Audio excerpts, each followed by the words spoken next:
Chapter 1237. The light didn't cause too much shock or destruction. Everything within its range quieted down, including the flood of abyssal monsters and the panicking Holy Light City. Everything began to distort in a strange way. The blood-red lava actually transformed into a clear spring, while the abyssal monsters solidified into clay statues. As the clear spring washed over them, they all softened into soil and stone. The collapsed Holy Light City turned into a forest. Trees appeared, and the ground was covered in fresh flowers and weeds. It was full of vitality. However, the original life no longer existed. There was a deathly stillness. Deathly stillness and vitality blended together, forming a strange atmosphere. This was a new kind of creation. From another point of view, it was actually another kind of destruction. The white light in the center of the light dimmed a little. It had been caught by a claw. The claw's skin and flesh were torn open, and green blood kept dripping. Not only the claw, but the whole ferocious figure was badly mutilated. White bones could even be seen in many wounds. Damned little minions! How dare you hurt my soul origin so badly? Sosbach roared angrily. Under the emotional turmoil, the white light in the claw couldn't be controlled. The bone spurs on his shoulder and elbow trembled, and green leaves grew out. Sosbach's face twitched. Green blood light flew out of the claw and wrapped the Book of Creation in his hand. His whole body and the blood ball in his hand gradually dimmed and disappeared in the blink of an eye. For a world where communication was quite advanced, the transmission of news was extremely fast, especially bad news. In the next few days, a sensational news shocked the whole world. White Cliff, the headquarters of the Church of Light, was completely destroyed by the abyss. It had become a dead land. White Cliff was the holy land in the eyes of countless believers of light. It was blessed by the God of Light, guarded by powerful angels led by the three supreme angels and countless knights of light. It was the holy and supreme core of faith. Unexpectedly, it was completely destroyed by the abyssal monsters. Where were the knights of light? Where were the angels? Where were the gods? Not only the believers of the Church of Light, but all humans fell into a panic. Even a giant like the Church of Light fell at the foot of the abyss. Then, who could stop these monsters? For a time, more and more people fled to the west of the mainland. Many countries were still far from the eastern continent where the Blue Glory Empire was located, but the kings and nobles had already fled, and the people were also fleeing. Public security was in chaos, and there were also Black Death cult or lawbreakers who took the opportunity to cause trouble. The entire surface world was in unprecedented turmoil. However, even the Ryo Empire and the Holy Mountain were destroyed by the abyssal monsters. Where was the safest place? Qin Rui received the news the day after the Holy Mountain was destroyed. He was also shocked. He immediately used the Stargate and came to the Temple of Light Shrine. Sure enough, the original White Cliff had changed completely. The Holy Light City and the Holy Mountain had become a jungle ruin. Qin Rui sensed a familiar power from it, the power of creation. It must have been caused by the three supreme angels using the Book of Creation. However, the scope and power of this power of creation was so amazing that even Qin Rui could not help but shudder. What kind of battle happened? Was the enemy Quiriana, Sosbach, or Delothro? Where was the Book of Creation now? Had the three supreme angels all fallen? Were there any other survivors? In any case, the destruction of White Cliff was a fact.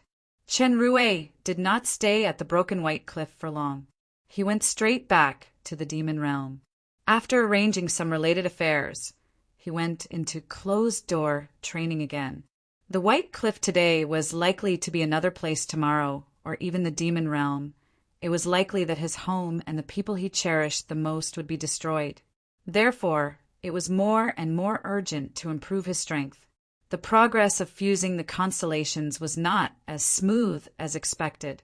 Even Rala could not find the feeling she had when facing Quiriana at that time. In the supersystem, Chen Rui deduced more mysteries of the gods of Heaven Mirror based on the planet's faith and life that everyone used the power of the constellations. The power had also increased a lot. However, Chen Rui, who had fought with Quiriana, knew very well that this was not enough. It was far from enough. In the face of the increasing number of fugitives, the countries in the West were under tremendous pressure. The largest country, Dragon Bright Empire, was the first to bear the brunt. Not to mention that the Abyss was far away in the east. Just these flocking refugees were a disaster. The price of various materials such as food and clothing skyrocketed, and the currency depreciated rapidly. There were also riots and looting incidents from time to time. The order was in chaos.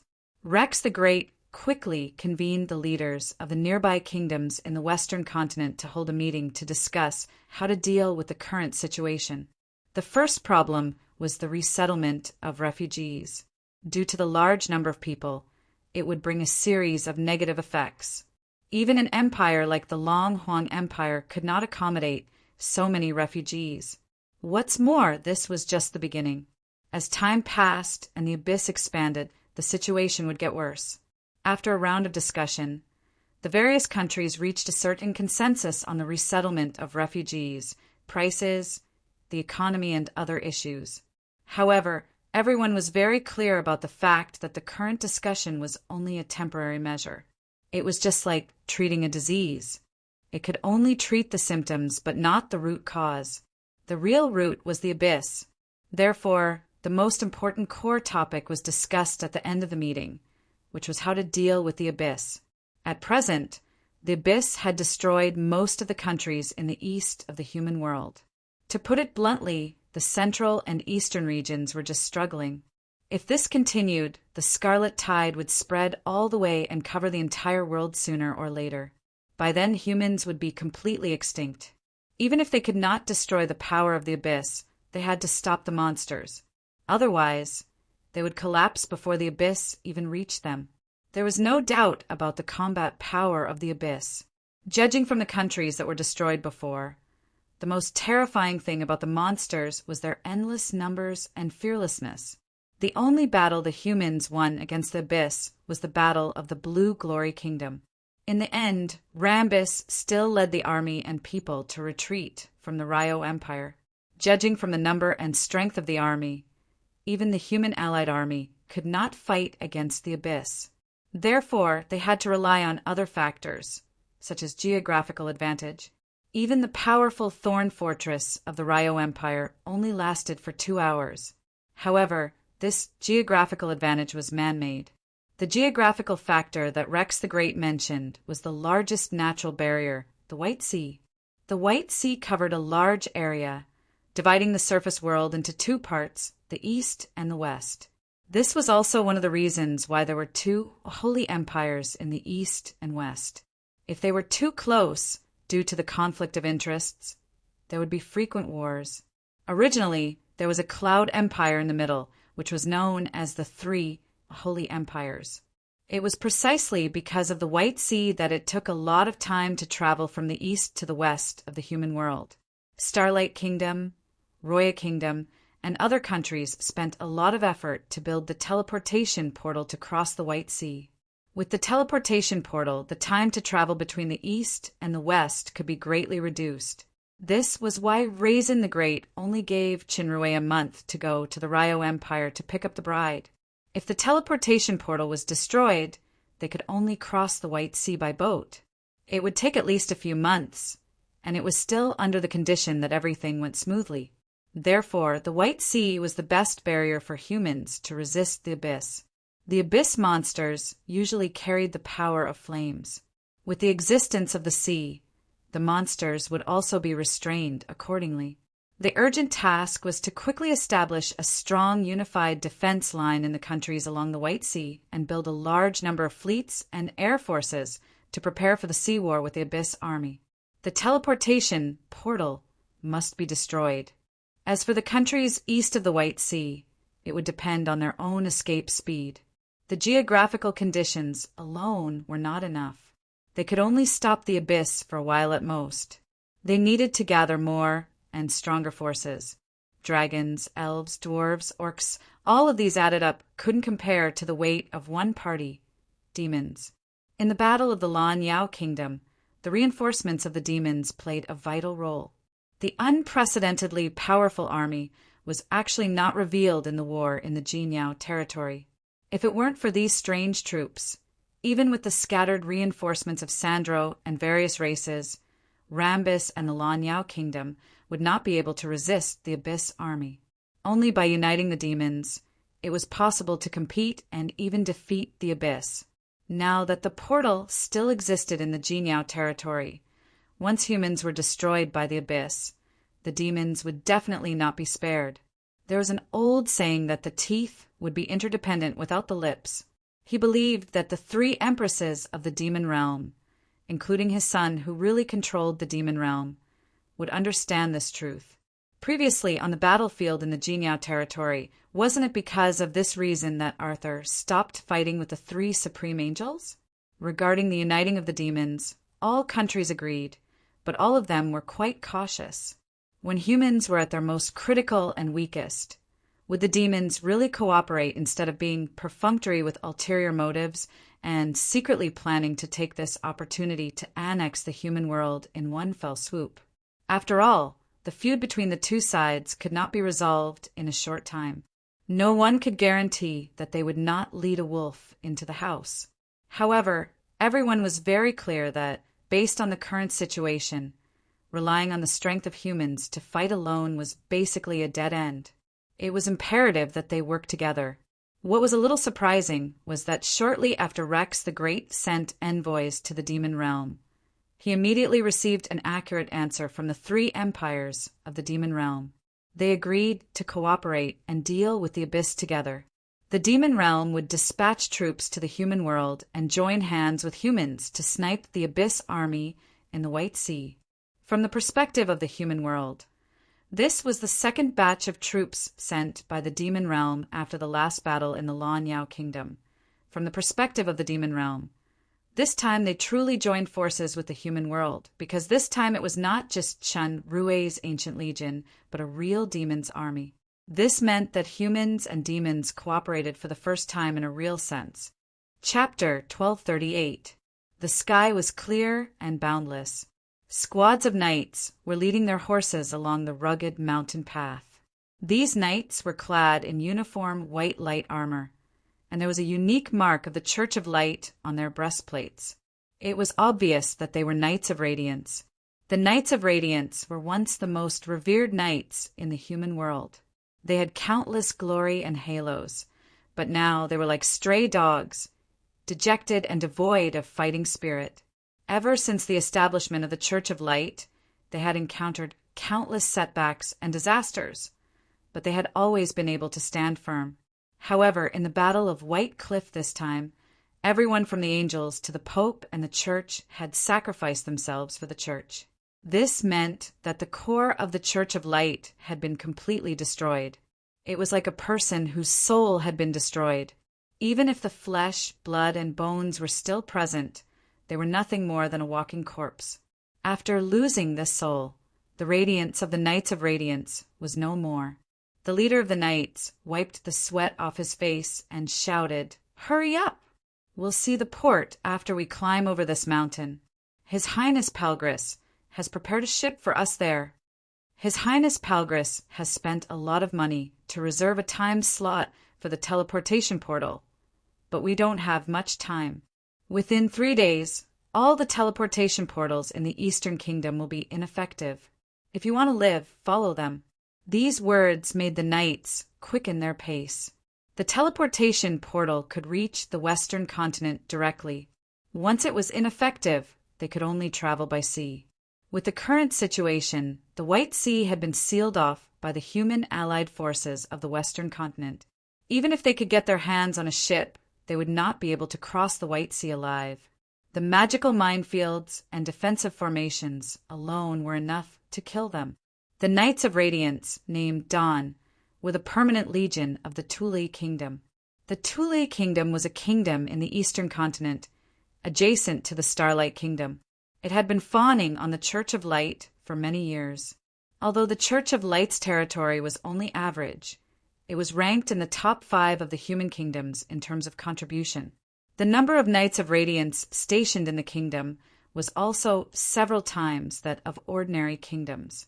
In fact, the Royal Highness Palgris mentioned by the commander was the king of the Thule Kingdom. After the Ryo Empire and other countries were destroyed by the Abyss, many countries, including the Thule Kingdom, were facing great danger.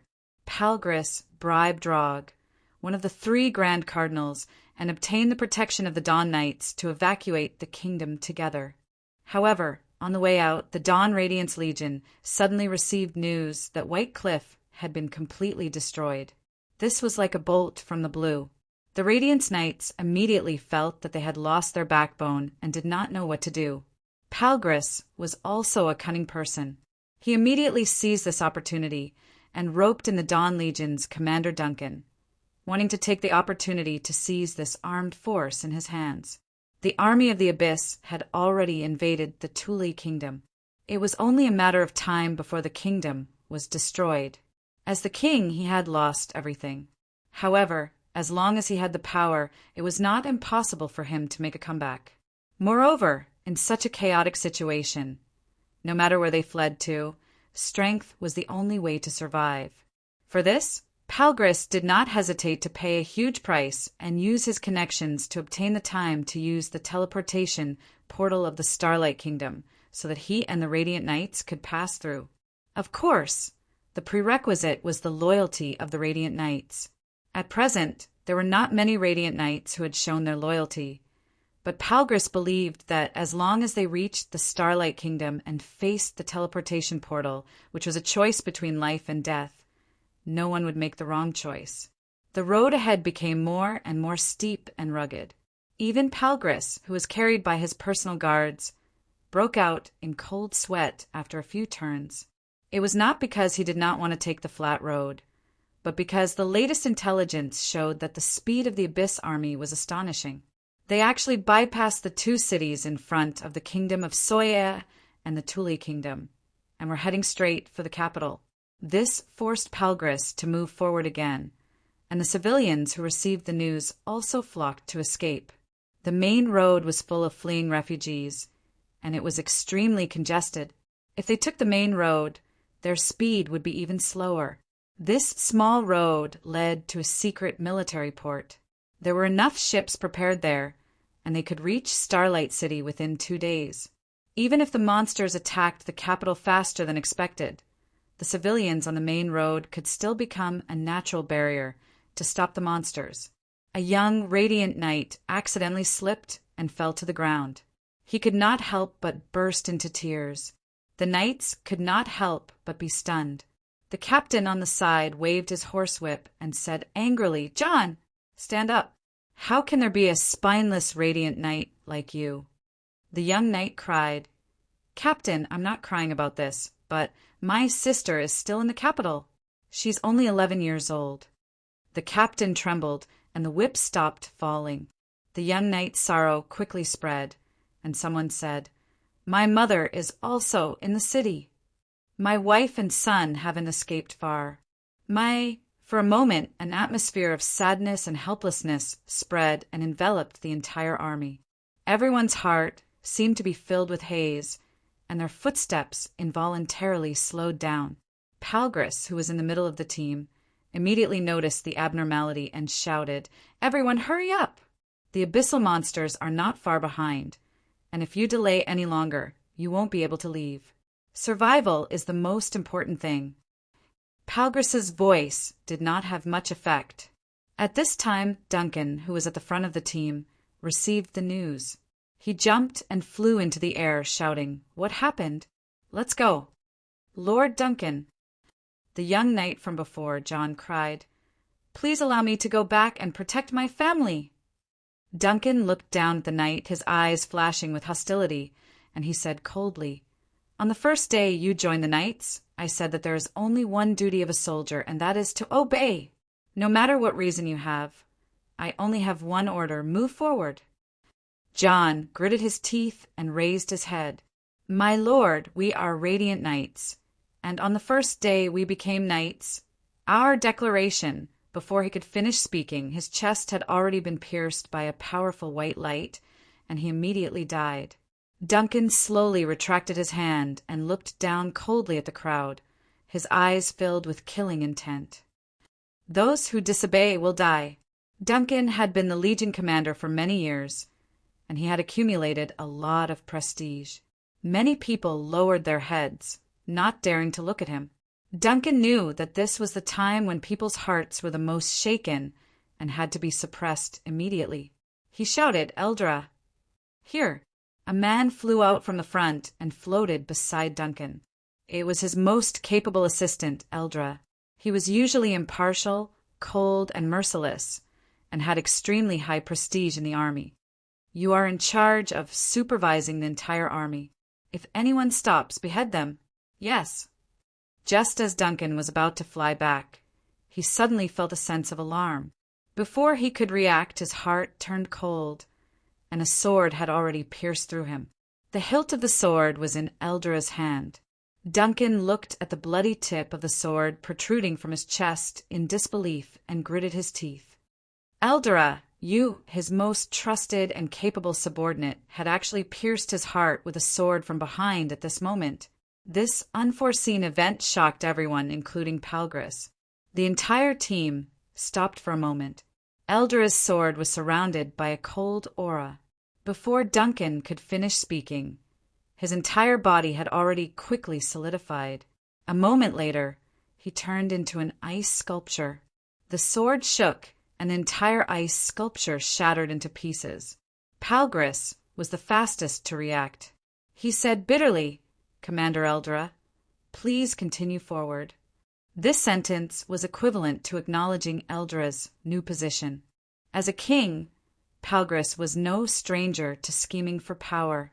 This Eldra had obviously planned for a long time to replace Duncan.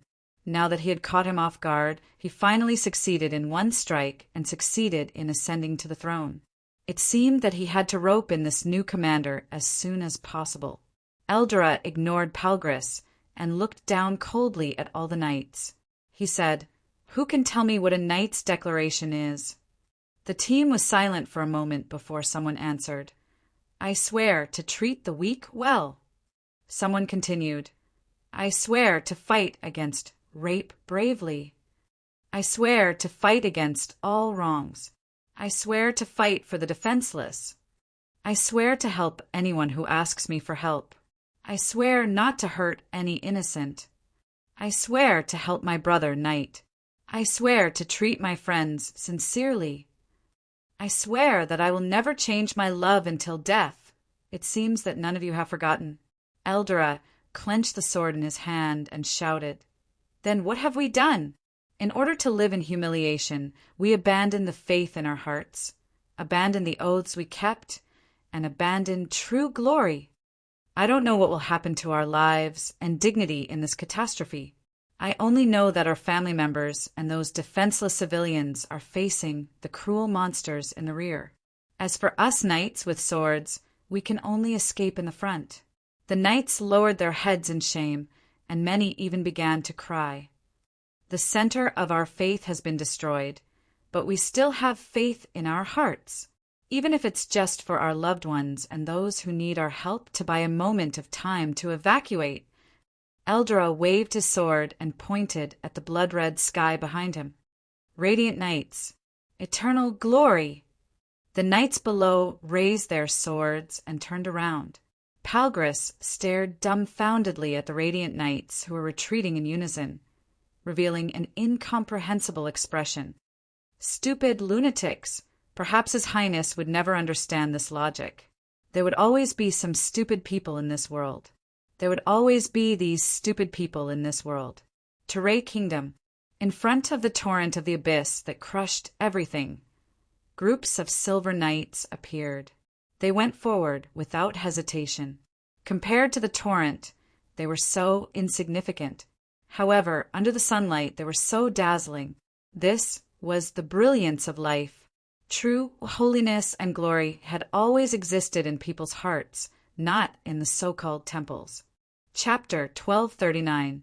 Groups of people rushed towards the teleportation portal like a flood. The teleportation portal was originally heavily guarded, but it was now empty as the soldiers who were supposed to maintain order had retreated. The crowd pushed and shoved each other. Angry shouts, screams, and cries intertwined. Everyone wanted to rush into the teleportation portal as soon as possible and leave the dangerous eastern continent. Today was the last day of the teleportation portal's closure.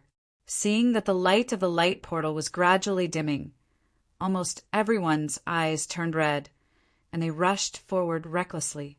Under the crazy impact, they trampled on each other, wailing, and blood flowed on the ground. At this moment, it was not only their lives that were being crushed, but also their humanity. In the end, the light of the teleportation portal was completely extinguished, and so was everyone's hope. On the other side of the continent, Raymond, the general of the Long Huang Empire who commanded the soldiers to create despair, and the commander of the Sea Soul Legion of the Human Allied Forces, looked at the destroyed teleportation portal in silence. He knew very well what his orders meant. The supreme commander of the Human Allied Forces, Rex the Great, understood his old subordinate's feelings. He patted Raymond's shoulder and sighed. It's not you nor us who's wrong. It's this world, this era. Beside him, Rambis and Sandro nodded. Although the Rio Empire had been destroyed, Rambis still had loyal generals like Sandro and Altos by her side. She also had a large number of soldiers under her command.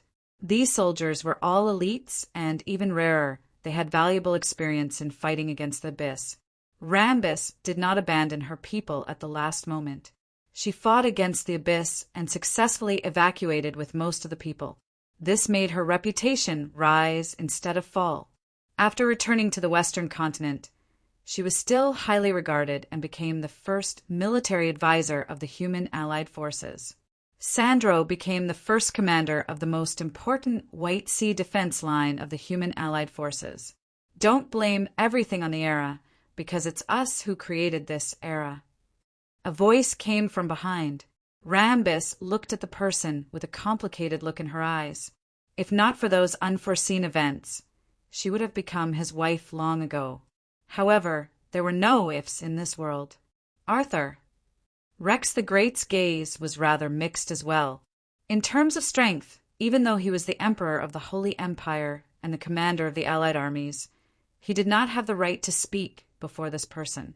This was because this person's strength had already far surpassed the level of ordinary life forms. He could only be looked up to, and only the few people at the very peak could stand shoulder to shoulder with him. However, no matter what, this person was a son. Just call me Chinrue, father. Chinrue smiled faintly. He did not look at Rambis or Rex. Instead, his gaze fell on the person beside him. Perhaps what we can do is to use our own hands to create more hope. Michael. As it turned out, the person beside Chinrue was none other than Michael, the head of the 3 supreme angels who had died along with the destruction of White Cliff not long ago. Gabriel was beside Michael, but Raphael was no longer there. During the battle at White Cliff, Raphael sacrificed his life and used the power of faith accumulated at White Cliff to trigger the explosion of the Book of Creation. In the end, both his body and soul were destroyed. Of the 3 supreme angels, only 2 were left. Michael shook his head and said in a low voice, "Apart from hatred, we can no longer see anything else." This "we" included Gabriel. Gabriel closed his eyes and maintained a kind of indifference, as if he did not hear the conversation between them at all. Chinrue could faintly sense that this indifference contained 2 completely different and complex auras. On one hand, it was like a flame that could ignite at any time. On the other hand, it was like ashes that had already been burnt to ashes. Whether it is hatred or hope, if the 3 lords of the abyss really have the strength that you say, these are just bubbles. The one who said this was another giant-level figure, Satan.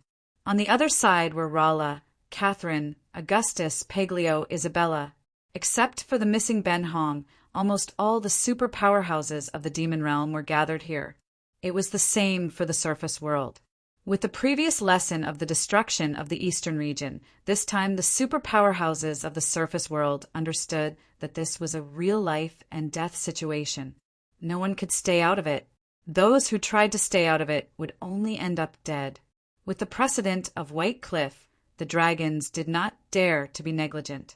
They quickly evacuated from Ryuzaku and came to the Island of Storms through the teleportation portal.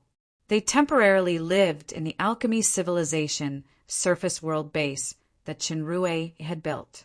This time they sent a large number of combat forces, led by Palgrize, to the west bank of the White Sea. The elves and dwarves suffered heavy losses in the Battle of the Blue Brilliance Empire. They reorganized their military forces and dispatched 3 legions. The orcs also sent the strongest Behemoth Legion to join the elves' army. On the side of the Demon Realm, the alliance of the 3 empires sent the real elite legion, with Catherine as the first commander and Gerent as the deputy commander, to the surface world. The number of legions dispatched by the City of Stars was far more than the previous time. The lost troops were also quickly rebuilt using various resources. The destruction of the eastern continent of the surface world was already unstoppable. The abyssal monsters would definitely attack the western continent. The best barrier to resist the abyssal army was the natural stronghold of the White Sea. It was conceivable that there would be a most intense battle at that time. Not only the abyssal monsters, but the 3 dominators were also likely to appear. Michael did not refute Satan as usual. Instead, he looked gloomy and said, "In terms of individual strength, we are indeed no match for the 3 dominators. In the Battle of White Cliff, I, Gabriel, Raphael, and Lager used the power of faith of the Holy Mountain and the Book of Creation to desperately cast the Great Light, sword formation, on Sosbach, but we all failed in the end. Even the Great Light, sword formation, couldn't suppress Sosbach." Satan frowned. He obviously knew the power of the Great Light, sword formation. To be precise, it's an incomplete form of the Great Light, sword formation. A diamond-shaped golden crystal appeared in Michael's hand. The crystal was full of cracks. I used 1/3 of the power of faith accumulated in the Holy Mountain as the price and asked Lager to help complete this sword formation. Unfortunately, it wasn't in its complete state at that time. It couldn't even exert half of its power. In the end, it was defeated by Sosbach with an arrow from the Scarlet Flame bow. Wait a minute. Satan's eyes narrowed. If we can repair and complete this sword formation, perhaps we still have a fighting chance. Michael shook his head. Even if it can be repaired, the Book of Creation that powers it has already fallen into the hands of the Abyss. It's not necessarily only the power of creation that can power the Great Light, sword formation. Satan's eyes shone brightly. Don't forget, there's still the destruction. Michael's eyes lit up, but Satan's gaze fell on Shinrue. Shinrue understood what Satan meant and nodded. I can give you that page of the Book of Destruction. What they needed the most now was to strengthen their side. Everything else could be ignored. Satan's eyes flashed, and he nodded. The current elven prophet, Zelanya, frowned and asked Michael, "Sir Michael, I would like to ask a question. Is the Scarlet Flame bow that you mentioned just now one of the 3 elven bows? In the elven race, the Scarlet Flame bow has been missing for some time, and only those recognized by the elven bloodline can use it. Why can Sosbach use it?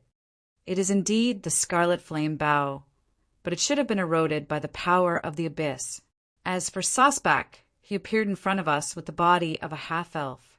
As Michael spoke, his finger drew a golden light and revealed the appearance of Sosbach when he first came to the White Cliff.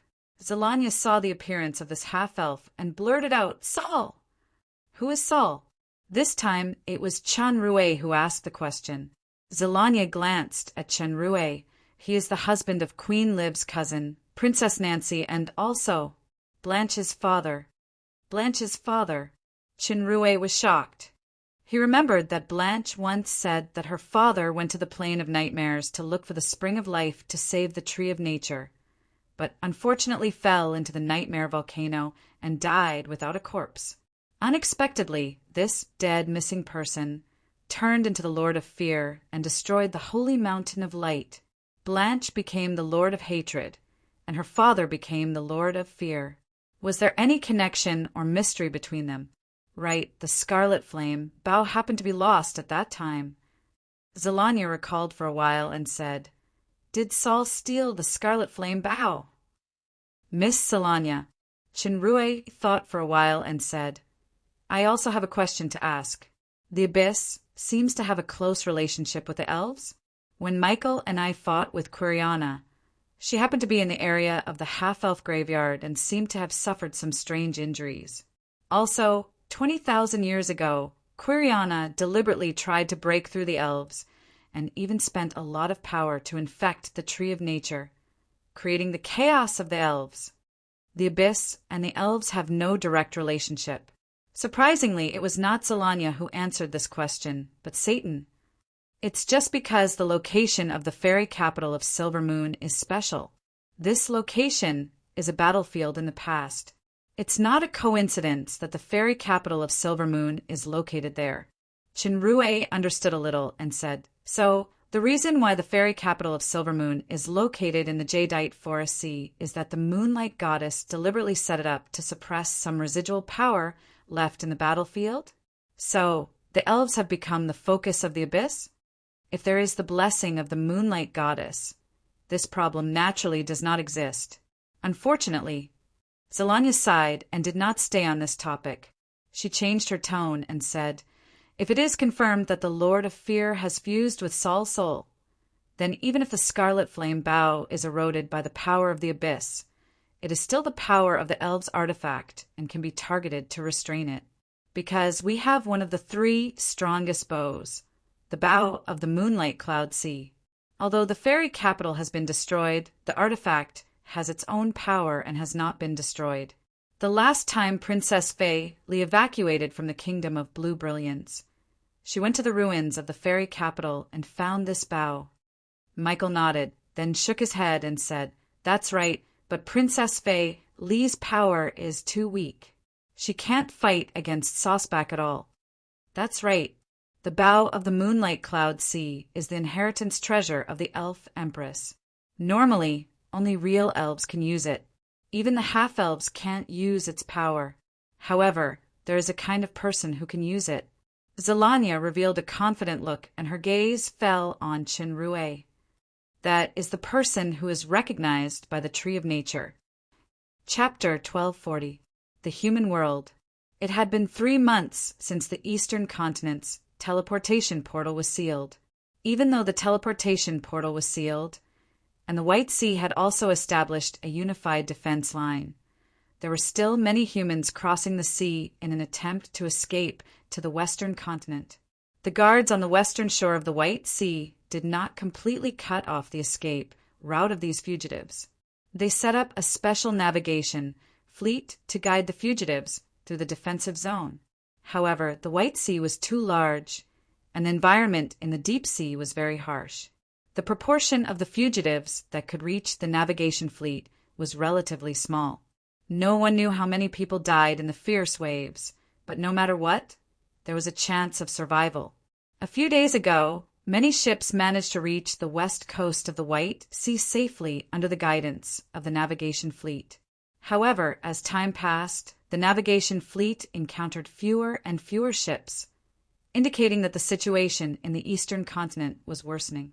Over the past 3 months, the allied forces of humans and demons had made a lot of arrangements and preparations. They had built a unified defense along the coastline, and through screening and training, they had formed a joint navy in the shortest time possible. The east coast of the White Sea. The land by the shore was covered in a blinding, blood-red hue. Even the clouds in the sky and the nearby waters were dyed red. An endless army of monsters crowded together, their roars and howls filling the entire space. These abyssal monsters occupied the coast, which was the last lifeline, indicating that all humans in the Eastern Continent had basically lost their way. Even though the abyssal monsters were extremely powerful, they could not cross the vast White Sea by force. The White Sea was extremely vast, incomparable to the small sea in the Nightmare Plain. An ordinary ship would need a few months to cross the sea. Even the fiery sorceress and the Lord of the Abyss, who had the ability to fly, would not be able to fly to the west without stepping on solid ground. The only exception was the super monsters. However, it was not a simple flight, but a war. The allied forces of humans were currently waiting for the enemy to exhaust themselves. They had set up countless defense lines and traps in the sea. Advancing recklessly would be equivalent to entering deep into the enemy's territory alone. They would lose their greatest advantage in numbers and would also expend a lot of energy along the way, which would allow them to be easily killed by the human powerhouses. If Quiriana were to personally make a move and use the power that could cool the ocean and turn it into land, it would cost her a lot of energy, not to mention whether it would work on the vast White Sea. It seemed that Bai had given the Abyss a huge problem. Unfortunately, things were not that simple. They saw a series of wriggling movements in the group of monsters. Strange objects were pushed out and fell into the sea. Many blood-colored ships. The surface of the strange and terrifying ship was squirming with skin-like, blood-red veins. They undulated and contracted slightly as if they were breathing. The skeleton of the main body was real bones. Spine, leg bones, skull, all kinds of bones were mixed together. It was obvious that these bones came from human corpses. Each ship represented the destruction of countless lives. After the blood boat entered the water, the abyssal monsters jumped onto the boat one after another. The boat seemed to have a life of its own and didn't need a special pilot. It automatically moved forward. More and more blood ships appeared, carrying batches of abyssal monsters into the White Sea. In the eastern waters of the White Sea, the magical eyes on the lighthouses immediately discovered the monsters that had entered their range. They immediately reported back to the intelligence department of the Western continent. Correspondingly, the Navy on the western shores of the White Sea and the naval bases in the middle of the sea began to take action. Unlike land, the mobilization of the army could not be completed in a day. After receiving the information that the Abyss army was crossing the sea, the blockade and magical barriers of the sea were activated. After sailing for 7 days, the Abyss army finally encountered the first line of defense set up by the Allied army. Boom! The sound of an explosion came from the surface of the water, causing a pillar of water to rise into the sky. One of the blood ships was torn apart by the terrifying explosion. More than half of the monsters on the ship died, and many of them fell into the cold water. The monsters that could not climb onto the nearby ships in time gradually sank into the sea. The force of the explosion was so great that even the hulls of the 2 nearby blood ships were torn apart, revealing white bones. However, the blood ships seemed to have a certain degree of regenerative ability, and they began to heal themselves. Boom, boom, boom. A series of explosions rang out, and another blood ship was blown up and sunk. This was the most commonly used defensive weapon in naval battles, the floating mine. The floating mine floated on the surface of the water and would explode upon being triggered. The power of the explosion was quite shocking. Even though the blood ships had a certain degree of regenerative ability, they were still unable to defend themselves after being triggered, and many of them were blown up. Just like in a land battle, the Abyss army did not stop and continued to sail forward. The continuous explosions seemed to have triggered some kind of magic array. Strange ripples appeared on the surface of the water, and rays of light shot out. After hitting one of the blood boats, they seemed to be refracted and hit another one, and so on. Countless rays of light intertwined to form a huge pattern. These rays of light did not have any destructive power and were only used for positioning. About 10 seconds later, the real magic formation was triggered. The seawater began to spin rapidly, and a huge whirlpool with a diameter of 1,000 meters appeared. All the blood ships within the previously positioned area were sucked into the whirlpool and were quickly devoured. Many powerful abyssal monsters, such as the Inferno Sorceress and the Abyssal Lord, rose into the air, and some even launched powerful attacks at the whirlpool. However, most of the fleet was still devoured by the whirlpool. In fact, it was not the power of the magic formation itself, but the ocean. The real function of the magic formation was not to attack, but to trigger the power of nature of the ocean that had been accumulating for a long time and create such an astonishing whirlpool. In the ocean, the softest water had the greatest power. As an environment of war, the ocean itself could destroy the enemies without having to do anything. That was the specialty of naval battles. However, after the defense line was triggered, it also lost its function and could no longer cause any damage or threat. Even though more than half of the vanguard troops had been devoured, the blood ships still maintained their original speed and continued to move forward, not affected by the destruction of their companions at all. At the same time, in the command center of an island, an intelligence officer reported, "General, the enemy has appeared in the east 27 seas. They have already triggered the Whirlpool defense line and the Water Dragon defense line." Commander Sandro pondered for a moment. "Report the time between the two defense lines being triggered." "In an hour." Sandro thought for a while and said, "It seems like the enemy is faster than we expected. They should be able to reach the ice defense line in about 50 minutes. Order the first fleet to set off immediately and attack the Abyss troops after they pass the ice defense line. The second and third fleets will set off in 30 minutes and intercept the Abyss troops in batches. Pay attention to the level and formation of the army." Yes. Next to Sandro was Gerant, the second commander of the Demon Realm Coalition army. He nodded secretly. This human general is really extraordinary. He estimated the sailing speed of the Abyss fleet from the time difference between the two defense lines being triggered.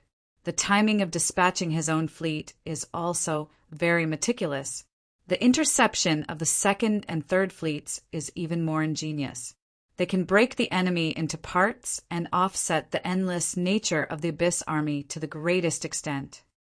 "Hey," I say, "it doesn't have to be so troublesome." Paglio, who was next to him, took a sip of wine and scratched his head. "Can't we just send a pseudo-god powerhouse to wipe them out directly? For example, a madwoman who is proficient in 6 elements can even clear the screen with a few magic spells." Isabella shook her head and said, "The Abyss monsters are endless. Even if Rala keeps killing them, she can't kill them all. It's just delaying the speed of the Abyss army. It's meaningless. The real source is the 3 rulers. If the 3 rulers can be defeated, the Abyss army will naturally collapse without a fight. In terms of high-level strength, we are in a disadvantageous situation. Now, we can only stop them with silence and maximize the use of tactics to compete with the opponent. The pseudo-god powerhouses, including Chenrue, Rala, and Michael, can't waste any power and can't easily expose themselves. We must wait patiently and lure the ruler on the Abyss side to take the initiative to appear. Only then will we have a chance of winning." "Madam Ant, you don't have to explain. Someone's IQ has always been negative. It's useless to say it." It was Lomont who added insult to injury. No wonder sometimes even duo can't beat demon fighting chess. Paglio's face darkened. He glanced at Lomont with disdain and retorted, "Your IQ is only positive when you see widows or wives." "Shut up, you 2 bastards. This is the headquarters, not a market." Delia, who couldn't bear it any more, dragged the 2 guys out. East 27th Sea. The surface of the sea had frozen. The freezing appeared suddenly, and it was spreading rapidly. Many blood ships were frozen and couldn't sail normally. Many lords of the Abyss jumped off and broke the ice with their giant swords. Before they could break the ice, the light in the sky suddenly dimmed.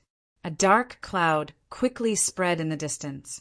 Upon closer inspection, one could see that it was a giant metal humanoid, construct war puppets. The construct war puppets didn't dive down to attack. Instead, they maintained their altitude and threw bombs down. The blood boats had not completely recovered from the frozen state, so they were moving slowly. There was no way for them to dodge. In the dense rain of bombs, a large area exploded.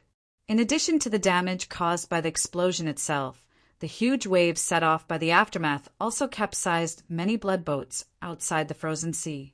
The Abyss army naturally didn't want to be attacked like this. The lords of the Abyss and the fiery witches nearby all rose into the sky and faced the Construct war puppets. However, the Construct war puppets didn't want to fight. After throwing a round of bombs, they immediately retreated. The lords of the Abyss and the fiery witches chased after them. Some of their attacks even shot down some Construct war puppets. However, the Construct war puppets didn't look back. They just flew straight ahead. After the lords of the Abyss and the fiery witches were lured away, the blood ships that were frozen by the frozen defense line had yet to be completely unfrozen. However, the Alliance fleet had already appeared in the distance. The magic crystal cannons were all aimed at the targets that couldn't move normally. Airships loaded with bombs slowly rose from the rear of the fleet. For the blood ships that had lost the ability to control the air, these relatively slow airships were the most dreadful gods of death. The lords of the Abyss and the fiery witches who were chasing the Construct war puppets seemed to have sensed that something was wrong. When they were about to go back to help, a group of giant dragons suddenly appeared and blocked their way. In the distance, more Construct war puppets rose from an enormous mothership. The Battle of the White Sea, which concerned the fate of the entire world, had officially begun. Chapter 1241. In the air, the Construct puppets in a battle formation opened fire at the same time. Countless missiles whistled toward the Lord of the Abyss and the fiery sorceresses who were surrounded. Under the intensive attack, the Lord of the Abyss and the fiery sorceresses had no time to react and were blown into pieces. A few super elites still managed to escape from such a powerful attack. An elite Lord of the Abyss who was in the middle stage of Demigod flashed and appeared in front of the Construct puppet. When he was about to launch a fatal attack with his huge sword, he suddenly sensed danger. He saw a saint dragon in front of him. There was only one saint dragon in his sight, and he breathed out dragon breath with white flames. The Lord of the Abyss didn't have time to dodge. He yelled and slashed down with his sword. Under that terrifying sharp energy, the dragon breath was cut in half. The saint dragon had already expected this. When he breathed out dragon breath, he had already rushed up and lashed out with his tail like a huge whip. The Lord of the Abyss had just cut the dragon breath, and it was at the moment when its strength was exhausted. It couldn't defend with all its strength and was sent flying. Shang Long's figure turned into human form and caught up to the Lord of the Abyss, who had lost its balance in midair. The weapon in his hand that looked like brass knuckles with a sharp edge at the tip split into two.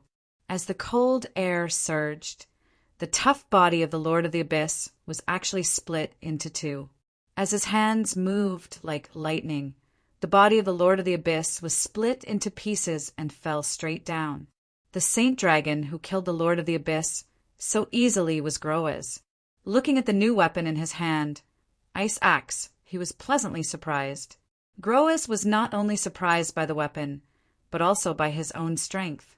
If he had faced the Lord of the Abyss, who was also in the middle stage of Demigod on the battlefield of the Blue Brilliance Empire a few months ago, he wouldn't have been able to kill an enemy of the same level so quickly even with this powerful weapon. This was thanks to Maria's magical son-in-law, Chenrue.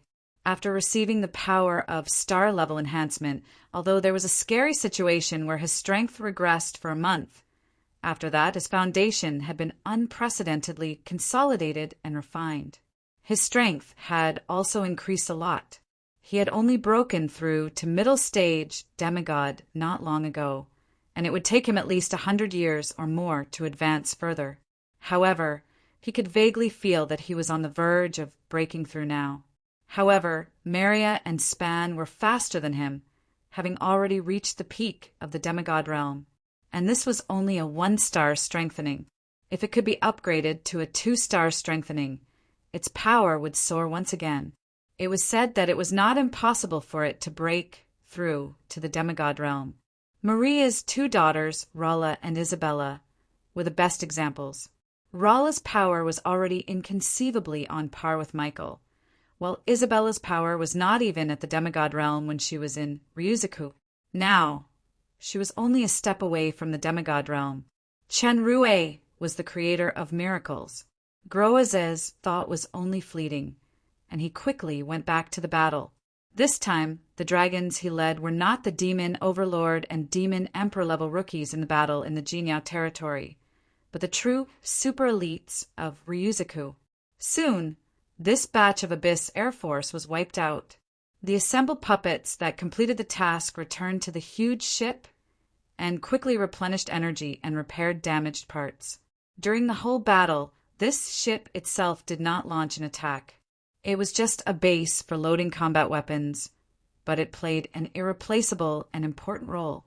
If there were transmigrators from Earth who came to this world and saw this huge ship, they would definitely exclaim. The battle on the sea was also coming to an end. The airships in the sky, with the cooperation of the fleet's magic crystal cannons, used the magic bombs to deliver a fatal blow to the blood ships. There were fewer and fewer blood ships on the sea, and they were finally all gone. This contact battle did not last long. It could be described as a complete victory. The battle of humans against the Abyss basically ended in complete defeat. Even the battle of the Blue Glory Empire was considered a Pyrrhic victory. It was the first time they won such a victory, so their morale was greatly boosted. The key to the victory of this battle was actually not this battlefield, but the battlefield of the Second and Third Fleets. These two fleets were composed of demons, humans, and alchemy legions. The commander was the same person, General Neo of the Shadow Empire. Neo was not one of the three generals of the Dark Shadow Empire, but a young man newly promoted by Catherine the Great. As the wisest person in the Demon Realm and the supreme commander of the Demon Realm Coalition Army, Catherine brought this rookie general to the human world and entrusted him with such a heavy responsibility. It was really shocking. However, it was this rookie Neo who showed amazing commanding skills in this key battle against the Abyss Army. The command and deployment of various long-range and melee troops, as well as the grasp of battlefield timing, were extremely skillful, as if he was a famous general who had commanded countless battles. He did not look like a rookie at all. In particular, his kiting tactic of fighting while running away was an eye-opener. The Abyss fleet wanted to fight desperately, but their fists never landed on the ground. They could only be continuously consumed in the pursuit. The entire fleet's formation was also scattered, and they could no longer be continuous as before. It was precisely because of this that the First Fleet could take down a large batch of Abyss blood ships so easily. Old Marshal Altos of the Blue Glory Empire was also on the command ship. He couldn't help but gasp in amazement at Neo's abilities. He was also amazed by the demon soldiers' execution and agility on the battlefield. They were like wily old foxes who had fought countless battles against the Abyss. They could always inflict the greatest number of casualties on the enemy with the smallest price. In fact, this Neo had another title in the demon realm, the Dungeon King. In Endless Warrior Online, Neo was fully deserving of his title as the #1 commander. He was also the record holder for many Abyss dungeons, including the Sea Dungeon. At the same time, he was publicly recognized as the best commander in monster sieges. Endless Warrior Online was developed in the demon realm only a few years earlier than the humans. The biggest difference was that the demons' passion for the game and the importance the demon realm empire placed on it. The difference was far greater than the humans. They were both fighting against the Abyss, but the demons were far superior to the humans in terms of individual ability and tactics. After the Vanguard suffered an unexpected and devastating blow, the Abyss fleet behind them finally changed. More and more blood ships gathered together and quickly twisted and overlapped. The bones and bloody skin merged into one, forming the vague outline of an enormous strange ship. Not only did the fusion require a large number of blood ships, but a large number of Abyss monsters had also turned into magma and merged into the strange ship.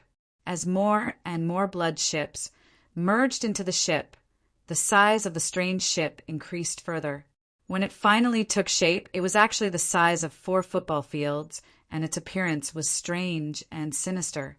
Apart from the increase in size and capacity, the bones that made up the ship also became unusually sturdy. The warships of the Third Fleet were the first to discover this giant ship.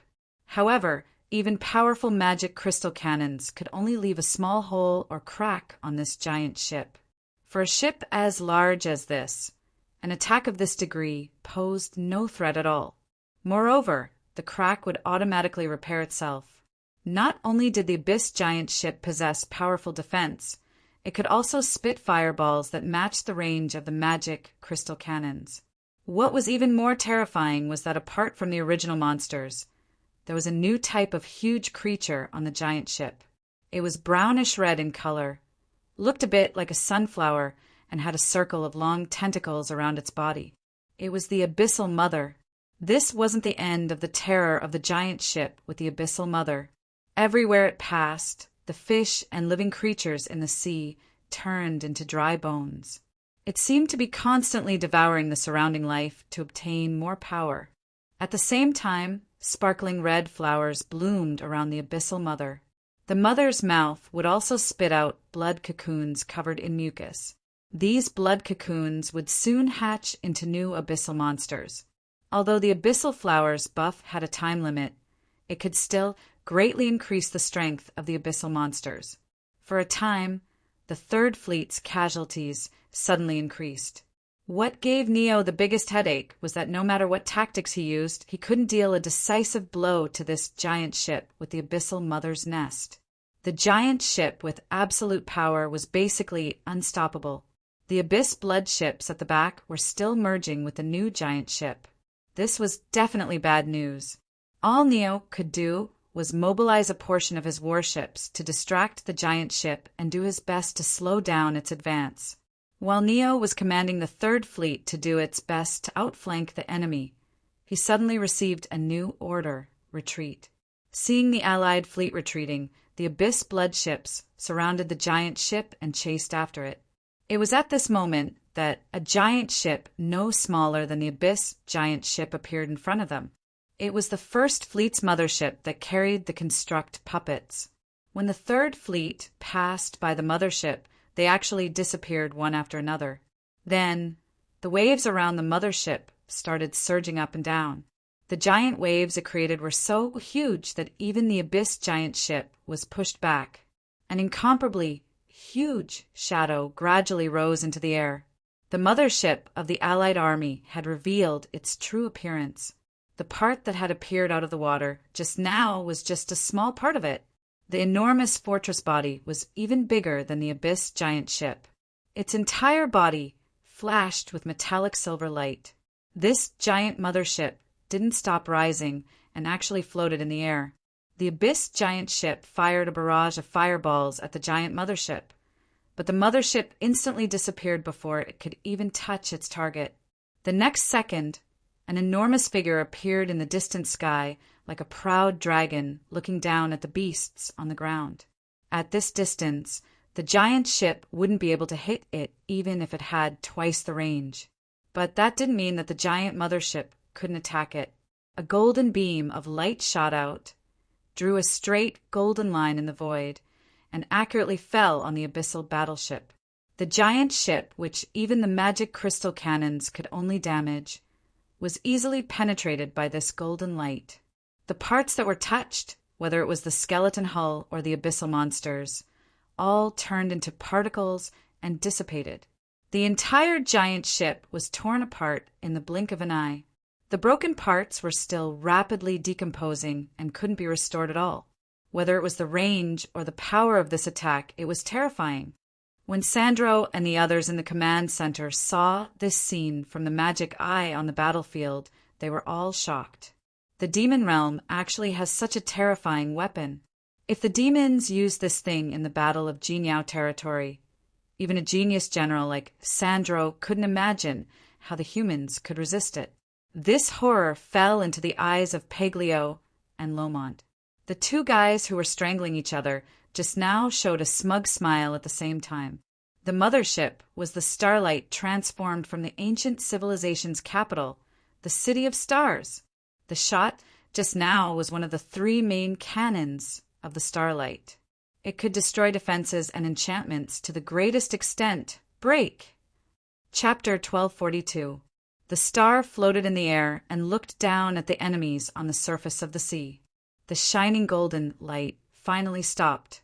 The huge mother nest ship had long since collapsed, and the originally densely packed formation of the Blood Fleet seemed to be fragmented. Many flying abyssal monsters flew toward the Star Brilliance, but the Star Brilliance was unmoved. Another indifferent light that had been brewing for a long time was ejected. The target was not the Flaming Witch or the Abyss Lord, but the densely packed abyssal blood ships on the sea. This indifferent light was not as gorgeous and dazzling as the golden light. However, when this light touched a blood ship, it suddenly exploded, and a huge black hole appeared. The black hole swallowed everything around it, including a huge amount of seawater and countless blood ships. This was one of the 3 main cannons of the Star Brilliance.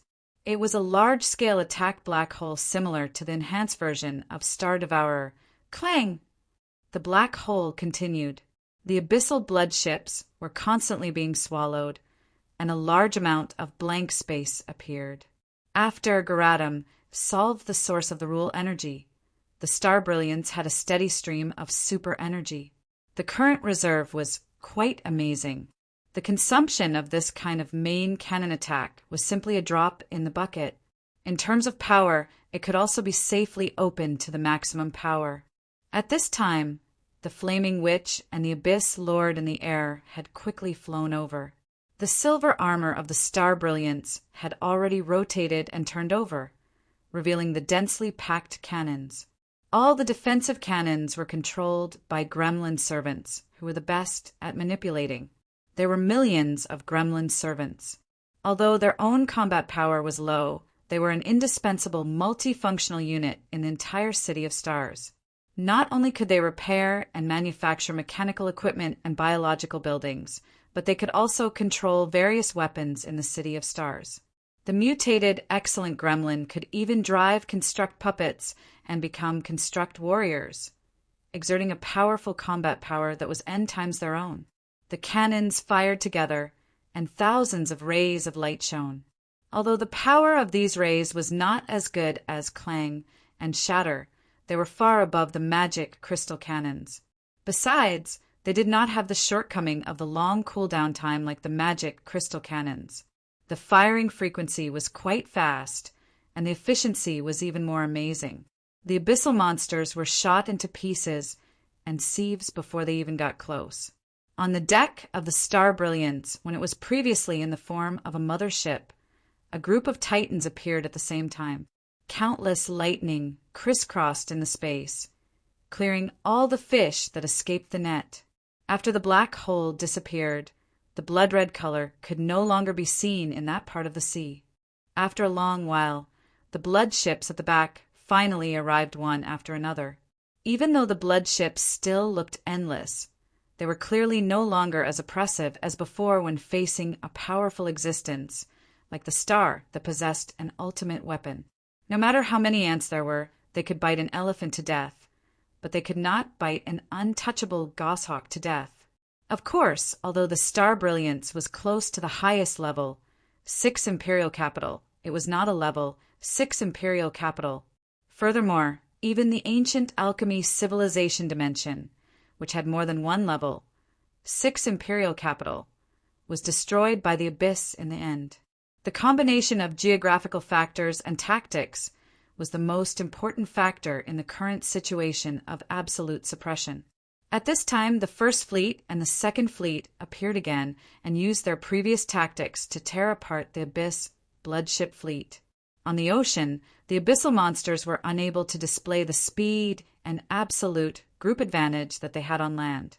The giant mother nest ships that they had painstakingly built were destroyed by the main cannon of the star one after another.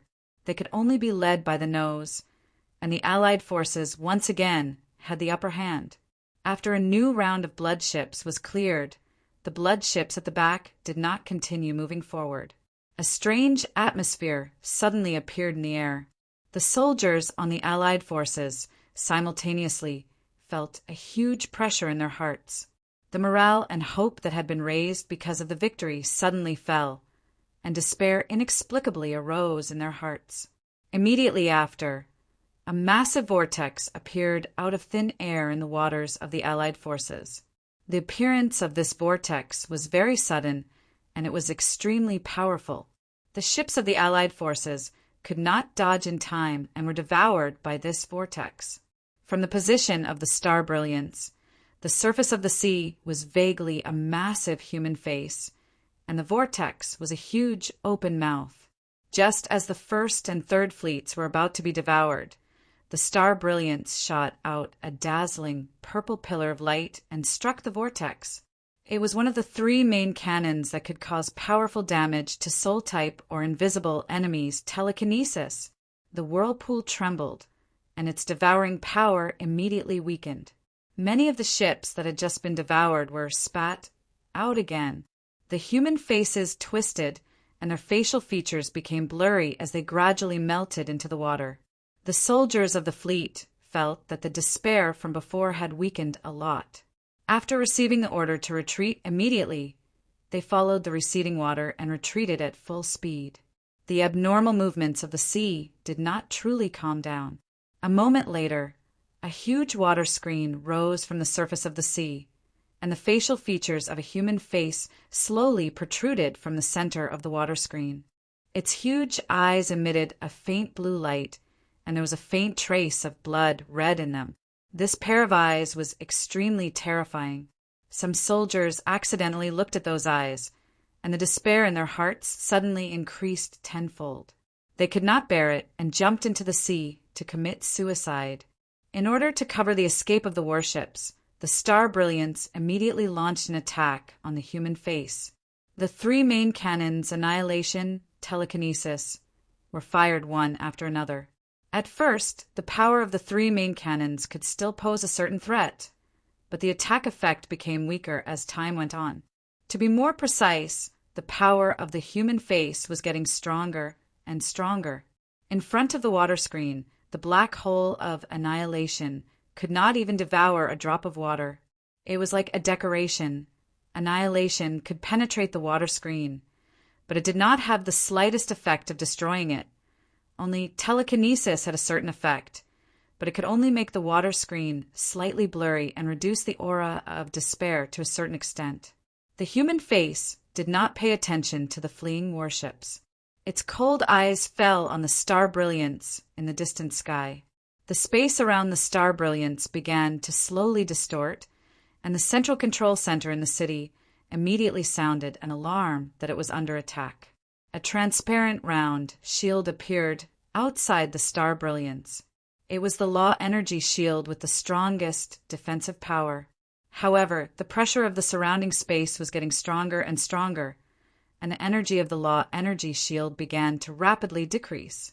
The energy replenishment could not keep up with the speed of consumption. Seeing that it could not maintain the defensive shield, the Star Brilliance shot out a purple telekinesis at the last moment of the shield's collapse. The human face showed a look of contempt and let the purple light hit its face. However, the disdainful look immediately froze. The whole face suddenly broke into pieces, and the water screen also disappeared. On the sea, 6 people appeared. They were Chun Rue, Michael, Gabriel, Satan, Rala, and the man who was surrounded in the middle. The man had a strong body, short black hair, and the part where the scara should have been was blood red.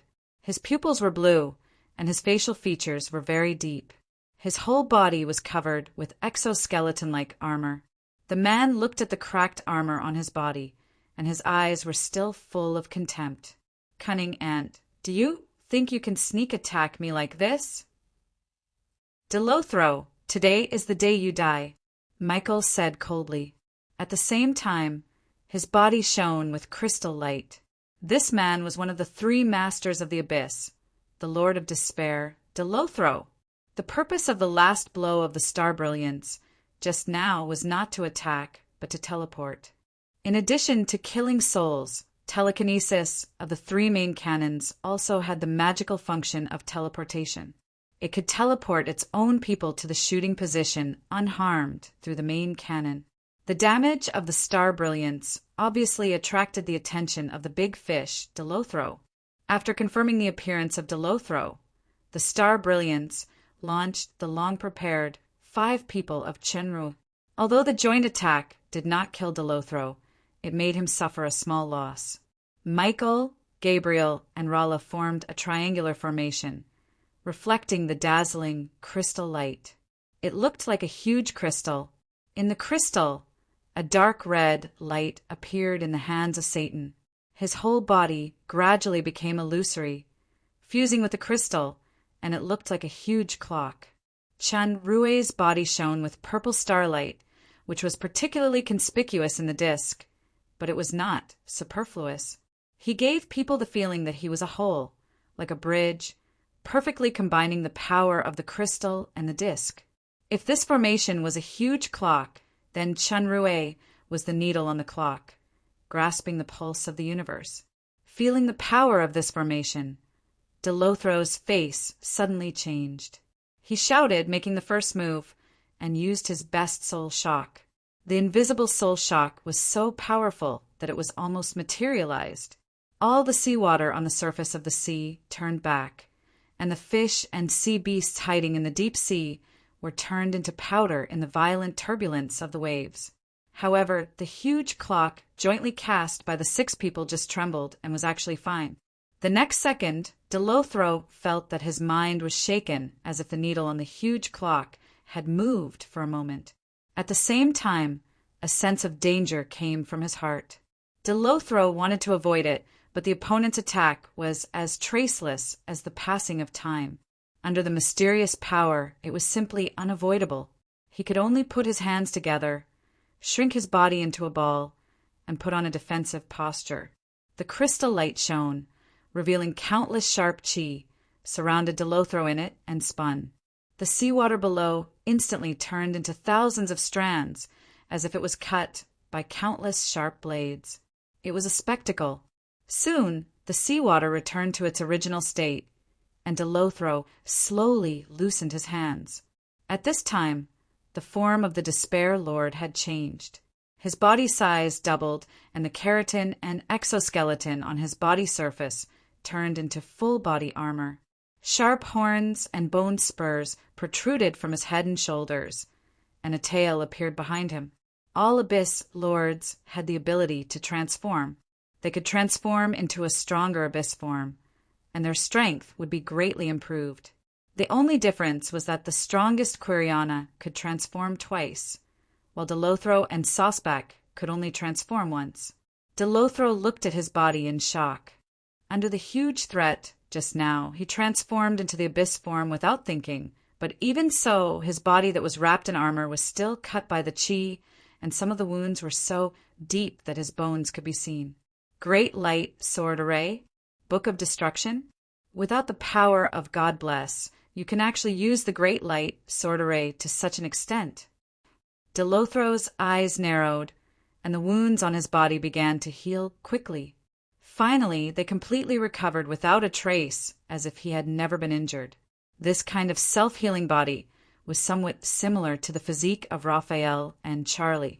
It was quite difficult to deal with, but the premise was the support of power. As long as Delothro's power was completely destroyed, he could be killed. No wonder you are the weakest Abyss Lord. Michael seemed to deliberately imitate Raphael's poisonous tongue. It was just a tentative attack. The next blow will completely shatter you. Delothro smiled, revealing his white, sharp teeth. Making people feel hope and then completely despair is my favorite. Let's not talk about whether this sword array can really kill me. Let me kindly remind you that I'm not alone this time. Chapter 1243. As soon as Delosero finished his words, a blood-red light came straight from the sky. It contained a powerful destructive power, and the space along the way was shattered. Red flame bow. Michael gritted his teeth and growled.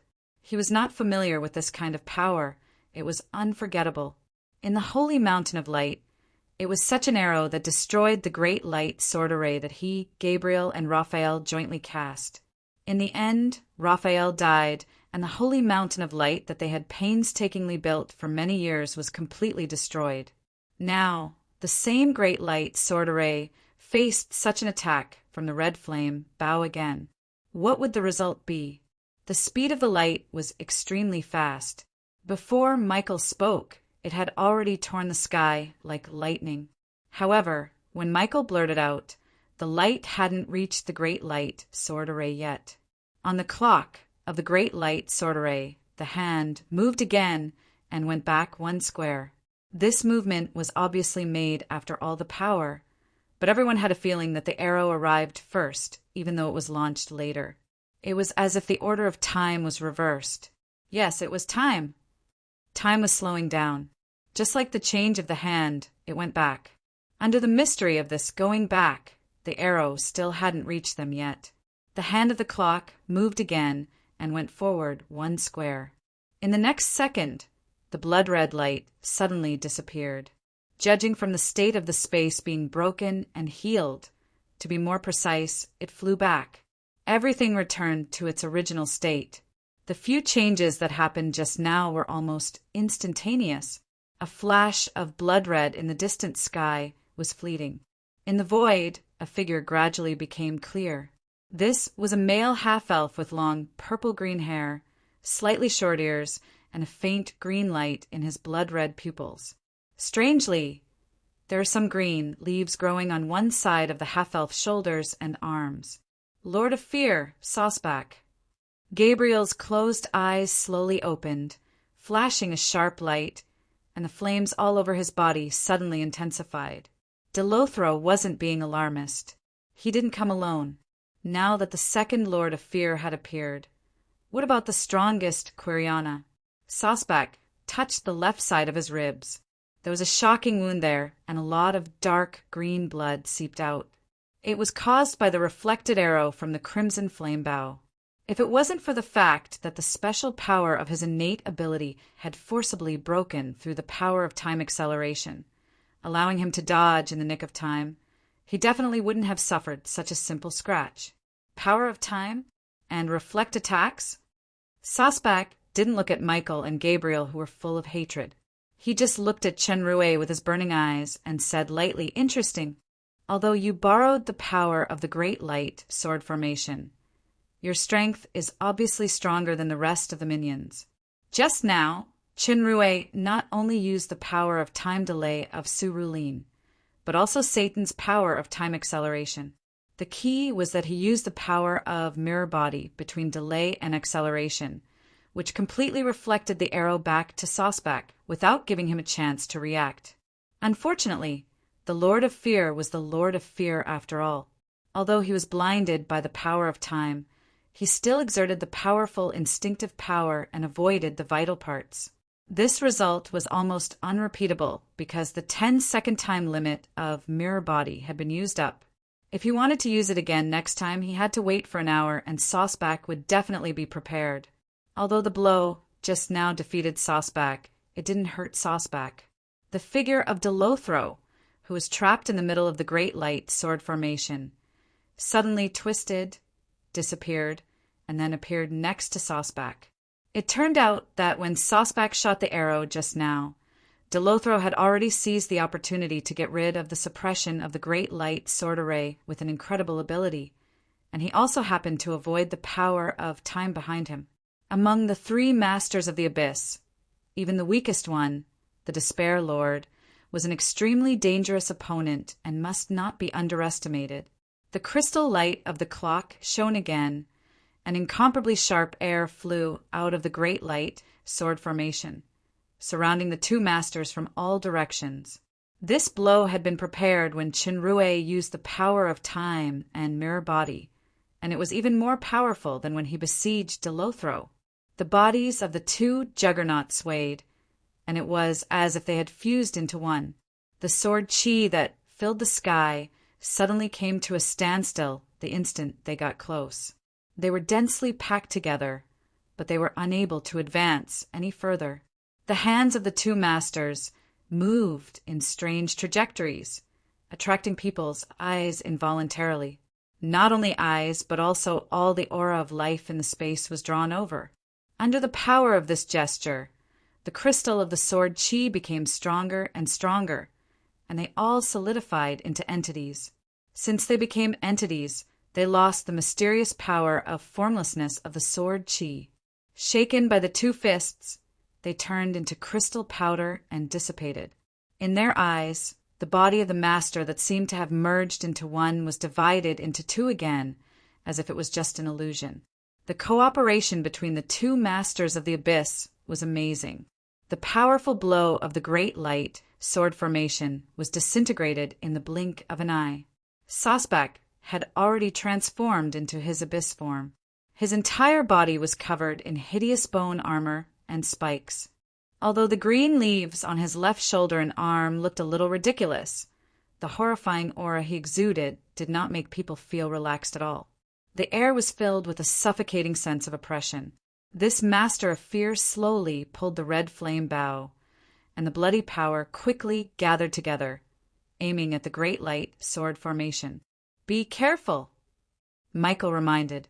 In the battle of the Holy Mountain of Light, it was Sasbak who destroyed the great light sword formation with the red flame bow. The arrow that was reflected just now mainly relied on Chun Rue's personal talent. Both Michael and Satan were old opponents of Chun Rue, and they knew that this kind of talent couldn't be used repeatedly in a short time. Sasbak's arrow was shot in the form of the abyss, and it was far more powerful than before. Obviously, he was prepared. It was still unknown whether the great light sword formation could resist it, and there was also Delosero who was watching from the side. Surprisingly, before Sasbak shot the arrow, Delosero, who was expected to take the opportunity to attack, actually took the initiative to attack and rushed toward the great light sword formation. After all, the Despair Lord just tried to escape from the great light sword formation. Why did he take the initiative to rush in? Was it to buy time for the Fear Lord to brew the power of the red flame bow?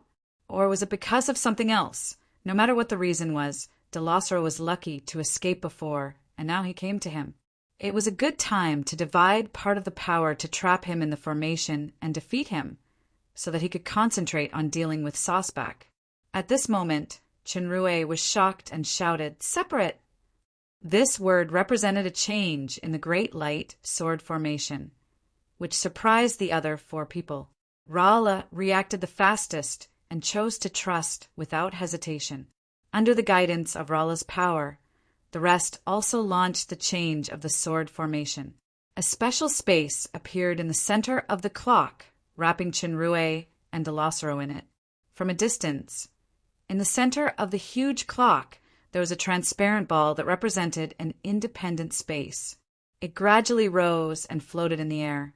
In the ball were Chinrue and Delosero. In this way, it meant that Chinrue gave up the biggest advantage of the team, left the sword formation, and faced the Despair Lord alone. In the Great Light sword formation, Michael, Rala, and Gabriel were the three most powerful attack release points. Satan was the central control hub, using the power of the Book of Destruction to control the sword formation and provide the source of power. Chunrue's role was to integrate, control, and increase vitality and the power of faith. It didn't seem very important, but now that he left, the whole sword formation suddenly lost its original operation. The other four people all felt difficult. In this case, how could they compete with the stronger Sasbak? This was clearly a major mistake of using one's weakness to attack the enemy's strength. Satan and Michael frowned at the same time. In the space of the ball, the form of Delosero suddenly changed and turned into Sasbak, holding the red flame bow. Everyone suddenly understood. It turned out that the one who rushed over just now was the real Sasbak, and the one who was brewing the red flame bow in the distance was the fake Delosero. This was clearly a conspiracy. If Sasbak was put into the sword formation just now, the Great Light sword formation would probably be destroyed by the red flame bow from the inside out when it was caught off guard. How do you know it's me? Seeing that his strategy was about to succeed and defeat the opponent, Sosbak couldn't help but look surprised when he was seen through. Of course, Chinrue wouldn't answer that it was because of the power of the analytical eyes. His star power quickly increased, and the star armor became more and more dazzling. Sosbak was the second master only after Quiriana, and his strength was far superior to Delosero. Just now, the great light sword formation that the five of them worked together was seized by Delosero to escape. Now that he was facing the stronger Sosbak alone, could he compete with him? You're not even willing to tell me the answer to the last question in your life.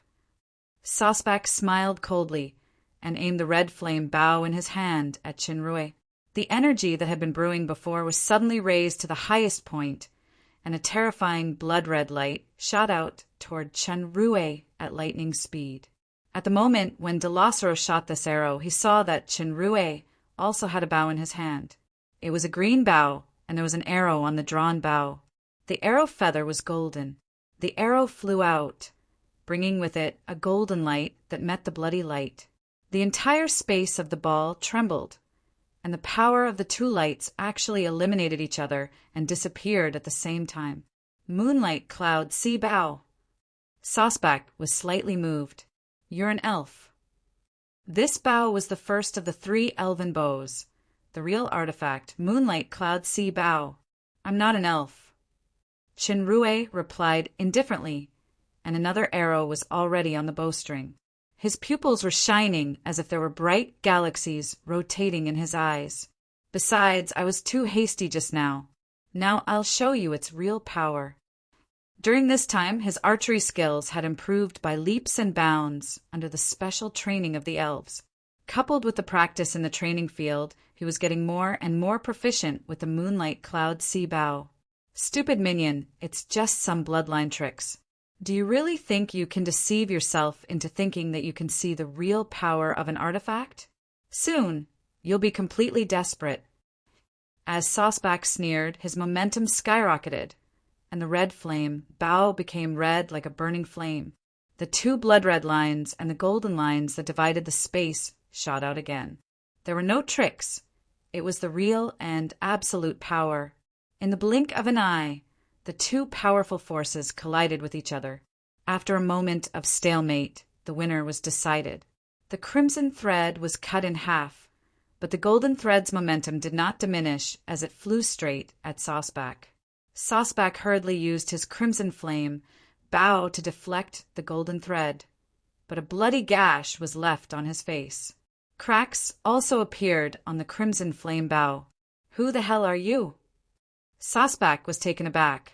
The arrow shot by the moonlight cloud bow contained the purest life force and the power of faith. It even exuded the aura of the force of nature. This kind of power was quite close to the power of authority. Chapter 1244. Chinrue let go of the taut bowstring.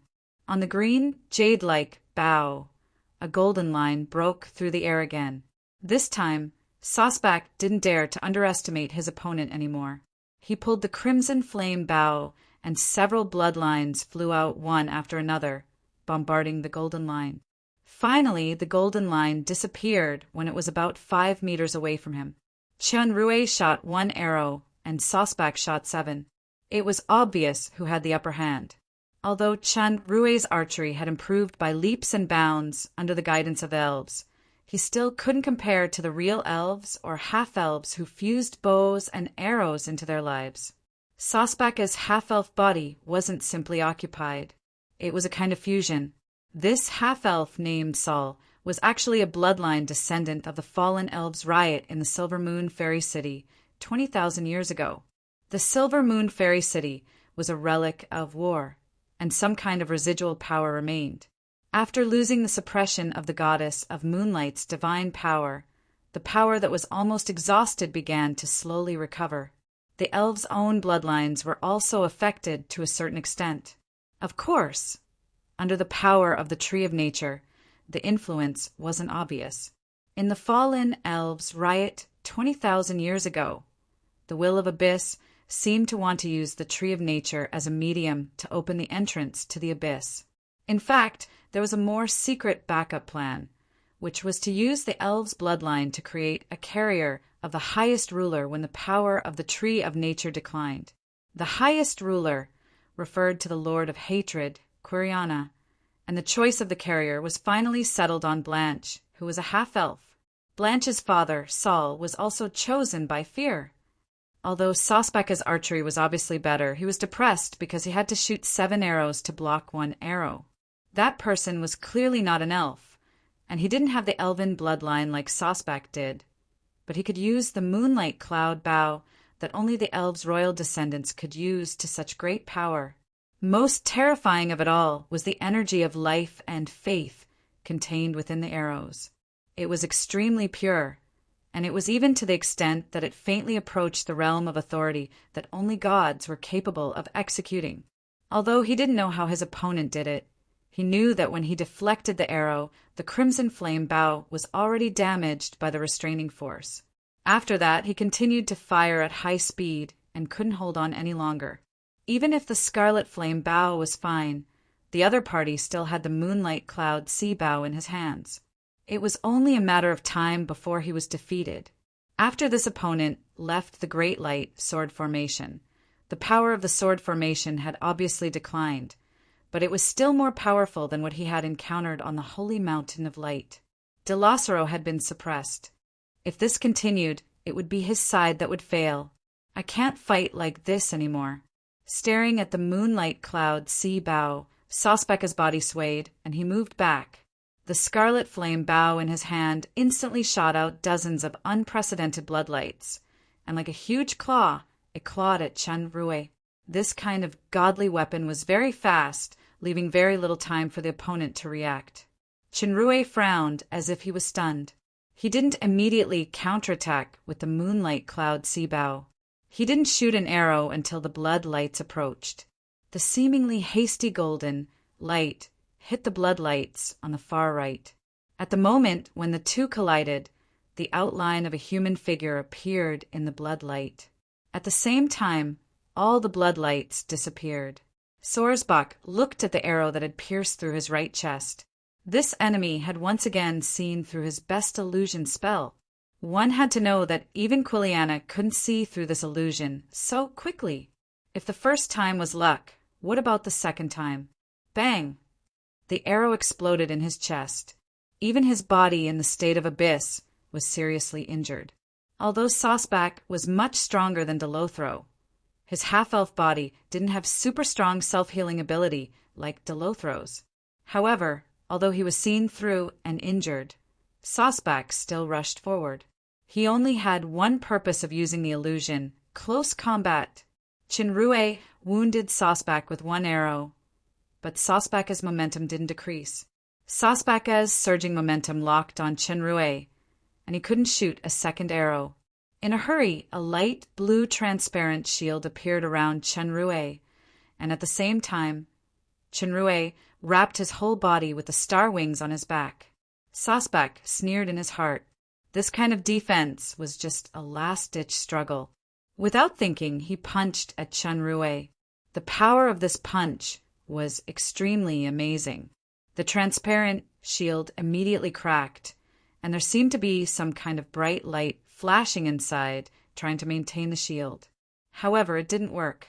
After the second punch, the shield completely collapsed, and the remaining force hit the armor-like wings. With a tremor, many wings were broken and splashed. Sosbach launched the third punch. He had absolute confidence that this punch would not only completely destroy the enemy's defense, but also shatter his body and soul. As long as he killed this person, he could join forces with De Lothro to completely defeat the Great Light Sword Formation and win this war. Suddenly, the wings spread out, and the purple starlight shone brightly. Sosbaka's movement froze because this punch had been blocked. One hand. The opponent actually used a single hand to receive his fist. While Sosbach was still in shock, a fist shining with starlight had already enlarged in his eyes, and his whole body was suddenly hit by a strong force and flew out. The light figure caught up with Sosbach, who had lost his balance in the air. Bang, bang, bang. In the high-speed punches, Sosbak shouted, and his surging blood energy burst out, shaking off Chinrue, who was chasing him. His figure flashed, and he had begun to counterattack. The two began a fierce fight in the air. Cracks appeared in the space, and the sphere that wrapped the two people in the great light sword formation also seemed to be in danger. Boom! The sphere in the space finally couldn't bear such pressure and collapsed. The two figures suddenly separated and confronted each other in the air. Below, Michael and the others, as well as Delothro, all looked up in surprise. Except for Rala, everyone, including Delothro, was shocked. Sosbak was also shocked. Looking at the scars on his body, his green pupils were full of disbelief. This enemy's strength had reached such a level. Your name. Sosbak's eyes became a bit more serious, and he really began to take this opponent wrapped in starlight seriously. Chinrue. Chinrue said his name. Now his body was so bright that the features on the surface could not be seen clearly, as if he had completely turned into light. After fighting with Quiriana last time, Rala sacrificed herself and merged into the mirror of the gods of heaven, which brought new inspiration to Chinrue. Later, he and the others practiced in the Galaxy Divinity Temple and the training ground for a long time. Although he still couldn't completely integrate everyone into the mirror of the gods of heaven, he had a further understanding of the mystery of the sky, and this light figure was the result of this understanding. In the state of light figure, his strength had reached the level of SSSS+++, but this state had a fatal flaw, which was that it couldn't be maintained for long. At present, he could only maintain it for 10 minutes at most, and if he exceeded it, his life would be in danger. From the battle just now, Lucian felt that although they were both at the level of Super 3, his current strength was still slightly inferior to Sosbak. If Sosbak didn't have the hidden danger of the leaf, and was injured by the moonlight cloud sea bow, he might still be at a disadvantage. The time of transformation was limited, and he couldn't maintain it for a long time. With a thought, Chinrue slowly landed in front of the great light sword array and shouted, "Seal!" This word was undoubtedly a code word, just like the previous word divide.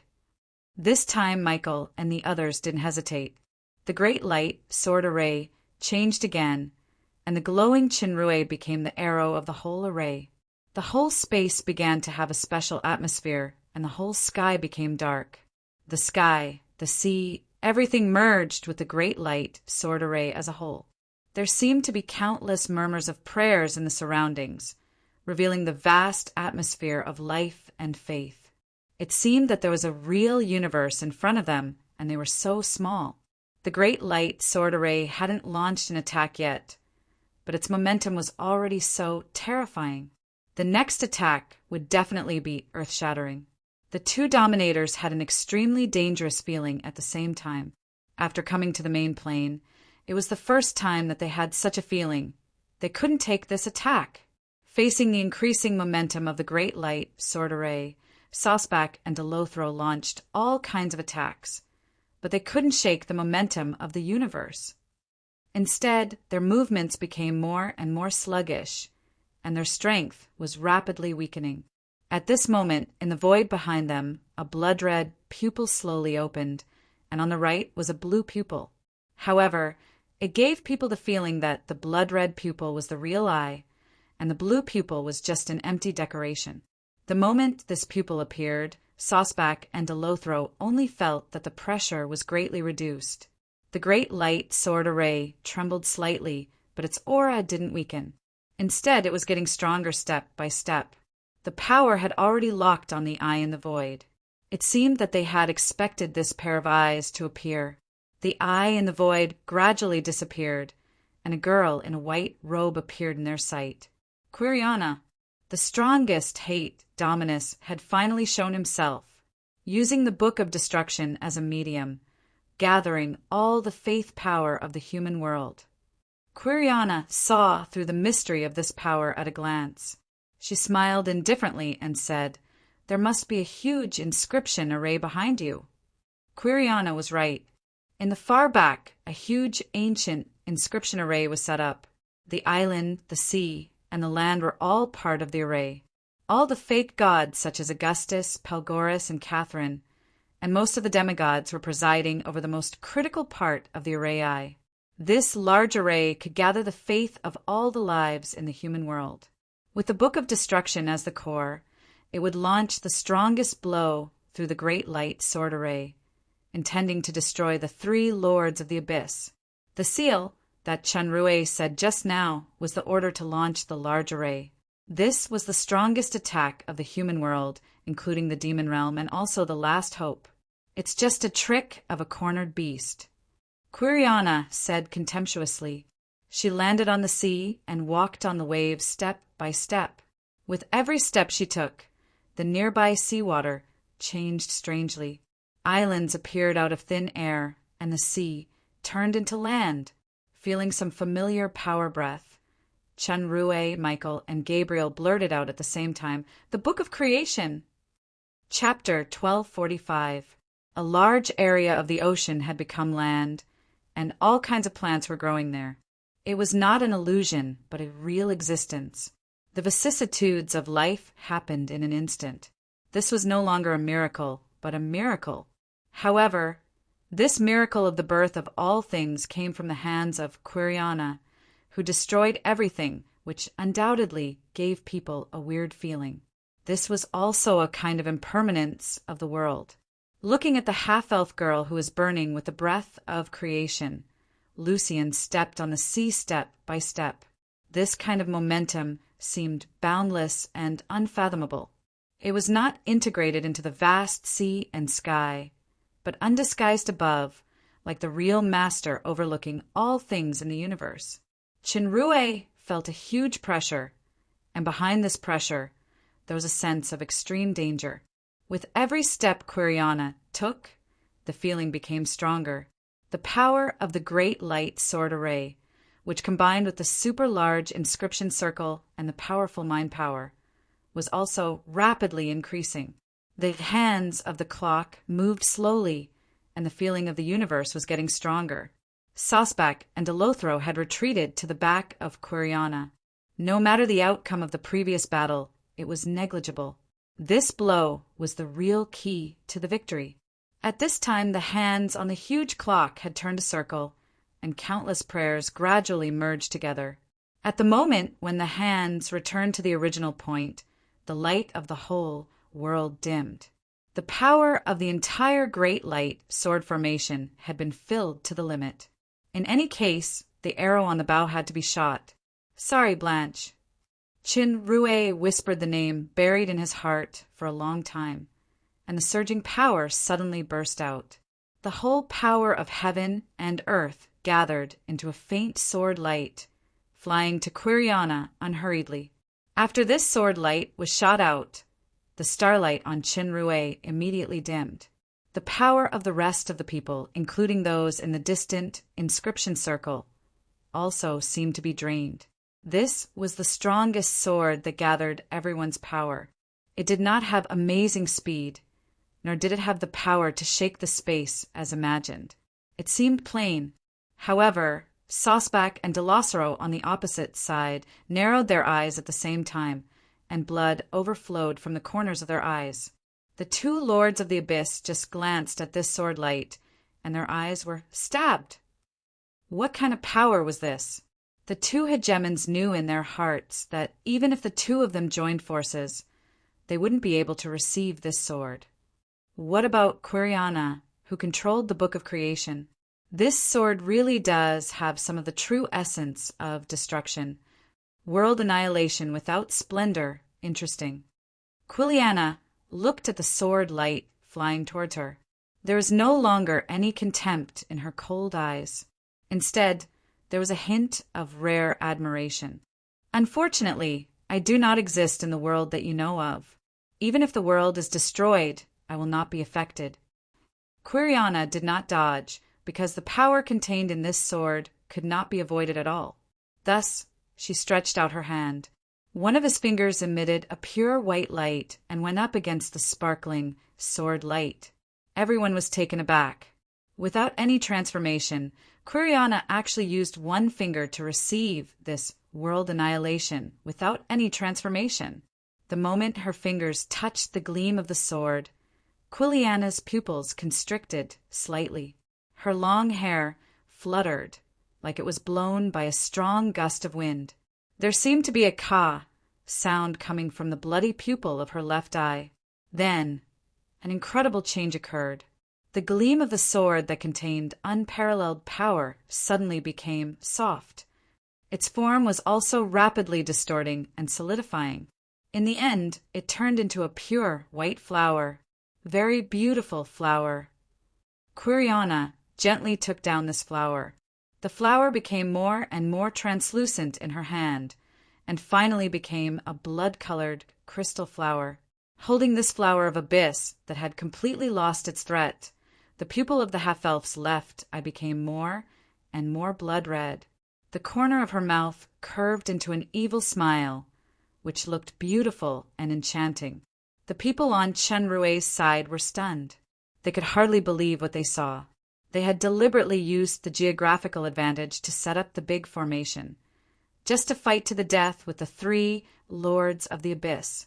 Unexpectedly, the desperate final sword was so easily resolved by Quiriana. Wasn't this a complete declaration of the defeat of the human side? The Book of Creation. Michael looked at the white light on Quiriana's fingertips in a daze, and his body trembled slightly. That's right. It must be the power of the Book of Creation that could make that unparalleled sword just now have such an incredible change. According to his understanding, his side had the power of the Book of Destruction. When it came into contact with the power of creation, it would superimpose an even higher amount of amazing destruction. However, for some reason, such an unimaginable change had occurred.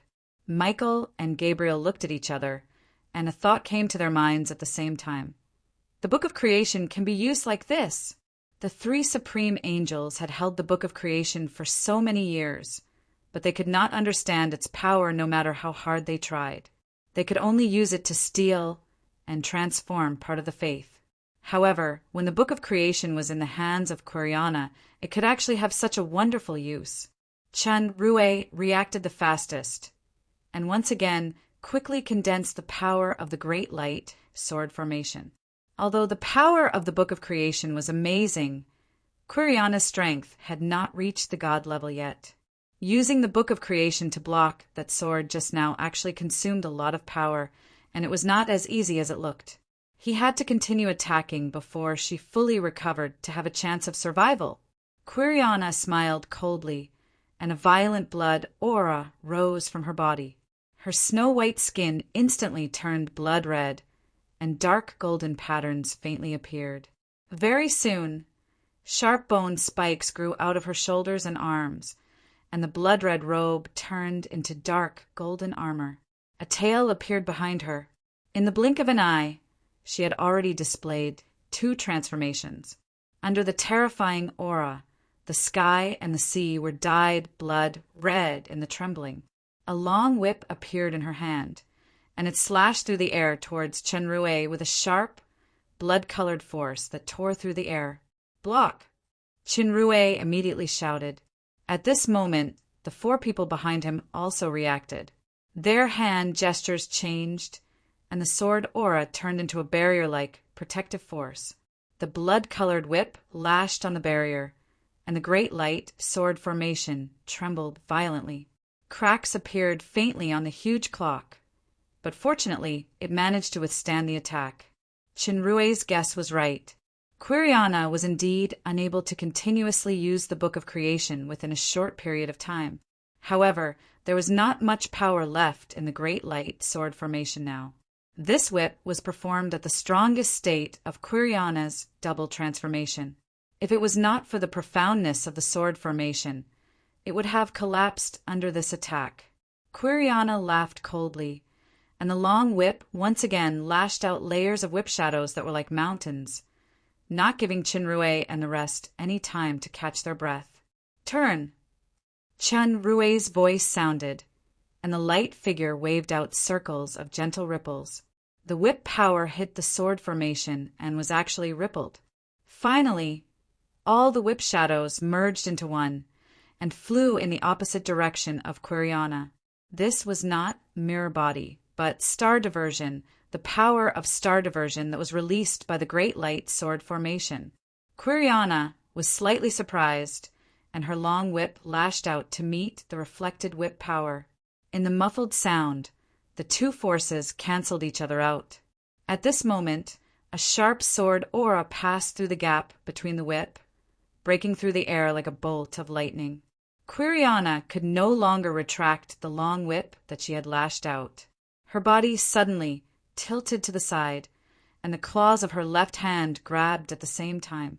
She actually caught the sword aura with her bare hands, but there was already a trace of blood on her cheek from the sword aura. Without waiting for Quiriana to make the next reaction, the sharp sword aura came one after another, like the endless Yangtze River.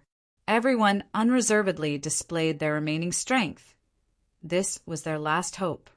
If they could not take advantage of this opportunity to eliminate Quiriana, then everyone present, including the people of the entire world, would face complete destruction. The sword aura that filled the sky suddenly paused and was instantly dyed blood red by some kind of power.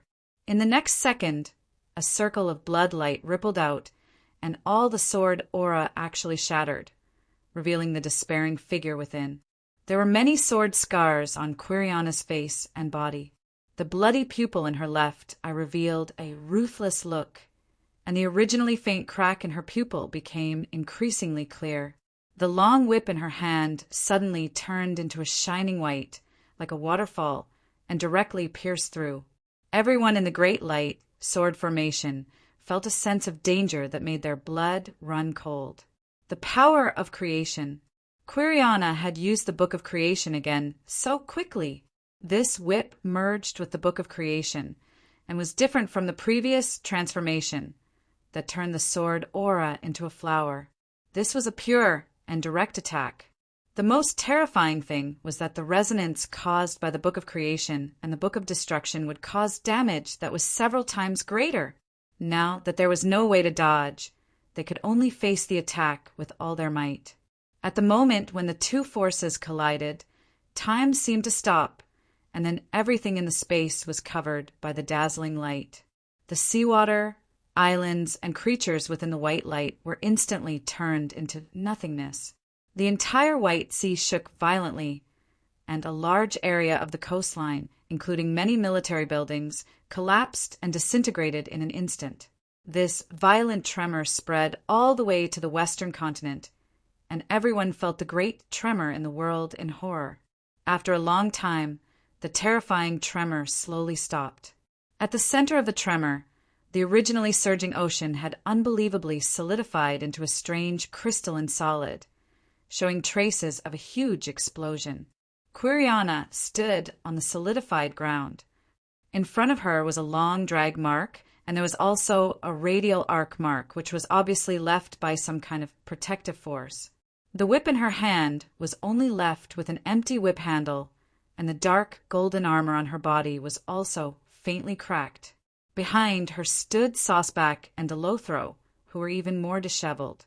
The faces of these two rulers were still filled with shock from the explosion just now. The abyss had destroyed countless planes, but it was the first time they had encountered such a terrifying force. On the opposite side of the three rulers of the abyss, the Great Light Sword formation had completely collapsed. Except for Chun Rue, who could barely stand, the other four were all seriously injured and couldn't get up. Michael's right arm was gone, and so was his Holy Cross sword. Gabriel's wings were all broken, and the Holy Melody sword in her hand was broken into 2 pieces. Satan looked fine on the surface, but he was the most seriously injured one. If it wasn't for the protection of the Book of Destruction, his soul would have been annihilated under this violent shock. Rala was at the back of the formation. She was relatively less injured, but she almost completely lost the ability to fight. The winner of this battle was the Abyss. If it wasn't for the Book of Creation, maybe this result would be reversed, but since it had become the result, if was meaningless. Chin Rue, who was at the front, suffered the most violent impact. If it wasn't for the power of the mirror of the gods of the sky, he would have been annihilated. Even so, his soul and body were seriously injured, and he had little power left. Your strength has surpassed Delothro. Quiriana looked indifferently at Chinrue, who was covered in dim starlight. I'll give you a chance.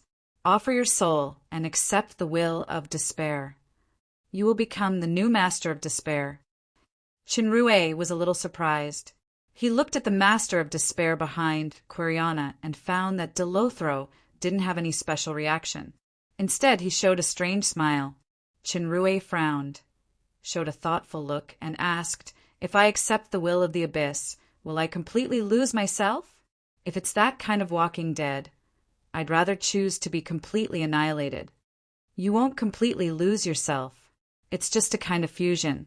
For example, in my will, there are still memories about your past which belong to her. Quiriana's right blue eye became a little more solid, and the emptiness was weakened a lot. Chinrue took a deep look at Quiriana.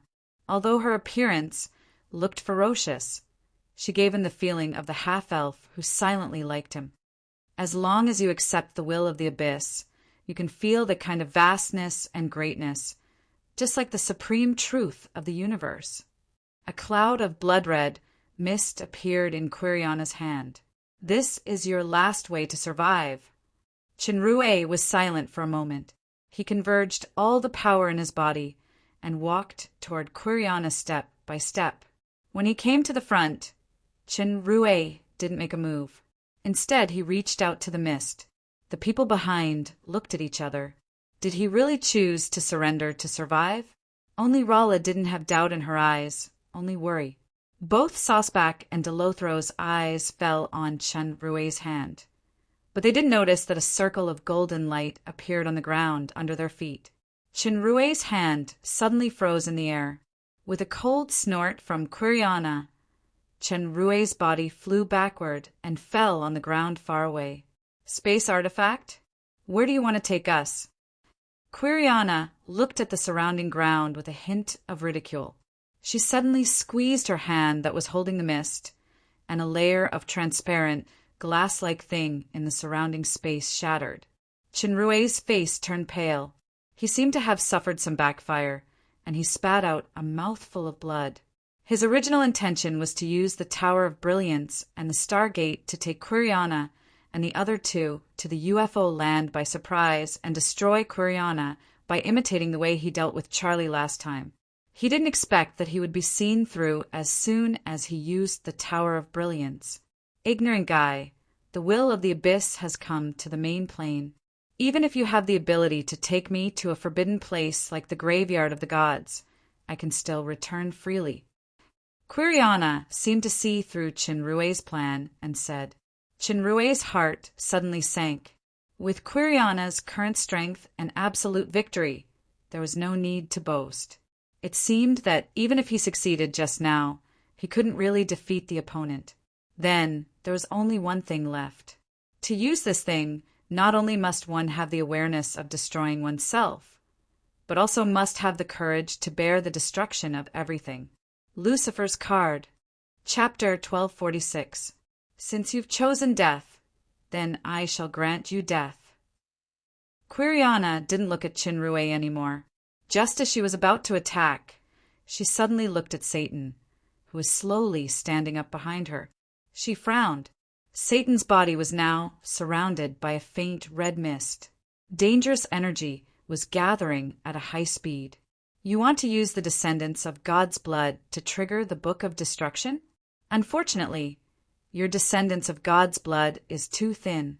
Even if you burn all of it, it won't help. Quiriana saw through Satan's intentions with a look of disdain. In front of the power I possess, mutual destruction is just an ignorant delusion. With that, a white ball of light appeared in Quiriana's hand. It was the Book of Creation. She waved at Satan from afar. Satan felt his mind tremble. The crazily burning blood power suddenly froze. At the same time, the Book of Destruction, which had been fused with his soul, seemed to be pulled by something and started to break out of his body. Suddenly, the pulling force disappeared. To be more precise, the flow of time sped up. The accelerated time blocked Quiriana's power. It meant that the power had disappeared before it reached its target. The explosion of the Book of Destruction also sped up. This was the power of time that Satan was best at.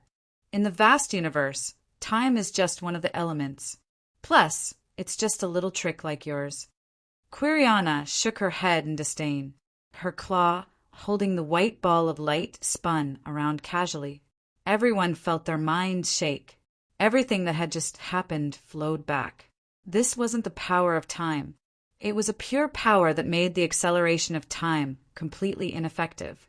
The power of time that Satan controlled was even more ingenious than Chunrue's. However, against such absolute power, even the most exquisite technique was useless. Bang, bang, bang. Dull explosions came from Satan's body. His blood vessels seemed to explode. A ball of dark light left his body and slowly flew towards Quiriana. The Book of Destruction was pulled out without any suspense. At this time, the power of the Book of Destruction and the Book of Creation suddenly stopped. They actually broke away from Quiriana's control. They slowly rose and floated in the air, facing each other. They emitted strange waves. The two waves intertwined and produced some kind of strong resonance. Under this resonance, everyone, including Quiriana, felt as if their movements were being restrained by some kind of great power, becoming sluggish. And the center of the resonance was Chunrue. Quiriana was shocked. Her gaze fell on something in Chunrue's hand. She took a closer look and saw that it was a card. From this angle, she could see the picture on the back of the card. It was a special thing like a key. This resonance. Quiriana's pupils suddenly shrank. Her voice was strangely trembling as she blurted out, "Could it be it? It must be." Quiriana's expression was no longer cold and indifferent. A strange light burned in her eyes. "I didn't expect the Book of Life and Death to be with you. No, it's the key to open the seal of life and death." At that moment, Chunrue suddenly understood. The Book of Life and Death. The seventh silver box. According to legend, the Creator used 7 days to create this world. 3 days to destroy everything that was originally unsuitable for life, and then 3 days to create this universe with the main plane as the center. In the 6 silver boxes, there were 3 pages of the Book of Creation and 3 pages of the Book of Destruction. But it only added up to 6 days. Nothingness was the beginning of heaven and earth. Being was the mother of all things. Between nothingness and being, there was the most powerful and most mysterious day. On this day, the 7th silver box that surpassed creation and destruction was created. It was also what Ben Hong called the most forbidden power. Life and death, or life and death, creation and destruction, being and nothingness. Creation and destruction alone could not form a complete universe. The cycle of life and death was the core truth of the universe. The supreme key formed by the 7 artifacts was the key to open the seal of this silver box. The eye that destroyed the gods in the void was the Book of Life and Death? Something was not right. In the dream caused by the power of Lucifer and the tree of nature, the eye was an existence besieged by the gods. And the seal that Quiriana mentioned, no. Gabriel's voice sounded. "Don't use it." "What are you hesitating about?" Quiriana showed a strange smile, and her voice was tempting. "As long as you use the supreme key, you can open the power of the Book of Life and Death. Even if I hold the Book of Creation. No, I still have the Book of Destruction. I can't resist it. You can completely destroy the abyss." Chunrue felt his breathing quicken, and he subconsciously clenched the Lord of Darkness in his hand. Lucifer's words seemed to ring in his ears again. There was only one chance to use the supreme key. Not only must he have the awareness of destroying himself, but he must also have the courage to bear the destruction of everything. However, in the current situation, if he didn't use it, the abyss would also destroy everything. Just as Chinrue made up his mind and planned to use the supreme key, several beams of light shot from a distance, like lightning. It was actually the main cannon of the starlight, psychic.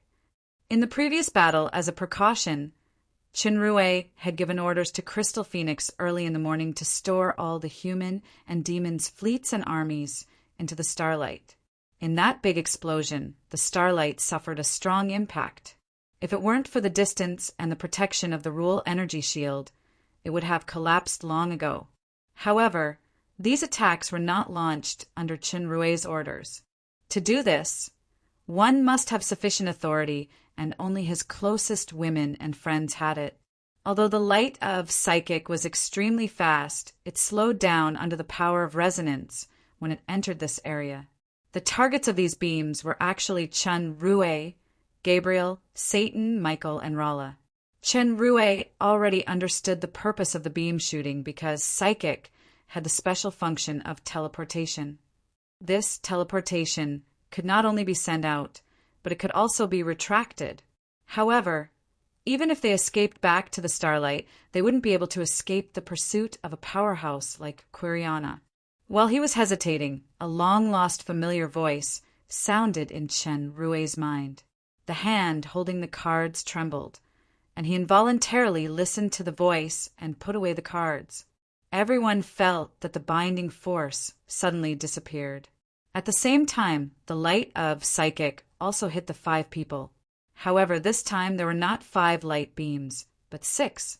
The target of the 6th light beam was the suspended Book of Destruction and Book of Creation. Quiriana's reaction was extremely fast. After discovering the intention of this light beam, her figure flashed, and she had already rushed into the sky. Although she was a little slower than the light beam because she got rid of the binding, Quiriana had absolute confidence that she could instantly turn this guy who dared to play tricks in front of her into ashes, and then catch up with Chinrue and the others. Unsurprisingly, Quiriana's hand accurately grabbed that person's neck. On that beautiful face, there was no pain, only indifference. Quiriana's expression suddenly changed. This was because the Book of Destruction and Book of Creation emitted a strong light at the same time, and an extremely dangerous feeling surged in her heart. This woman. At the moment when the basic Book of Creation and Book of Destruction collided, she used the power that she had long prepared to trigger the interweaving of the origin of creation and origin of destruction. The interweaving of the 2 types of books was not ingenious, but pure mixing. This kind of mixing would produce an indescribable, explosive power. It was far more powerful than the whip she used to deal with the Great Light sword formation. This woman's power was actually the origin of creation and origin of destruction. Although it was not very strong, it was like a fuse, triggering the most terrifying explosion. Quiriana let go of this woman without hesitation, and immediately grabbed the Book of Destruction and Book of Creation. However, it was too late, and the terrifying power exploded in an instant. The speed of light was extremely fast, and this series of changes actually happened in the blink of an eye. The starlight had been set to jump at full speed in advance, but it still suffered a terrifying shockwave from this explosion. Although it was severely damaged, this shockwave also helped the starlight to a certain extent, allowing the starlight to successfully escape to a safe area before it was destroyed. A second before the explosion, Chinrue happened to be teleported back to the starlight by the light. He felt as if his chest was blocked by something, and then his 5 senses seemed to have lost their function. He could not even feel the violent tremors of the starlight space in the explosion. All that was left in his mind was the last white light that rushed towards the Book of Creation and Book of Destruction.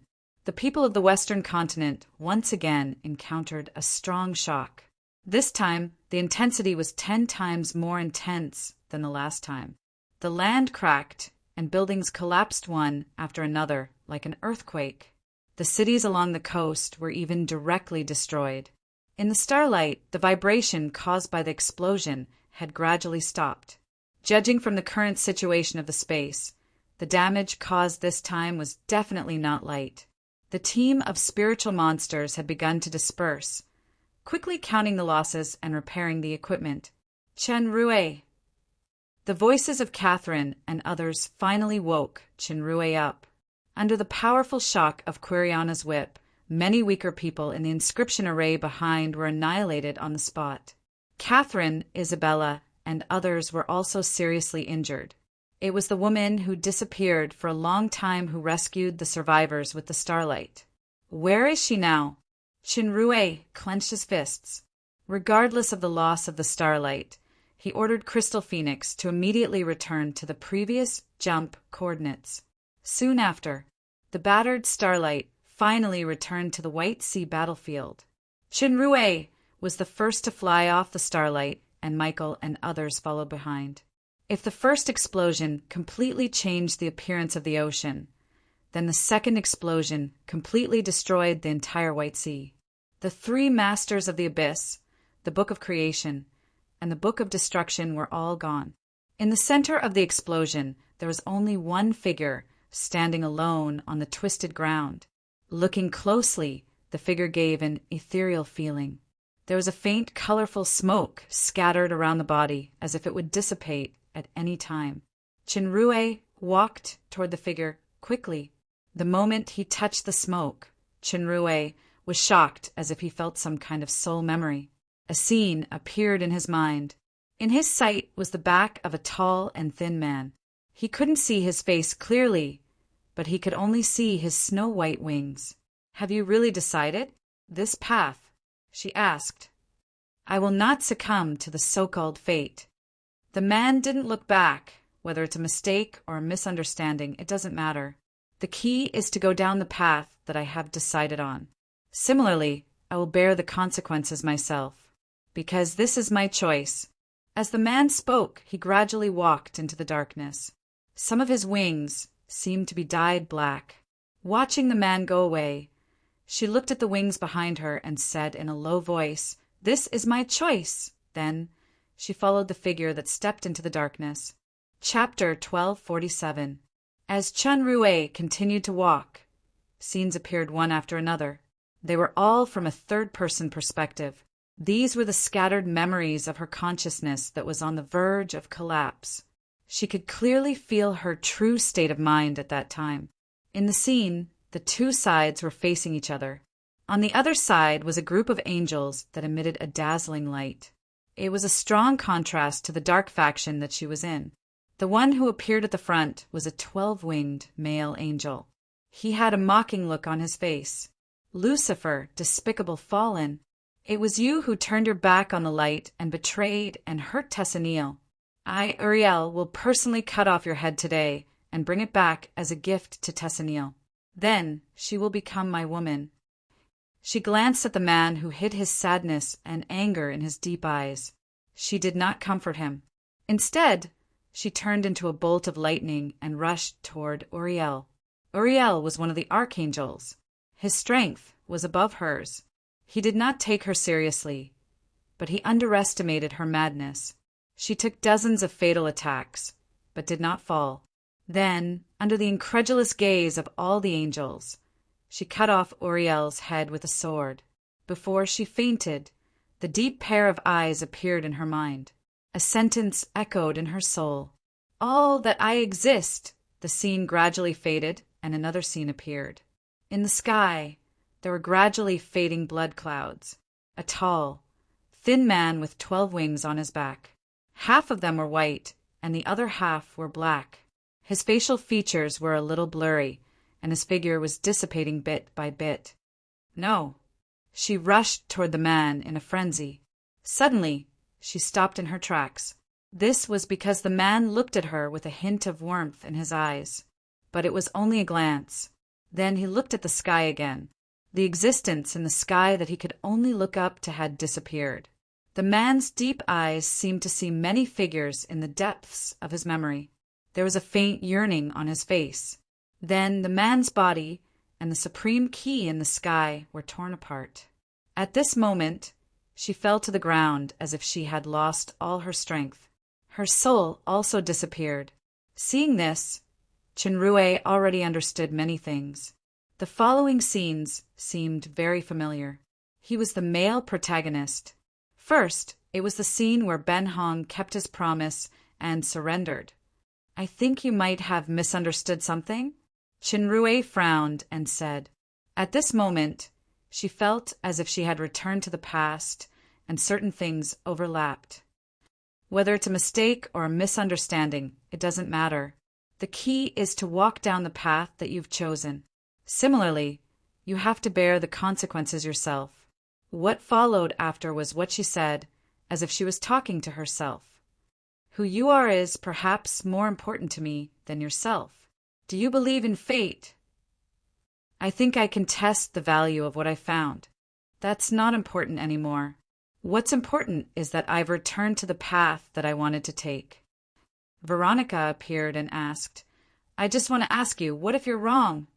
Then, she was silent for a moment, then answered with 3 words, "I won't regret it." After that, many familiar scenes appeared one after another. Most of them were scenes of him happily gathering with his relatives and friends, while she just quietly watched from afar. This kind of loneliness was just like in the past. Perhaps this was all that was needed. Everyone is an irreplaceable existence. This was what Chinrue said. This sentence caused her to fall into deep thought. Then, it was the scene of Chinrue explaining the truth. She understood that he didn't want to lie. "I not him. I'm sorry. Actually, she should have had a premonition. Perhaps it was because of some kind of desire in her heart that she couldn't bear to give up. Unfortunately, the truth was still so cruel. She seemed indifferent, but in reality she had lost her soul. She felt that she had once again lost the value of her existence. It was only when she flew towards the Book of Creation and Book of Destruction that she seemed to have found her value again, just like how she had sacrificed her life to rush towards Uriel. Although her heart felt extra peace, it was also lost and empty. It was as if she was watching from afar and quietly following. Once again, this was reincarnation and it was fate. But since she had made her choice, she wouldn't regret it.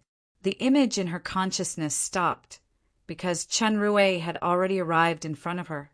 Although he hadn't walked far, he seemed to have followed her thoughts through the endless vicissitudes of time and experienced countless changes in her state of mind. "Who you are is more important to me than yourself." Chinrue tried hard to correct her blurry vision and looked at Ben Hong. This familiar sentence caused Ben Hong's almost dead eyes to move. As if using the last of her strength, she slowly turned her gaze over, just in time to meet Chinrue's red eyes. Different from that kind of depth, this man's eyes were simple. Simple and pure. A guy without any great ambitions, simply wanting to protect the people important to him. For some reason, this simple feeling was somewhat warm. Chinrue looked at Ben Hong and felt her feelings. He said, "No matter what we are, friend, enemy, or something else, please continue to exist." Every word in these words condensed the truth from the soul. Ben Hong's pupils shrank. She still looked at it quietly, but her eyes were no longer empty. It wasn't reincarnation, nor was it fate. It was a real existence. However, she didn't even have the strength to say a word. A tear slowly slipped from the corner of her eye. The tear flowed down, and cracks appeared on her cheek. Chinrue was horrified to feel that the star god statue of Calamity on the supersystem star ceiling platform also began to crack. He tried his best to put Ben Hong into the star ceiling platform, but he couldn't succeed. It was as if it was air that didn't exist. The colorful smoke slowly thinned, and Chinrue felt the fluctuations of the soul. Such fluctuations would undoubtedly accelerate the process of the soul collapse. This wasn't an ordinary fluctuation. Chinrue heard that this was a song of farewell song. She would no longer leave without saying goodbye.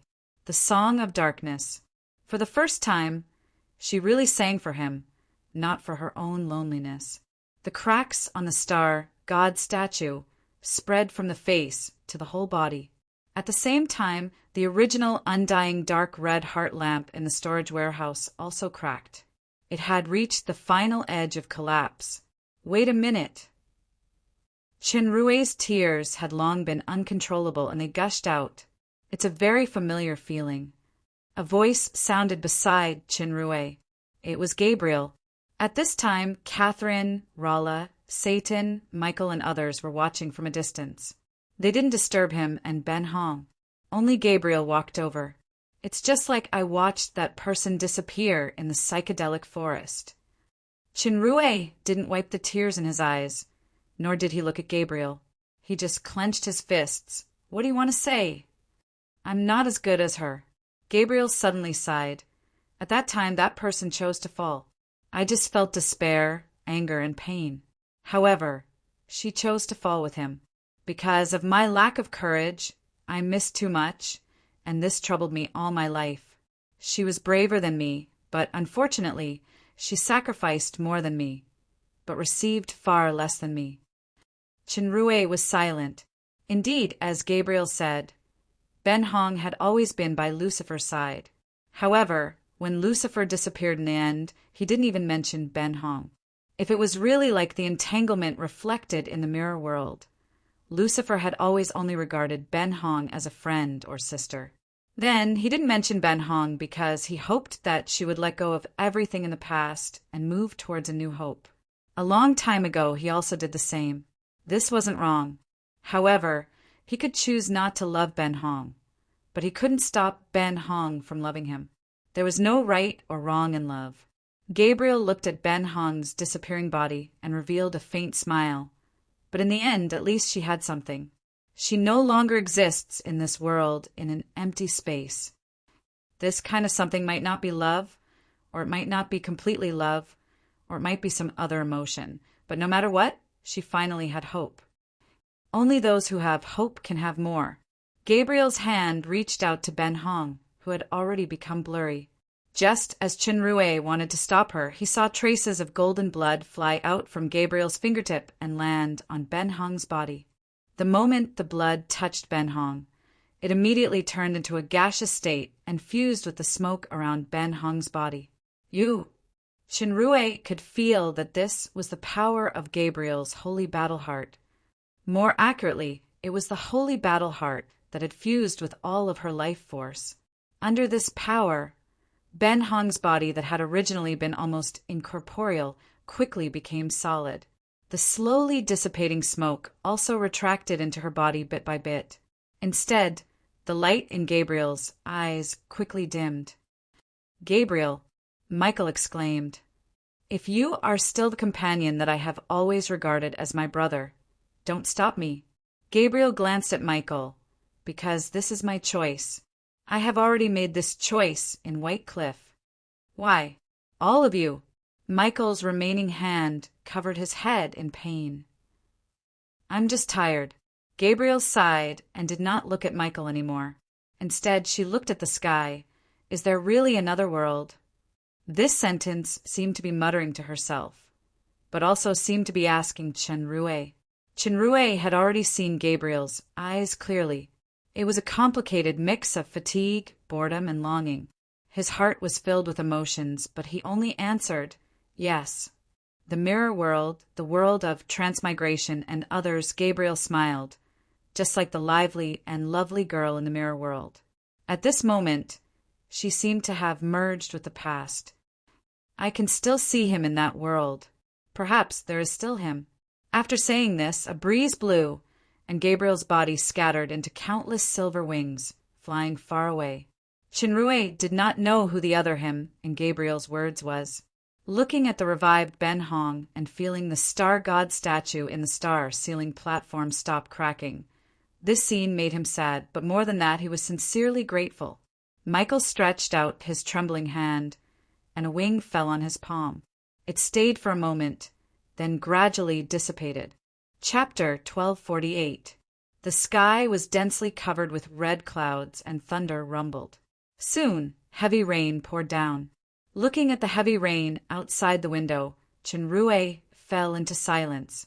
In the Battle of the White Sea, although Ben Hong had caused the explosion of the Book of Creation and Book of Destruction at the cost of his life, he did not really destroy Quiriana. Quiriana's strength was extremely terrifying. She had withstood the terrifying explosion at the last moment, taking away the Book of Creation and Book of Destruction. Of course, she and the other two rulers had also suffered unprecedented damage. However, as long as the will of the abyss existed, the three of them would not die. It was only a matter of time before they recovered. This had been confirmed by Satan and Michael. With the fusion of the sacred battle heart given by Gabriel with her life force, Ben Hong had been reborn, but his body and strength had been greatly depleted. He was currently recuperating in the star sealing platform and would not be able to fight in the short term, other than Ben Hong. Chen Rui was the one with the most serious injury. He was also the one who recovered the fastest. The situation of the rest wasn't very optimistic. Michael had lost an arm and had now lost the support of the power of faith from the holy mountain of light. In addition, Ben Hong's power of destruction was not to be underestimated. It would be difficult for him to regenerate in a short period of time. The Book of Destruction, which Satan had fused with his soul, was forcibly stripped away by Quiriana. The damage he suffered was even greater than Michael's. Rala's injuries were relatively better. In the formation, Catherine, Augustus, Pelgoris, and the others had all suffered varying degrees of damage from the explosion of the power of creation and destruction triggered by Quiriana's attack. Their strength was greatly reduced, and the weaker ones were even directly annihilated. It could be said that the high-level experts on the side of the humans and demons were temporarily unable to fight again.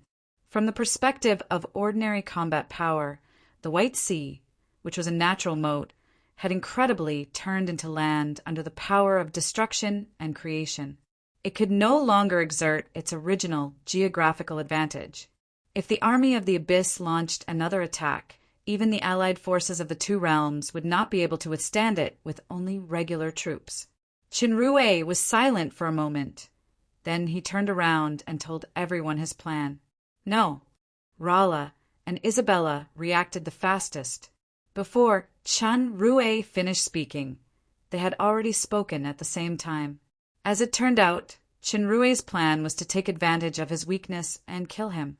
Instead of retreating, he would launch a surprise attack on the Nightmare Volcano and annihilate the three injured sovereigns. As for the spearhead of the surprise attack, it was naturally the strongest Chen Rui himself. If you want to go, I'll go with you. Rala added, It's not that I'm afraid of death, but this plan won't work. Satan shook his head. He was also a ruthless person. At that time, he had not hesitated to use the power of his bloodline to activate the Book of Destruction, wanting to take Quiriana down with him. Unfortunately, he had failed. Michael, who had been sitting at the table in deep thought, also spoke up. Indeed, it won't work. If it were an ordinary battle, a surprise attack under such circumstances would be able to play an unexpected role. However, the Nightmare Volcano is definitely not an ordinary place. It is the place where the will of the Abyss descends. In that kind of environment, your strength will be greatly weakened by the suppression of the will. Even your opponent, Delothro, may not be able to withstand it, let alone Sosbach and Quiriana. In the face of an absolute difference in strength, no matter how strong the strategy is, it will be useless. If you go there rashly, you will definitely die, and it will be a wasted sacrifice. Qinrui frowned and asked, What if I use the Supreme Key? As soon as this was said, Michael and Satan expressed their opposition in unison. Michael sighed. You don't understand what kind of existence it is. Based on the current situation, if you don't use it, this world may still have a chance of survival. If you use it, then there won't even be a trace of hope unless what? Qinrui asked. He still didn't understand what the Supreme Key was. He thought it was the most powerful artifact triggered by sacrificing himself. But from Quiriana, he knew that it was the key to open the seal of the Book of Life and Death. However, it seemed that this key was not as simple as he imagined. It seemed that after opening the seal of life and death, there would be terrible consequences of destroying everything. That was why Lucifer gave such an instruction. So, what other functions does this supreme key have? Is it just to perish together with the enemy? Faced with Chun Rue's question, the two old opponents, Michael and Satan, looked at each other and fell silent. Chinrue knew that there must be some kind of taboo involved. He had witnessed the annihilation of the Earth Elemental King Moore, so he knew that some things were not deliberately kept in suspense, but were restricted by powerful rules or forbidden forces. I can only tell you this. If you use this thing, it will bring unpredictable consequences unless you can transcend everything. Satan said thoughtfully, then he emphasized, yes, it is transcend. Transcend? Chinrue carefully tasted the profound meaning of these two words, but he was still puzzled. It's not that I deliberately want to affect the morale, Augula's interjected. It's just that I think the hope of survival is very slim now. Now that we have lost the natural stronghold of Baihai, it is difficult for us to recover in a short time. If we just wait, the destruction of this world will be right in front of us. Many people were silent. What Augula said was indeed the truth. Catherine, who had been thinking, said, Sir Michael, the glimmer of hope you mentioned just now, does it mean something else? You are indeed the wisest empress of the demon realm. Your observation is very keen. Michael nodded. We do still have a glimmer of hope. As soon as this was said, everyone's attention was focused. Michael looked at Chinrue. The last hope is him. Me. Chinrue was taken aback. If he wasn't on the same side as Michael now, he would think that Michael was deliberately praising him. It's you. Michael sighed. I already know that you are not that person, but the potential you have is unfathomable and far beyond my understanding. The first time we fought was at the Holy Mountain of Light. At that time, you were still a tool used by Ben Hong, and your strength was only demigod. The second time we met was a few years later, still at the Holy Mountain of Light, but at that time, Ben Hong became your follower, and your strength had reached the peak of pseudo-god. In a one-on-one fight, even I am not sure that I can defeat you. By the third time we met, you were already able to compete with me, Gabriel, and Raphael alone. Although you can't compete with Quiriana now, you are already superior to Delothro. It is the first time I have seen such a terrifying speed of progress. I believe that you will be able to surpass Quiriana, and perhaps even go further and step into the door that we have been unable to cross. Chinrue smiled bitterly. He had never had any ambition to become a god. His greatest wish was to hold his beloved woman every day, watch his pair of precious children grow up, and enjoy life, family, and friendship. Power was only for protection. Satan nodded empathically at Michael's words and said, It's just that Quiriana will not give him this chance to grow. We don't have enough time.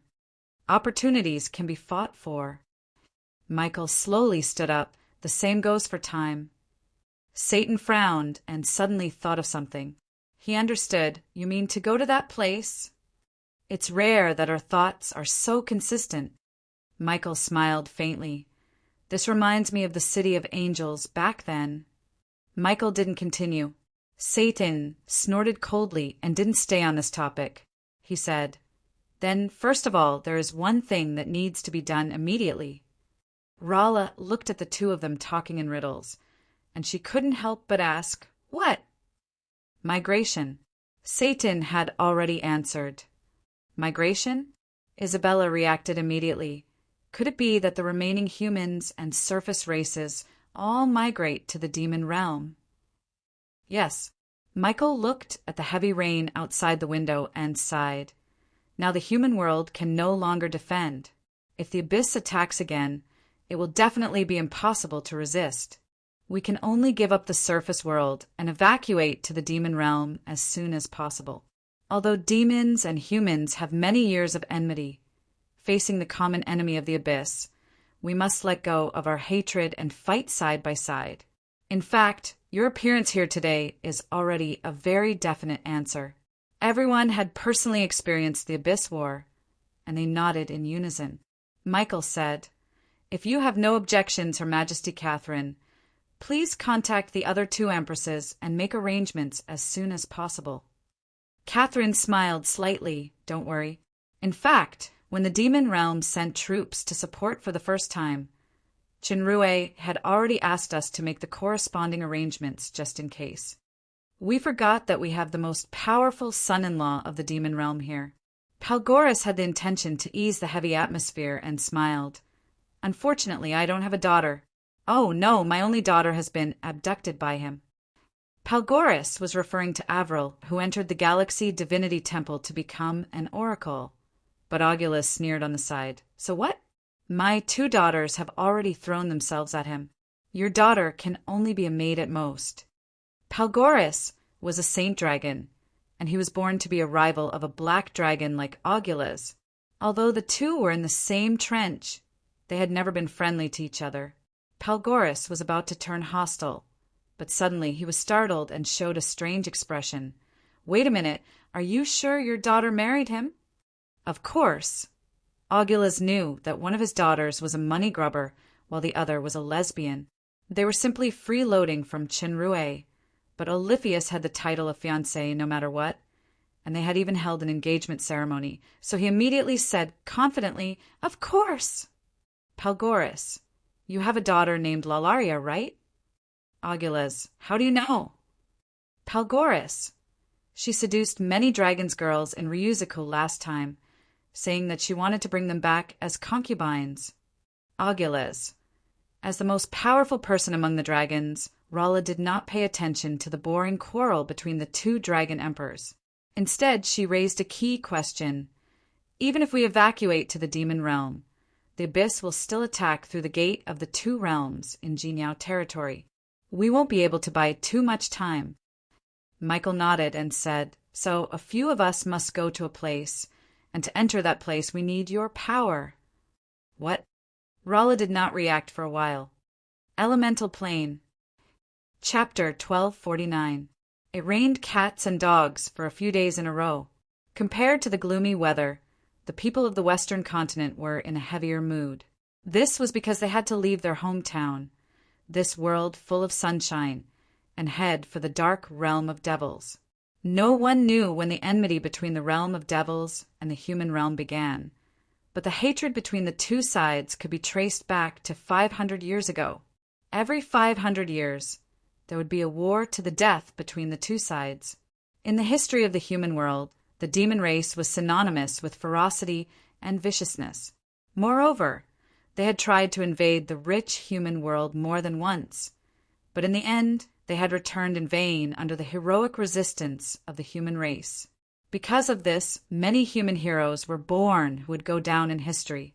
Throughout history, more than one person had imagined that the human alliance would defeat the Devil Realm's army and then invade the realm of devils, conquering it in one fell swoop and eliminating future troubles. However, no one had ever thought that one day humans would enter the realm of devils in this way. Migration. It was a complete migration. To put it bluntly, it was an escape. It was all because of that catastrophe.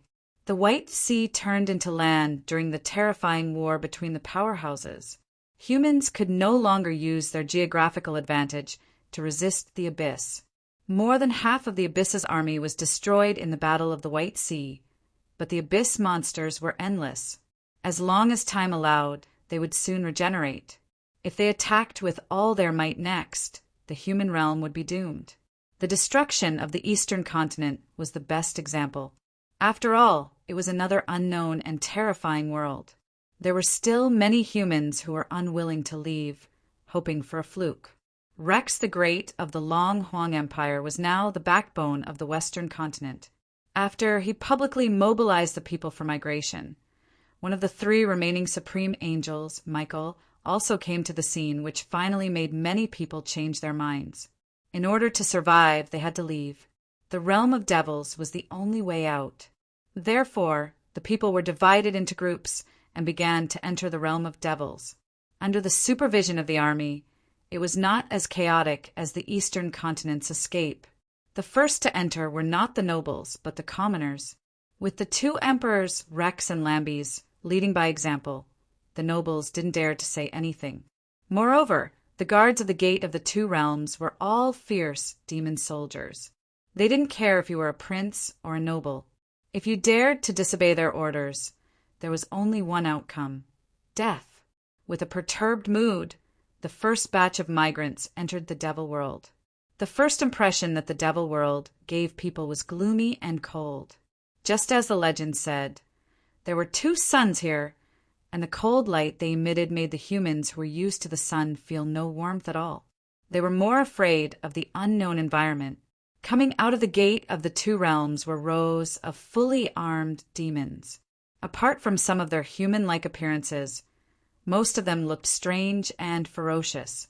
It was said that those with human appearances were also great demons in disguise. Their true forms were much more terrifying than their current appearances. There were 3 two-way teleportation portals in front of him. They were red, blue, and purple in color respectively. All of them were engraved with profound magic inscriptions. They were even larger than the ones in the Starlight Kingdom and could transport more people. These 3 doors led to the 3 empires of the demon realm. Families or individuals had already received a random identity card in advance. According to the color of the identity card, they would enter the corresponding portal. This identity card would also become the basis for temporary residence in the demon realm. In the face of these terrible demons, none of the civilians dared to resist or object. They just silently walked into the corresponding portal. No one knew what was behind these 3 portals, nor did they know what their fate was: slaves, food, or little Roy male, 14 years old this year, a civilian in the Jinyao territory. This time he became the first batch of humans to migrate with his family. He and his parents each received a purple identity card engraved with nationality, name, and gender. The purple identity card entered the fallen angel empire. After walking into the portal, a city appeared in front of little Roy. This city was completely different from what he imagined. It was not as desolate and dilapidated as the legendary Demon Realm cities. There were many buildings with extraordinary craftsmanship. The roads were spacious and well-planned. There were also many wonderful things that he had never heard of. The young man was attracted by the huge screen hanging on a tall building in the middle at first glance. The big screen had a clear moving picture and a loud voice. On the screen was a solemn-looking demons. They were explaining the situation of the city and some rules that migrating humans should pay attention to in the common language. It turned out that this was a small town in the southernmost part of the Dark Moon estate of the fallen angel empire, called Town Soto. Everyone was surprised. If a city of this scale was placed in an ordinary kingdom in the human world, it would be one of the top cities. In the demon realm, it was actually just a small town on the border of an estate. Is this still the barren, dangerous, and barren demon realm? It was clearly a more prosperous and affluent place than the human world. According to the explanation, this magical screen was called Magic TV. It could be seen almost everywhere in the demon realm. There was also the magic newspaper that was currently distributed for free. It wrote various things that the human expatriates needed to pay attention to. According to the Magic TV and the Magic newspaper, the migrating humans would not become slaves. Instead, they would be equal to ordinary demons. If someone provoked or committed illegal acts using race as a reason, no matter if it was a human or a demon, they would be severely punished by the law enforcement team. There was a unified residential area for humans. Food would be provided for free in the first week, but only for a week. If humans wanted to survive, they must use their own labor in exchange for food and money. Town Soto was an agriculture-oriented town. It would recruit a large number of farmers and factory workers. There was also a shortage of jobs in construction, handicrafts, and casting. In addition, those with skills could also apply for additional employment opportunities. In recent years, the development of the entire demon realm was extremely rapid. In this case, some gaps were also increasing day by day. One of the most prominent problems was the problem of the labor ratio between commerce and agriculture.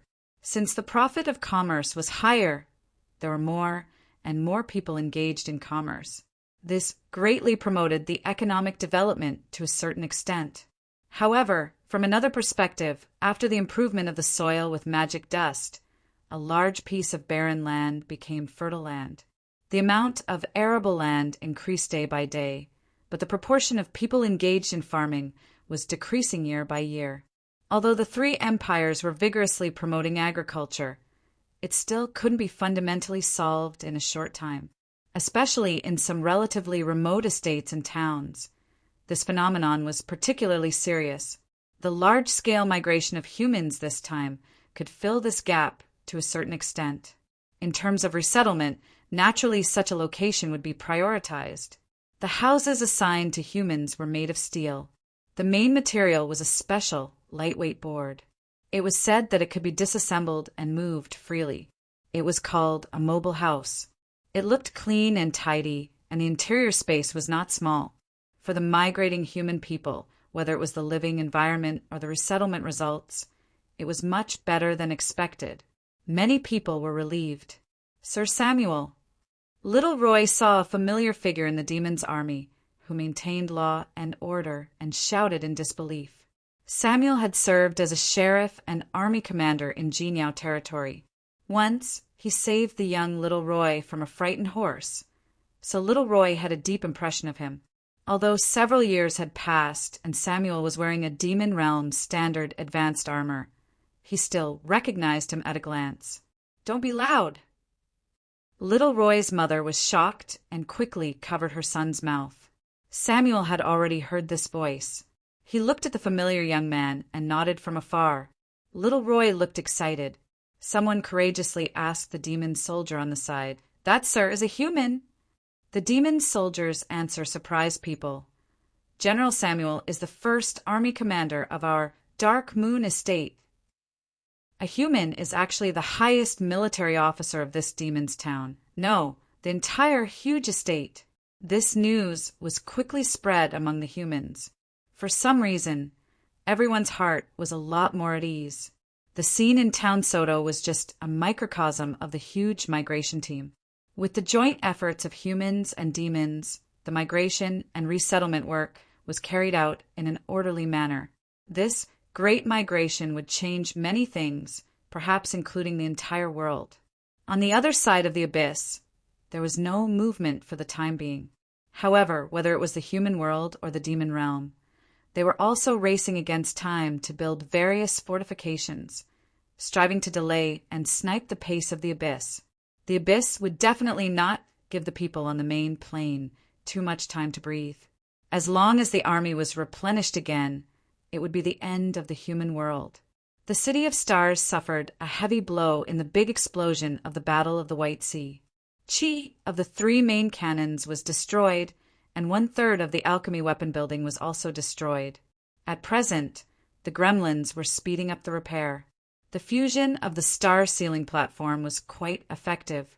Ben Hong's injury had basically recovered. The original lamp spirit body was also reshaped under Gabriel's life force, but her soul and the power of the holy battle heart had not yet fully integrated. She chose to retreat directly after resurrection, since she had mastered the power of the origin of destruction and creation at the same time. As long as she integrated the power of the holy battle heart, her strength would go up to a higher level. Satan's injury was still recovering slowly. He and Michael had never accepted Chinrue's star sealing or strengthening. For powerhouses in the realm of peak pseudo-god, the bonus of star sealing was not obvious. More importantly, they all had their own obsession. If they rashly used external forces or attached to others, it would be extremely disadvantageous to their state of mind, and their strength was likely to regress. Ben Hong's situation was different at the beginning. She had been obsessed with Lucifer all her life. At that time, she misunderstood that Chenrue was Lucifer, so that kind of surrender did not affect her state of mind. Instead, it made her stronger. The power of the intertwining of the power of creation and destruction was by no means comparable to ordinary attacks. The recovery speed of the rest of the people's injuries was slower than normal. Chinrue had been resting. When the migration of the human world was about 2/3 completed, he finally set off for the elemental realm, accompanied by Michael and Rolla. Chapter 1250. The elemental realm rejected all outsiders. It was impossible for ordinary cultivators to directly enter the elemental realm. Even peak pseudo-god powerhouses like Michael and Satan were no exception. Chen Rui used the fertile yuan soil given by Moore before he was annihilated last time to enter the elemental realm. This time, under the guidance of Michael, Rolla projected the power of the 6 elemental kingdoms into the space in an intervention method, thus opening the door to the elemental plane. In terms of strength, Rolla was not inferior to Michael, but in terms of knowledge and experience, even with the power of the fairy dragon's bloodline inheritance, Rolla was far inferior to the veteran peak powerhouse Michael, let alone Chenrui, who was an outsider. The elemental realm was similar to the last time Chenrui entered. The shining clouds in the sky were constantly changing. There was no ground under his feet. There were islands condensed by various elements floating in the air. Hurricanes and lightning could be seen from time to time. The place was filled with extremely rich and powerful elemental energy. The moment they entered the elemental realm, Chenrui and Michael were shocked at the same time. They felt as if they were in an oven. Their bodies and strength were quickly decomposed and burned by the surrounding elemental power. It was the strange power of the elemental realm. This plane rejected all matter and power other than elements. Michael was prepared. His body flickered with white light, and the 12 wings behind him turned into a light film on his body surface. This light film contained the power of space power, which temporarily blocked the repulsive force. When he looked at Chenrui again, there was no special power fluctuation on the surface. He seemed to be fine. Chenrui couldn't help but be secretly surprised. Chenrui had encountered this kind of repulsive force in the elemental realm last time, so he immediately activated the aura protection of the super system. It consumed 100,000 auras and 1,000 faith crystals per minute. In this state, the abnormal force of the elements realm couldn't erode his body. However, his energy consumption would inevitably increase. Michael was not an exception either. Compared to Michael and Chenrui, Rolla did not need any protection at all. Instead, she was like a fish in water in this elemental environment. In fact, some of the insights she had gained from her battle with Quiriana had become unprecedentedly clear, and her aura seemed to have become a little more refined. Comparisons are odious. Chenrui sensed the change in Rolla and flew to her side. He sighed, but he was happy for her. Humans are better than dragons. Fairy Miss Long blinked her eyes and corrected her. Michael had already flown in front of the two of them. At this time, a group of flying firebirds condensed in the air, spurting flames at him. Michael waved his hand, and the firebirds turned into powder. However, the scattered powder turned into ice snakes with cold air surrounding them in the air. Destruction was just another form of existence for the creatures of the elemental realm. They were immortal. If they really stood still and fought, even if Michael could easily destroy these creatures with his strength, he couldn't deal with them endlessly. The ice snakes suddenly paused. Then they quickly turned into cute puppies with cloud-like fur. They abandoned Michael and ran back to Rolla's side. They turned around meekly and turned into a soft breeze. After obtaining the recognition of the elemental goddess equipment, Rolla became the 7th oracle of the elements. However, the real reason was that she existed as the resurrected body of the elemental goddess. Later, Chenrui broke into the elemental realm, and then Lucifer appeared. With incredible power, he failed the resurrection of the elemental goddess. Rolla regained her self-awareness and also obtained a part of the elemental goddess's power. Therefore, her strength quickly soared to the peak of a false god. And this time, when she returned to the elemental realm in a completely awake state, she was inspired by some insights and automatically mastered a part of the power of the elemental realm. It could be said that the current her was the real oracle of the elements. Ordinary elemental creatures had an instinctive sense of obedience and closeness to her, and could not cause any harm to her. 6 light spots of different colors appeared in the distant sky, instantly enlarging in front of them. They were the 6 great elemental messengers. Michael stepped forward, placed his left hand on his chest, and slightly bowed his head. 6 elemental messengers, long time no see. The 6 elemental messengers were obviously familiar with Michael, and they all bowed their heads to return the greeting. The oracle of the light element spoke, but it was to Rolla. "Welcome back, great elemental messenger Rolla." "Oh," Fairy Miss Long responded casually. She remembered that the last time Chen Rue tried to save her, he lost an arm in a bitter battle with the 6 elemental messengers and almost lost his life. It was inevitable that she had some grudges in her heart. Chen Rue did not take it to heart. He smiled slightly and nodded to the 6 great elemental messengers. Michael was moved. He only knew that Rolla had the 6th elemental kingdom and had a deep relationship with the elemental realm, but he did not expect the fairy dragon to have the same status as the 6 great elemental messengers. The 6 great elemental messengers had ruled the elemental realm for countless years, and there was actually a 7th great elemental messenger. However, since Rolla had the identity of a great elemental messenger, it was even easier. Michael said, "To be honest, we came today to ask for a favor. The abyss has descended on the main plane." The abyss descended on the main plane? The 6 great elemental messengers were all taken aback. The water elemental great oracle pondered and said, "Isn't there a power seal? Logically, the abyss can't descend so quickly." "I don't know either." Michael sighed. The holy mountain of light was destroyed by the abyss. The book of creation and the book of destruction both fell into the hands of the Hate Lord.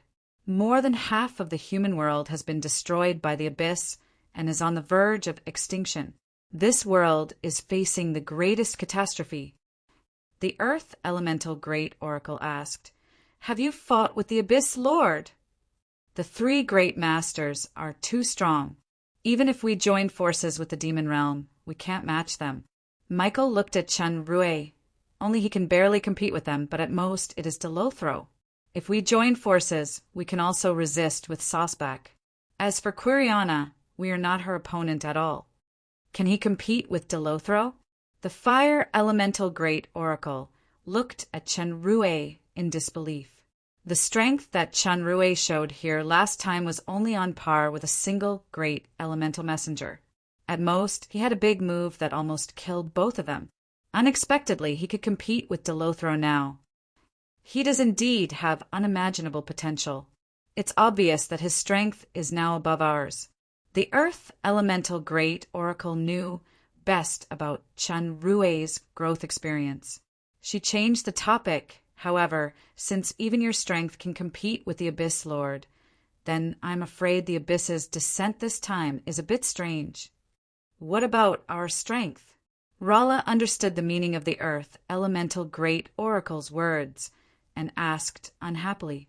The water elemental great oracle said, "Although you were defeated by the Abyss Lord, it proves that you can at least compete with him. There is still a glimmer of hope. If the Abyss really descends in its strongest and most complete form, then, with your current strength, you won't even have a glimmer of hope." "Is that so?" Chen Rue looked at Michael in surprise. Michael was silent. Obviously, he admitted it. Chen Rue's heart shook. He just entered the SSSS +++ level not long ago, and now his strength surpassed Delothro and was slightly close to Sosbach. Although he was far inferior to Quiriana, he was already the closest to the level of God. However, according to the water elemental great oracle, this kind of strength would not even have a glimmer of hope to compete with the strongest abyss. Then the so-called strongest and most complete abyss, the level of power represented by, I'm thinking that the abyss's descent to the main plane this time is probably unexpected by the will of the abyss itself. The dark elemental great oracle added. This sentence made Chen Rue's mind light up. He seemed to think of some key point, but he couldn't grasp it for a while. "There's no time to think about this problem now. Michael sighed. Today we came to the elemental plane to get two things. The first is the strongest, ultimate source power of universe annihilation, and the second is a trace of power left by the elemental goddess Lafferty. The 6 elemental messengers looked at each other and shook their heads together.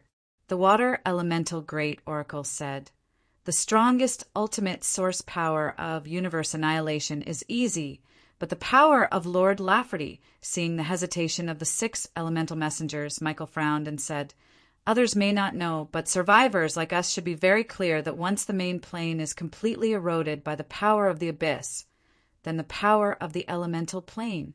I don't need all the power, just a trace." Michael didn't continue. The water elemental great oracle shook her head. "Of course we know, but what you don't know is that the elemental war has stopped." "The elemental war has stopped?" Michael was shocked. Then Lord Lafferty, the goddess, didn't resurrect, but was completely annihilated. The wind elemental great oracle, who had been silent, opened her mouth and looked at Chun Rue. "He knows this better than us." Michael looked at Chun Rue in shock. Chun Rue smiled bitterly. "I did break into the elemental plane, but at that moment, it was Lucifer who controlled my body. I didn't know that would happen." "Lucifer?" Michael was even more surprised. "But if I can do it again, I will still enter here," Chun Rue added lightly. Rala looked at him and felt warm in her heart. The water elemental great oracle changed the topic and asked, "Michael, what do you need universe annihilation and the power of the goddess for? Even if you really have these two things, you can't destroy Quiriana. Besides, she still has the Book of Destruction and the Book of Creation." Michael looked at Chun Rue and Rala and said his real purpose. "My goal is not to destroy Quiriana, but to destroy the entrance of the door. If I have the power of the goddess's power, plus the strongest universe annihilation, not only can I destroy the door, but I can also use the remaining power of the authority boundary to seal the entire demon realm. Even after 100 years, the authority boundary will officially fail, and the door will open again. We will have the most precious time to breathe." The water elemental great oracle reacted quickly and immediately understood Michael's plan. "You want to use this 100 years, with his unlimited potential, to have the hope to compete or defeat Quiriana." "That's right. Even if Quiriana will never die, as long as Chun Rue has the ability to defeat Quiriana, then after 100 years, we will have a great chance to repel the invasion of the abyss. Then, with the demon realm as the foundation, we will continue and develop until we surpass the abyss and step into the final level." Chun Rue had completely understood. It turned out that this was Michael's plan, closing the gate of the 2 realms, then completely closing the demon realm, blocking the invasion of the abyss, and then using the precious time to develop and grow. This was indeed a feasible plan. I can give you the universe annihilation now. It contains the source of the ultimate power of the elemental great oracle. Its power is far beyond the ordinary universe annihilation. The water elemental great oracle smiled indifferently. As for the power of the goddess of element, speaking of this, the 6 elemental great oracles looked at Rala, who was a little dazed. In fact, although Madame Lafferty has fallen, a part of the power of the divine spark fragment has been transferred to her. In other words, she is the inheritor of the goddess of element. As long as her strength can improve further here, coupled with the power of Chun Rue's cosmic star kingdom, it is not impossible to destroy the door and seal the world. Chapter 1251. Bang! Sparks splashed everywhere, and Chun Rue's body tumbled backwards in the air. The figure wrapped in flames on the opposite side did not stop attacking because of this punch, releasing intense flames that swept over. Although Chun Rue had lost his balance, he did not lose his calm. With a wave of his hand, the flames were diverted by an invisible force and instead attacked a bolt of lightning that flew over from the side. The lightning instantly turned and dodged the flames at an extremely high speed, rushing towards him from the other side. Chun Rue had no time to react. He raised his hands and made a defensive posture. In the next second, a strong impact hit him. Under the force of the acceleration, his body, which was floating in the air, flew out again. As the electric light flashed, he felt a strong electric current spread through his body. His body and soul became numb. Without thinking, he shook his hands outward, shaking away the figure in the electric light. However, he found that the surrounding temperature had suddenly become extremely cold. His body, which had not completely gotten rid of the numbness, had an additional cold numbness. His movements couldn't help but slow down. With this delay, the 6 figures that had originally surrounded him appeared around him again. He could no longer use guerrilla warfare tactics to break through them one by one. The 6 figures released powerful energy at the same time, and various colors quickly fused into one. The entire space became solidified, and the pressure became greater and greater. It was like a box that was constantly shrinking, wanting to crush Chenrue, who had comprehended how to escape, into powder. Chenrue could clearly sense the terrifying danger. His body immediately emitted a dazzling light, and constellations of different shapes appeared around him, contending with the 6 ultimate origin forces that interweaved around him. The constellation did not fuse with his body. The shining starlight nearby was no longer as dazzling as before, and it appeared even more crystalline and gentle. The 2 enormous forces were locked in a stalemate. Under the influence of this powerful force, the islands and creatures in the nearby space turned into particles and disappeared. The particles gathered into another form again, and so on. One of the constellations flickered even more brightly, shooting out a colorful rainbow light. It quickly converged into the figure of a woman in the air. It was Rala. With a wave of her hand, Rala actually drew over all of the 6 elemental powers that were attacking Chenrue. Chenrue was shocked. Before he could react, the ultimate origin power of the 6 elements had already surrounded Rala. In an instant, Rala's body became transparent, faintly reflecting the flowing colorful light. The 6 elements instantly passed through her. The water element, Great Oracle, felt as if she was in an oven. Her icicle-like body suddenly emitted a large amount of water droplets, which were quickly evaporated by the high temperature, while the fire element, Great Oracle's body, began to rapidly solidify under the terrible low temperature. The body of the Oracle of the wind element suddenly became several hundred times heavier, falling straight down.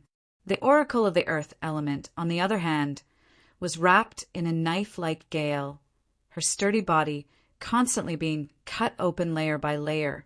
The Great Oracle of the light element and the Great Oracle of the dark element seemed to have become completely different people. The color of the light had become dark, but the darkness gave off a dazzling light. Not only did this anomaly return all 6 elemental powers back to where they came from, but it also targeted the 6 elemental powers, causing the 6 elemental envoys to simultaneously suffer a huge loss. The surrounding elemental imprisonment power was instantly unable to withstand it and completely dispersed. Rala did not attack again. Her body gradually returned to its original state, but a pair of butterfly-like wings appeared on her back, emitting a dazzling, colorful light. She floated in the air, carefully comprehending the use of the attack just now. The 6 elemental envoys' damaged bodies quickly recovered. They did not attack again, only quietly watching her. After a moment, the colorful butterfly wings on Rala's back disappeared. Only then did the 6 elemental envoys fly over, looking at each other and smiling. From the beautiful Big Dipper, just now, it could be seen that Rala's understanding of the elemental power and the power of faith had greatly improved. As long as this understanding was integrated with the 6 elemental kingdoms, her strength would be able to further improve. How is he? Rala looked at Chenrue, whose breath was disordered and panting, revealing a nervous expression.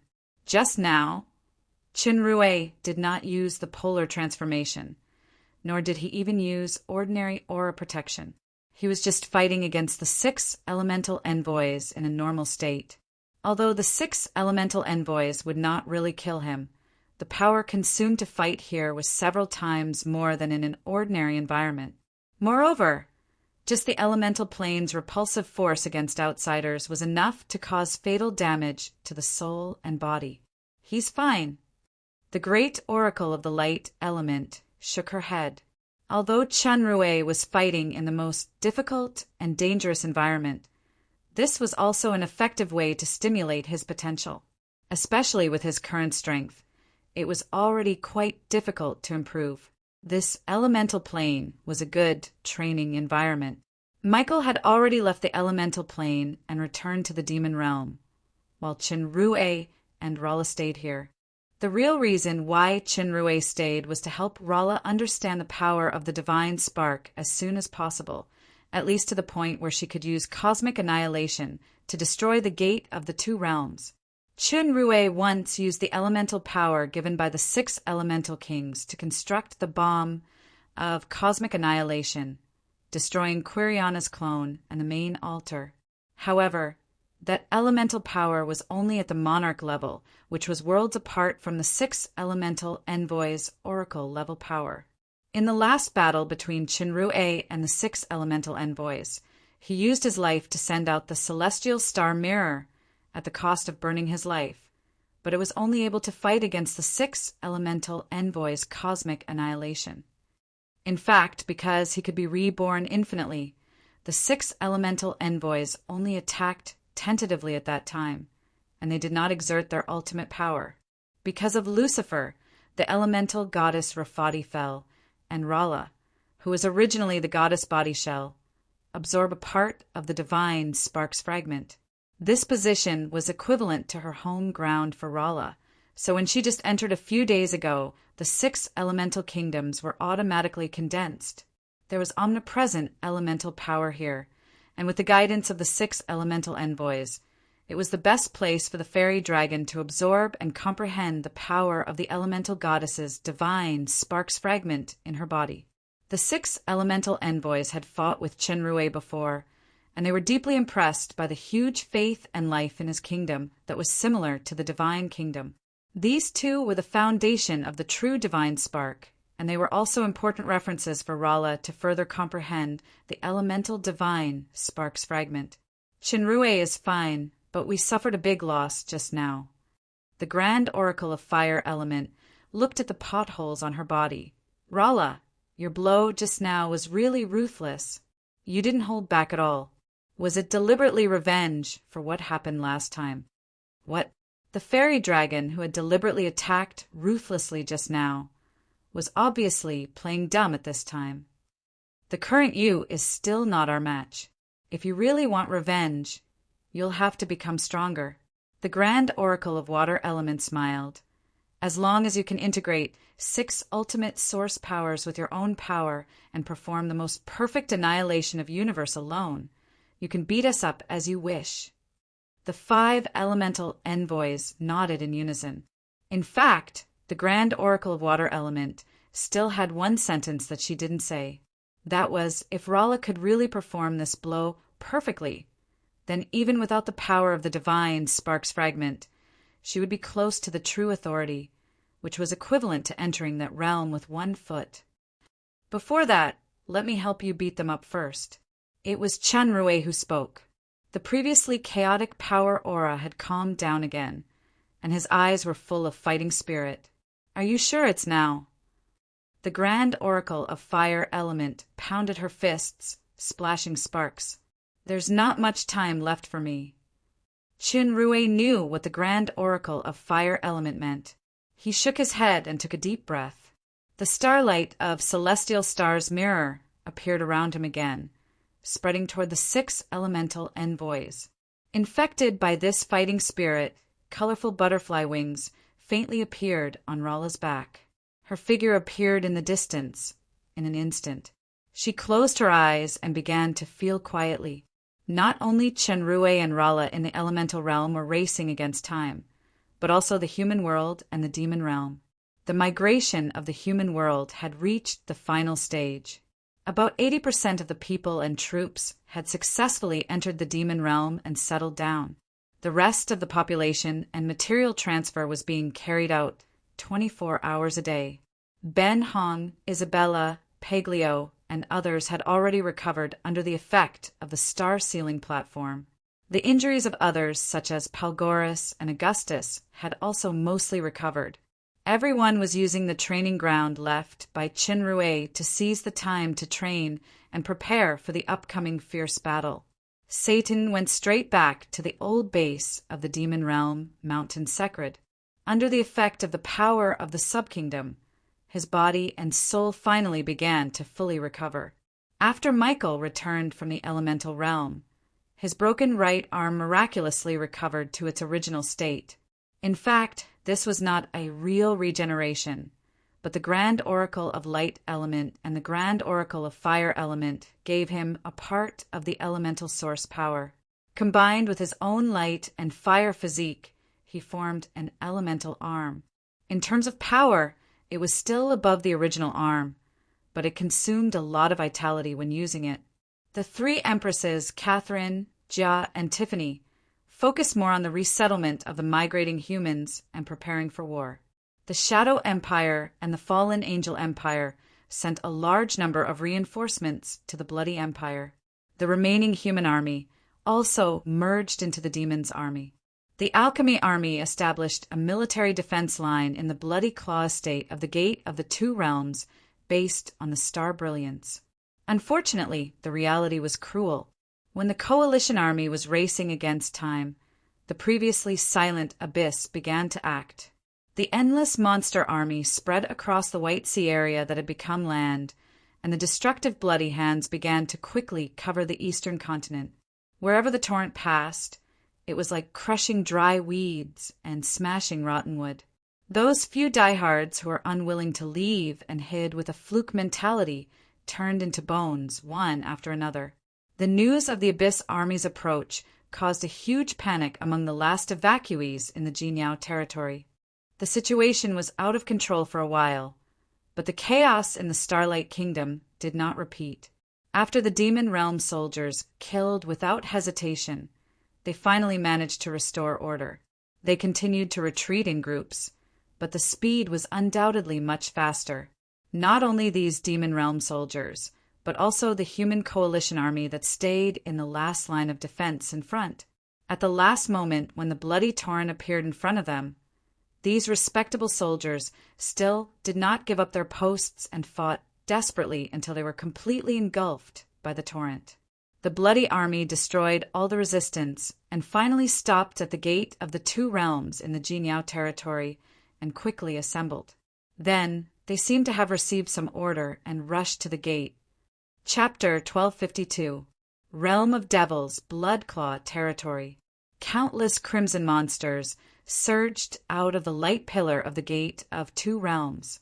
However, the moment the monsters rushed out of the Gate of Two Realms, countless dazzling lights that had been prepared for a long time came at them from all directions. Fire meteors from catapults, magic bombs from the sky, light balls and light pillars from the magic crystal cannons, lightning bolts from the magic defense towers. Under this rapid and violent concentrated fire, the blood-red area was almost instantly cleared out. However, the crimson didn't stop because of this. Instead, it spread even more crazily. With the continuous attacks, the range was getting larger and larger. The firepower of the allied army couldn't hit them like before. Many powerful lords of the abyss and fiery sorceresses flew into the sky against the fierce attacks. In the sky, there was a mixed army of demons, humans, dragons, and alchemy civilizations. There were construct puppets, griffins, dragons, and wyverns. They were all the most elite troops. Cannons extended from the shoulders of the construct puppets. Countless missiles whizzed out and blasted at the abyssal monsters in the sky.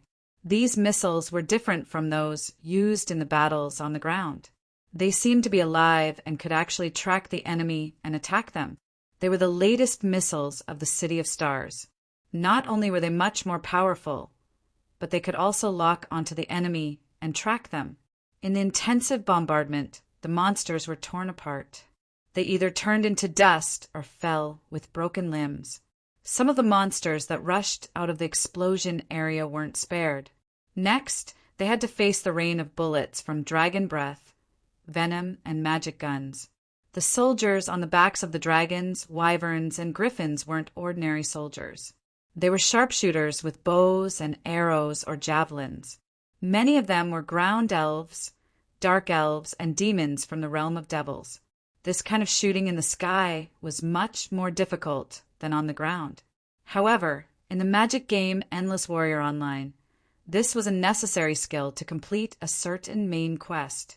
Almost every senior player had mastered this skill, especially the ground elves and dark elves, who were the best at it.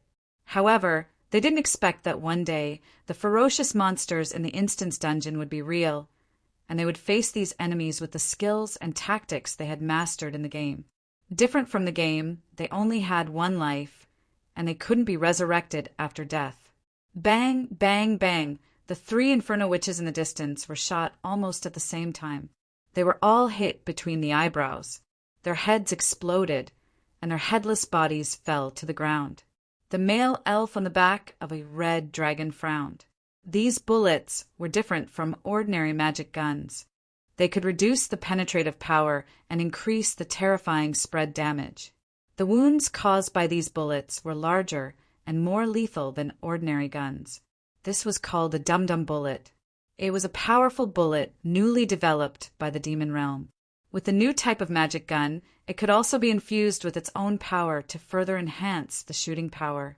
With this weapon, there was no need to get close at all.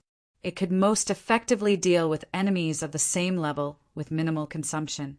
The elf was called Shining with Demon Overlord level strength. He was the deputy commander of the immortal capital of Silver Moon's Magic Archer Legion. He was also one of the most outstanding sharpshooters in the human world after the magic gun was introduced. Just now, he had aimed at 3 elite fiery witches at the same time, but they were all killed before he could shoot. He could sense that the 3 shots were fired by the same person, and the person's speed and accuracy were as good as his. Shining looked back and saw a mutated, 2-headed manticore. Behind the manticore was a young woman with purple short hair. Her lips were also purple. She looked valiant, beautiful, and sexy. Shining remembered that this woman was the commander of the Flying Cloud Legion of the Fallen Angel Empire. She was from the Lucifer royal family Remedy. He didn't expect her to have such excellent marksmanship. Feeling Shining's gaze, Remedy's lips curled into an indifferent smile. Another 3 shots were fired, killing 3 more enemies.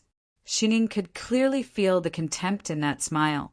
He was furious, but he suddenly felt a sense of danger. He saw a huge black shadow pass over his head, and at the same time, 2 green wind blades flew out, cutting the 2 lords of the abyss who had teleported in front of him in half. "Watch out!" Elven Elder Dulce's voice came from the back of the Saint Dragon Groas. Shining was secretly ashamed. He wanted to compete with the female demons even more, so he went all out in the battle. Although the Air Force of the Abyss had suffered a fatal blow, the Allied Army's Air Force was also dispersed. The pressure on the ground was immediately reduced. Since the magic crystal cannons and other weapons needed to cool down, the Blood Red Army on the land began to spread rapidly. Many elite monsters had already broken through the blockade of firepower. The Allied army did not fight to the death. Instead, they retreated as they fought, increasing the distance between them. More and more Abyss army swarmed into the realm of devils. Right at this time, the sky suddenly darkened, and a huge silhouette appeared in the sky in front of the Allied forces. It was a black dragon that was far larger than the average dragon. Its eyes shone with a deep divine light. It was Dragon Emperor Aeogules. "Roar!" Augustus let out an angry roar at the Abyss army that was swarming towards him. The Allied army at the back felt their vision instantly become blurry. Within a huge fan-shaped area in front of them, all the Abyss creatures, including the elites, were torn apart and turned into ashes under the impact of this sound wave. The power of this fan-shaped area was not fleeting. It lasted for a long time. The abyss creatures that were charging at them were annihilated one after another. In another direction, Palgoris also appeared. However, he did not use his dragon body. Instead, he was in human form. He put his hands together, and a white light that exuded a holy aura enveloped the surrounding space. The abyss creatures in the light quieted down and scattered into particles. As soon as the two pseudo-god dragon emperors attacked, the momentum of the abyss creatures was immediately restrained. However, this restraint was only temporary. There was no lack of demigod-level mutated elites and leaders among the abyss creatures. Their impact was quite shocking. Moreover, such a large-scale kingdom attack consumed a lot of power. Unless Augustus and Palgoris had endless power, they would definitely be exhausted in the long run. In the blood-red army, two crimson rays of light shot out and attacked the two dragon emperors at lightning speed. Whether it was the white light of Palgoris or the power of Augustus' roar, they were easily penetrated by the two crimson rays of light. Crimson flame bow. Sasbak, the Lord of Fear, finally made his move. With the strength of the two dragon emperors at the middle stage of pseudo-god, they would definitely not be able to withstand this attack. A female figure appeared in front of Augustus in time. She put her hands together and actually caught the powerful energy arrow between her palms. This simple action was not simple. In the eyes of Palgoris, the woman seemed to have made thousands of movements in an instant. Punches, kicks, palms, all the complicated movements finally merged into one palm. The red light struggled for a while and finally gradually disappeared. Michael appeared in front of Palgoris. He held the Holy Cross sword with both hands and blocked the arrow. His body flew backward involuntarily for a while. His right arm glowed faintly, and he waved it violently, shattering the energy of the arrow. "Humph, Sasbak, you have become weaker." Michael sneered. "You dare to come here when you have not fully recovered." Sasbak's figure appeared in the air in front of him. He held the crimson flame bow and looked at Michael with contempt. "You think you are worthy of my full strength?" "Where is Quiriana?" Satan appeared by Michael's side, a black sword in his hand. There was a pentagram-shaped pattern on it. "There is no need for Quiriana to come personally to deal with small characters like you." Delothro also appeared. "After losing the Book of Creation and the Book of Destruction, you are like a stray dog without your claws and teeth. You are not worth mentioning. The two of us are enough to destroy everything." Quiriana's injury last time was indeed very serious, but the most important thing is that it should have triggered some kind of hidden injury. Even with the will of the abyss, it can't be healed in a short time. She must be in the nightmare volcano now, trying to use the power of the Book of Creation and the Book of Destruction to recover. The one who spoke was Bang-hun, who was standing in front of Augustus. Although her appearance was the same as before, her hair had turned silver, and her pupils had turned silver and red. This was the result of fusing with Gabriel's Sacred Heart. "You're not dead?" Sasbak recognized Ben Hong and frowned. "Even if you guessed correctly, so what? Call Chinrue out. Only he is barely worthy of my attack." "Unfortunately, you are not worthy of his attack," Ben Hong said indifferently. Her figure flickered, and she rushed toward Sasbak. "You have a death wish." Sasbak sneered disdainfully. Just as he was about to draw his bow, his pupils suddenly shrank. Ben Hong's armor shone with a strong starlight, and some kind of constellation vaguely appeared. Ben Hong's speed suddenly increased by 10 times, and she appeared in front of him in an instant. Ben Hong was already close. Sasbak could not use the red flame bow, but he did not take Ben Hong seriously. He reached out with one hand, but before he could hit Ben Hong, his hand was pulled away by a special force. At the same time, Ben Hong's fist had already hit his face like lightning. This blow did not cause much damage, but in Sasbak's eyes it was a great shame. He put away the red flame bow and punched with both fists. Ben Hong stretched out her palm, but her body seemed to have lost all her bones. She could not exert the great force of Sosbeka's fist. She turned around as if she was affected by inertia, and her other hand heavily hit Sosbeka's ribs like a whip. It was the first time for Sosbek to face this kind of strange attack, and he could not get rid of it for a while. No, there is something wrong with this space. Our power has been weakened, but your power has become stronger. De Lazzaro finally discovered the abnormality. He saw that the surrounding scene suddenly changed into a mountainous area, and there was a tallest mountain in the distance surrounded by clouds and mist. This was not an ordinary mountainous area. In De Lazzaro's eyes, it was actually a huge pentagram array.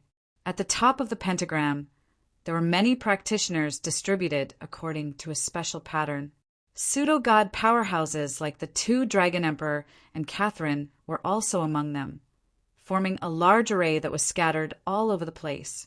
De Lazzaro waved his hands, and countless Abyss army appeared beside him, rushing in all directions. However, these troops were like clay oxen entering the sea. They actually did not respond at all, and the surroundings were still dead silent. You can devour my guards for your own use. De Lazzaro immediately noticed the key point, and he frowned.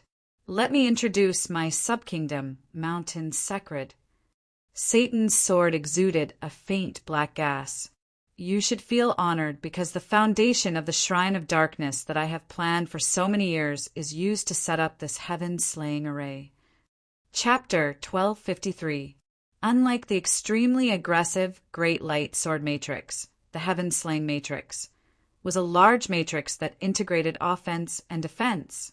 It was extremely mysterious.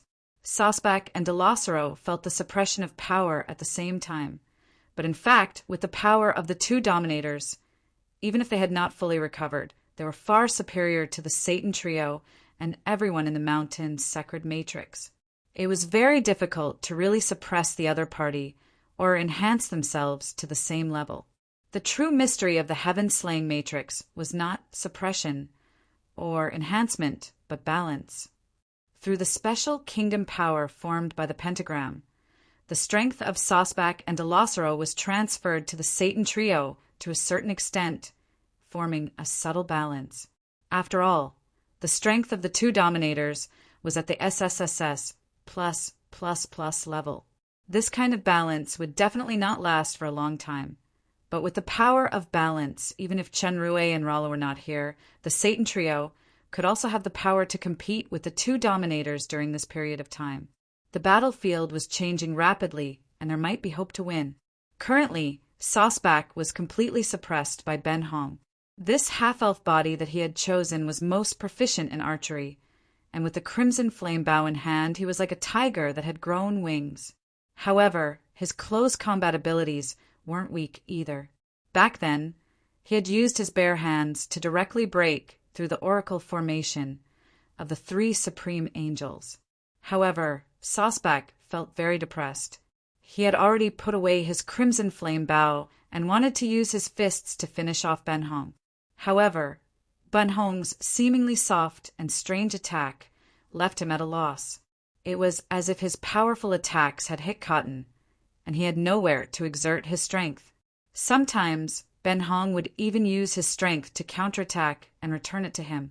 Ben Hong originally had the Lamp Spirit Manless, close combat proficiency.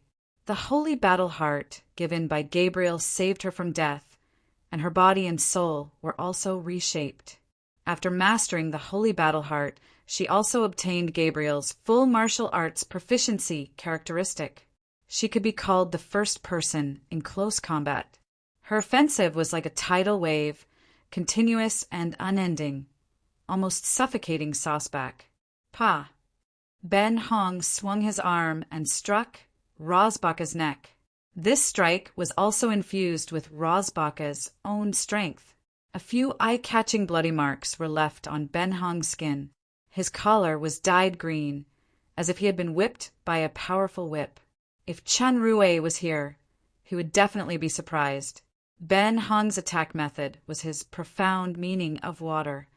No, it was even purer and more practical than the profound meaning of water. Perhaps it was even closer to the Tai Chi of the other world. It was not the kind that was used to nourish one's body or perform, but a real killing technique. Damn it!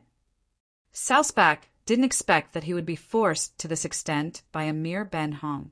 He roared and transformed into his abyss form. His power suddenly increased, and an earth-shattering fist wind enveloped Ben Hong. Ben Hong suddenly felt the pressure increase, but his silver and red eyes were still calm as he fought Sousbach with all his might. Delossero's opponent was Michael. The Holy Cross sword glowed with dazzling light as it slashed at the Lord of Hatred. Delothro had already activated his abyss form, and he didn't dodge. He grabbed the Holy Cross sword with his bare hands and immediately caught it. The sharp Holy Cross sword couldn't break Delossero's claws. Delossero's claws tightened, and the sword was in a dilemma. Michael's eyes were burning with golden light, and the sword was full of sharpness, but it still couldn't get rid of Delossero's control. Delossero sneered. "This sword is the glorious artifact of the City of Angels, right? It was not broken by Quiriana last time. Unfortunately, in this dark element environment, it can't even exert half of its power." Before he finished speaking, the golden light in Michael's eyes suddenly turned colorful. The Holy Cross sword turned, and Delossero immediately felt that the power in his hands was different. However, it was too late to let go. A sharp pain came, and all the fingers holding the long sword were cut off. "This is—" Delossero was shocked. Looking at the long sword flowing with colorful light, he was about to continue to attack. Suddenly, his perception became blurred. When it became clear, a sword tip protruded from his chest again. It was a dark sword tip, Satan's sword. Satan, who had been watching on the side, seized the moment when Delossero was distracted and used the power of time to launch a fatal blow. Under the accelerated time power, the process was skipped and the result appeared directly. Delossero's senses were all blocked by the accelerated time. When time returned to normal, he wanted to instinctively defend or dodge, but his vital parts had already been hit. Satan had the power of time acceleration and deceleration at the same time. In terms of the use of the power of time, he was even above Chun Rue. Delossero quickly dodged the attack of the two and appeared in the distance. Looking at the broken fingers and the bloody hole in his chest, he sneered, and the two serious injuries recovered at a speed visible to the naked eye. Delossero had an immortal body, similar to Raphael and Charlie. As long as he had enough power, any injury could be healed infinitely and quickly. "You go and help Ben Hong. Leave this to me," Michael said. The original plan was to stall the strongest Sousbach, then work together to eliminate the weakest Delossero, and then deal with the Fear Lord. However, judging from the battle just now, the power of the Heaven-Slaying Circle could not restrain Delossero's immortal body. If this continued, perhaps even when the two Fear Lords broke free from the balance of the Heaven-Slaying Circle, they would not be able to kill Delossero. Therefore, Michael made a prompt decision and changed his strategy. He would stall Delossero himself, and with the help of Satan and Ben Hong, they would try to kill Sousbach before the Heaven-Slaying Circle failed. Although the Fear Lord was stronger than the Despair Lord, he did not have the ability to regenerate infinitely. Without hesitation, Satan flew straight to Ben Hong's battle. At this time, Ben Hong was fighting with Sousbach. Sousbach was also in existence with countless years of wisdom and experience. After adapting to Ben Hong's attack method of borrowing strength to attack, he had already quickly turned the situation around and suppressed Ben Hong into a disadvantageous position. Satan's arrival alerted Sousbach. Although Ben Hong's attacks were continuous, and Satan did not find the best opportunity to intervene, just standing on the side had already made Sousbach feel the pressure. "Are you sure you want to face me alone?" Delossero looked at Michael, who was facing him alone, and showed a weird smile. "What a pity. I like to fight with many." Michael did not talk nonsense. His Holy Cross sword created countless colorful flying rainbows and slashed at Delossero. This time, Delosero did not take it head-on. His body swayed at high speed continuously, dodging the flying rainbows. However, the power of the flying rainbows was quite amazing. Even if it was just passing by, it could cause a lot of damage. Damn, big circle! Although Delosero avoided being hit in the vital parts, there were still dozens of cracks on his face and body. Some kind of hostility flashed, and he waved his hands. Blood surged out, and countless abyssal monsters appeared again. These monsters were all bosses or elites, and they were stronger than ordinary monsters. A considerable number of them were at the demigod level, and they were Delosero's personal guards. The monsters spread around, trying to find the flaws of the big array to destroy. The heaven-slaying circle was completely controlled by Satan. The monsters were like outsiders in the eyes of the pentagram circle. Instead of being balanced, they were constantly being devoured by the power of the big circle. Seeing that it was not going to work, Delosero immediately changed his strategy. Those personal guards all rushed toward Michael, and he was waiting for an opportunity to attack. Michael landed with a cold snort. He stabbed the Holy Cross sword into the ground, and rays of cold light spread out. The nearby abyssal monsters froze, and their bodies quickly disintegrated and disappeared. During this process, Michael's perception was firmly locked on Delosero, and he did not give him any chance to attack. Suddenly, something strange happened. One of the many abyssal lords rushing toward Michael suddenly broke through the attack of the Holy Cross sword, turned into a bloody light, and went straight to Michael's back. Michael had a strong warning in his heart, and his years of fighting instinct made him react immediately. He turned his left hand into a knife and slashed at the enemy behind him. Bang! This attack was actually blocked by the enemy. Michael immediately felt that the strength shown by this abyssal lord was weaker than Delosero, but almost the same as him. It was not Delosero. It was another person, due to the problem of the level of willpower in the abyss. Except for the three rulers, there had never been a pseudo-god monster, but now such an enemy had appeared. At the same time, Delosero also moved. He turned into a bloody light and rushed toward Michael. Michael was attacked from the front and back. With a loud shout, the Holy Cross sword in his hand shone brightly, and he attacked Delosero, forcing him to retreat. However, he could no longer resist the attack of the enemy behind him. He felt a pain in his back as he was pierced by some kind of sharp weapon, and waves of abyssal power seeped into his body and spread throughout his body. Michael gritted his teeth, and the elemental arm flashed again.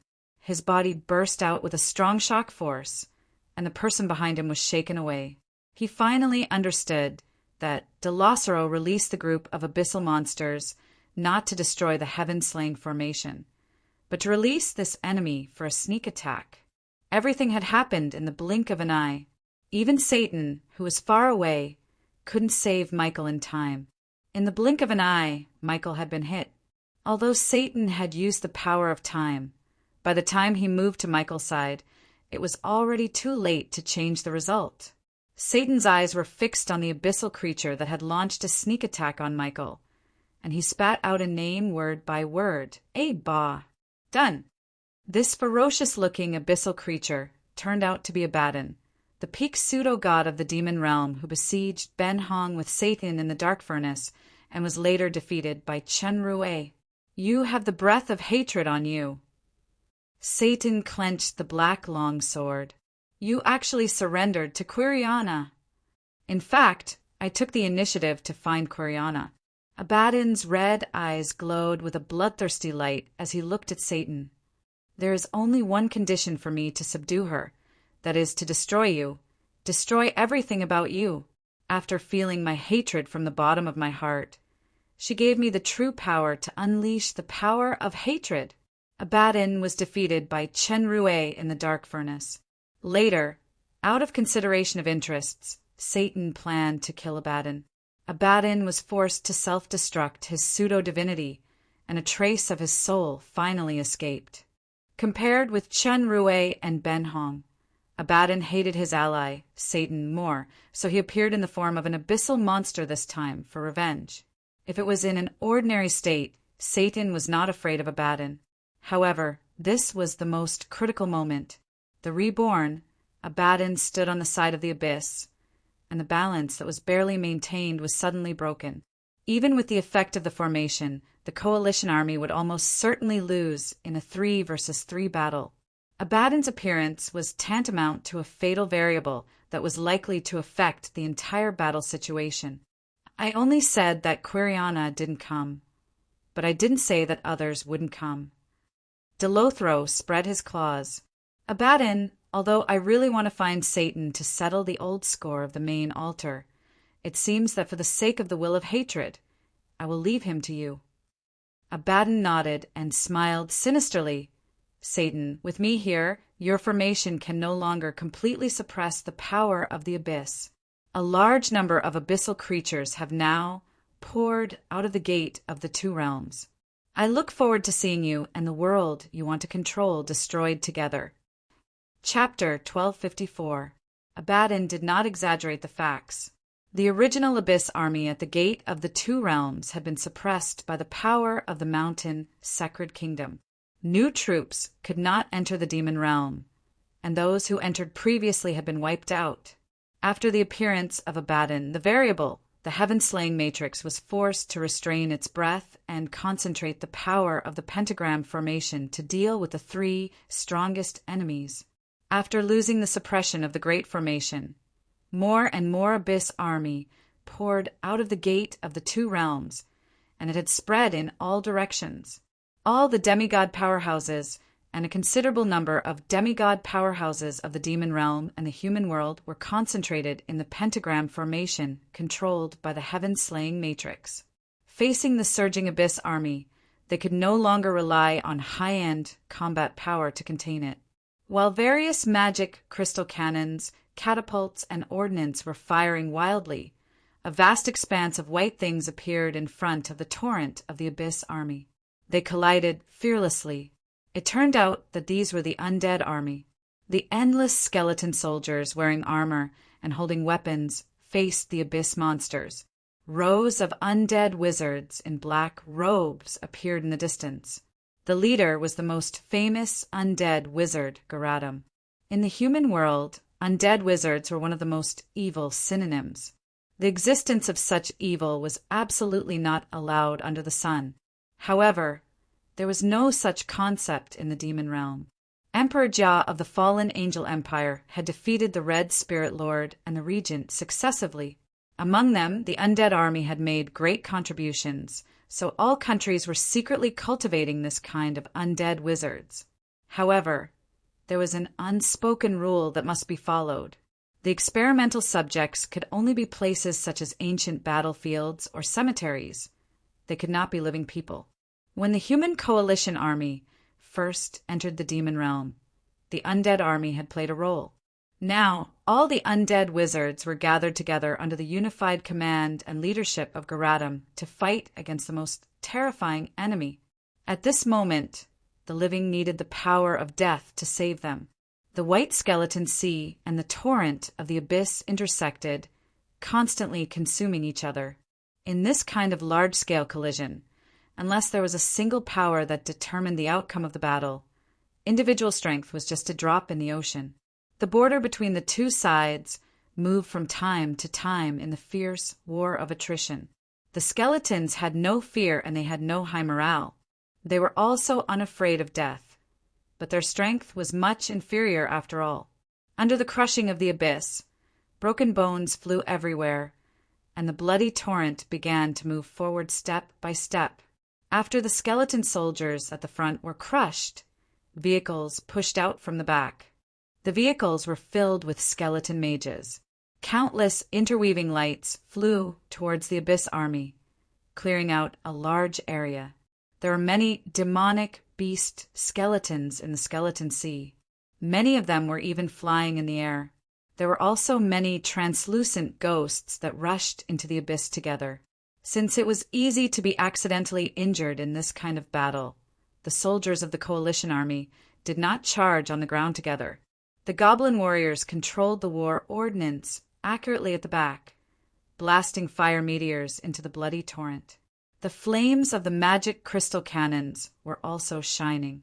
The assembled puppets and dragons flying in the sky alternately shuttled back and forth, constantly dropping bombs to attack the flying fiery sorceress and abyss lord.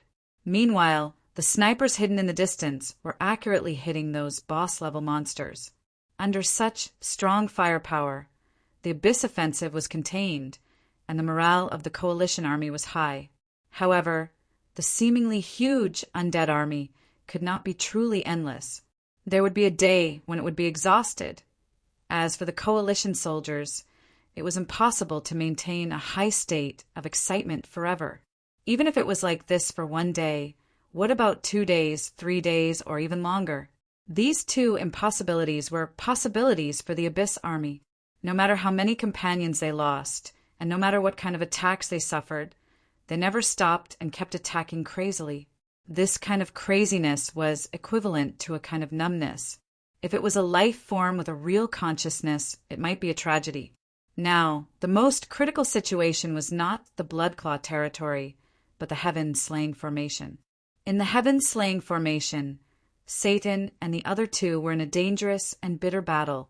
Ben Hong was under the greatest pressure. Even though the Pentagram's power was balanced, Sospeka's power was the strongest, and he was also the one who couldn't close the gap between them. In the beginning, because of the ingenuity of the water profound meaning, he had the upper hand for a while. However, the Lord of Fear was the Lord of Fear after all. After adapting to this fighting style, he quickly calmed down from his anger and used his absolute power to firmly suppress Ben Hong. Compared with Ben Hong's battle, Michael's situation was the most dangerous. He was attacked by a Baden before, and the injury from that blow was more serious than he imagined. It was not an ordinary injury, but a corrosive abyss power that constantly nibbled away at his flesh and soul. Michael's opponent was Delosero, so there was no time to heal the injury and get rid of the abyss power. He could only use the power of the elemental arm to suppress the injury, and his combat power was inevitably reduced. Facing the Lord of Despair, who was stronger than him, he had a few more wounds on his body in just a few rounds, and the one under his ribs was so deep that the bone could be seen. The pressure Satan felt when facing Abaddon was definitely not as great as Michael and Ben Hong's, but his battle was the most intense. The two of them did not engage in guerrilla warfare. Instead, they fought each other head-on from the start. However, it was impossible for them to finish each other off in a short period of time. Abaddon had completely turned into the abyss, and his strength was stronger than before.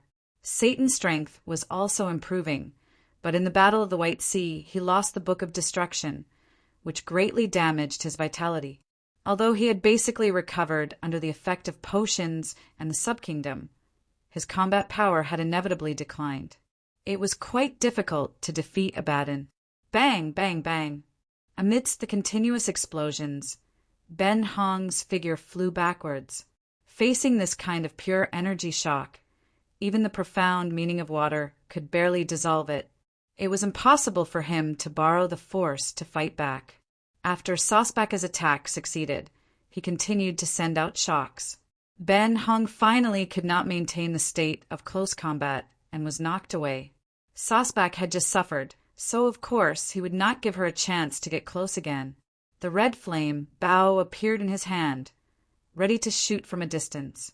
Michael was bathed in blood, and he was also in danger.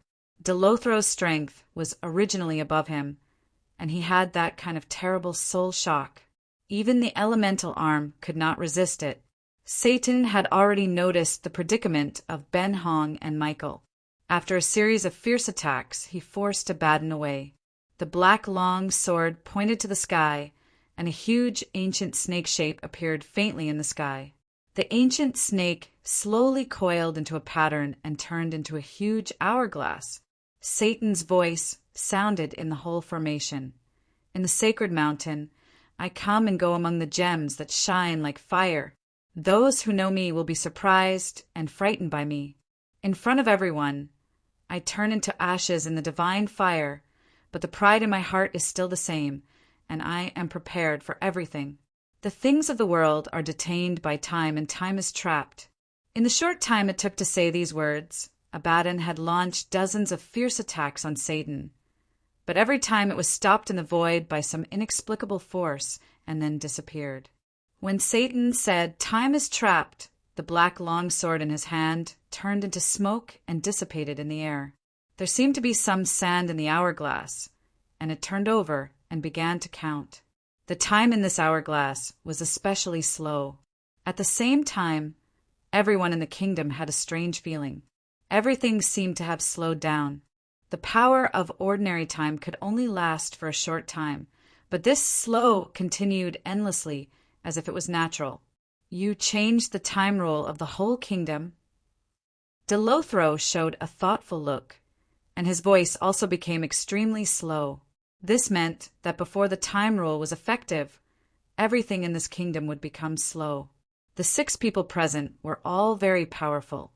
In this slow environment, although they couldn't speed up, the time to think and react was greatly extended, and it would become easier to avoid the opponent's attack.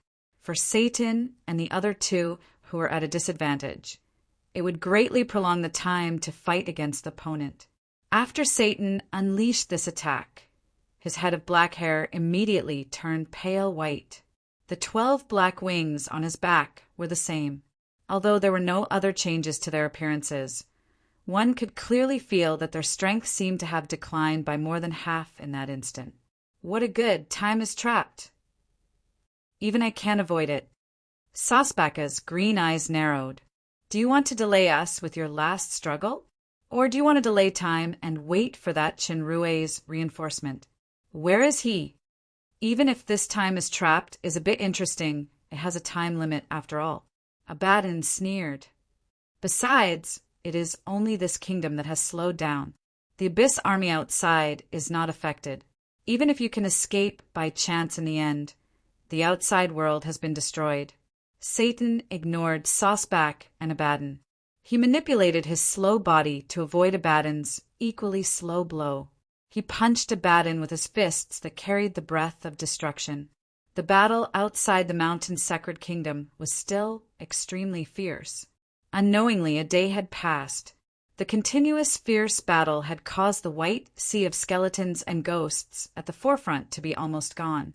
At this time, rows of long black lines appeared on the hillside behind. They were the Nightmare Knights, riding undead horses with spears. This was also the last undead army. With the slope and distance, the Nightmare Knights formed a black arrow formation and sprinted toward the blood-red army. There were also a few bone dragons in the air. This kind of terrain had a certain advantage for the cavalry. Under the powerful impact, the formation of the Abyss army cracked countless holes. However, these holes were quickly filled by the monsters that rushed in from behind. The black arrows became smaller and smaller, and eventually disappeared without a trace. The undead army was completely exhausted at this point, and the Abyss army was still pouring out endlessly from the Gate of Two Realms. The next step was the real test of life and death. They could only rely on the coalition army's own strength. Chapter 1255. The solidified and uncompletely solidified magma made the entire dark black land turn crimson. It was not only the solidified magma, but also the dried blood, the corpses that had not been melted by the high temperature, and the metal fragments. This revealed the fierce battle that had taken place on this land over the past few days. The defense line of the coalition army was shrinking back step by step, and they had long withdrawn from the Bloody Claw estate. There were many countries in the human world, and the disputes were far more frequent than the demon realm. They were no stranger to war. The demons, whose average lifespan was much higher than that of humans, were more aggressive by nature. The war in the demon realm had never stopped.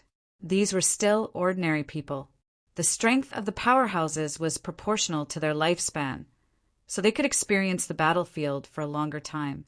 However, whether it was the demons or the ground races, whether it was ordinary people or powerhouses, they had never experienced such a cruel and tragic war. There was no benefit, no conquest, no occupation. There was only one purpose: destruction.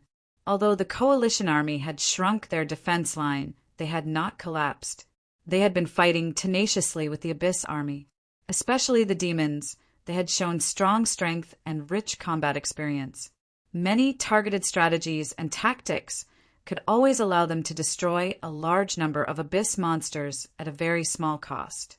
However, no matter how ingenious the tactics and rich experience, they could not change the battle situation in the face of endless monsters. The ground in front of the Star Brilliance Fortress had been severely deformed. There were huge potholes everywhere caused by the destruction.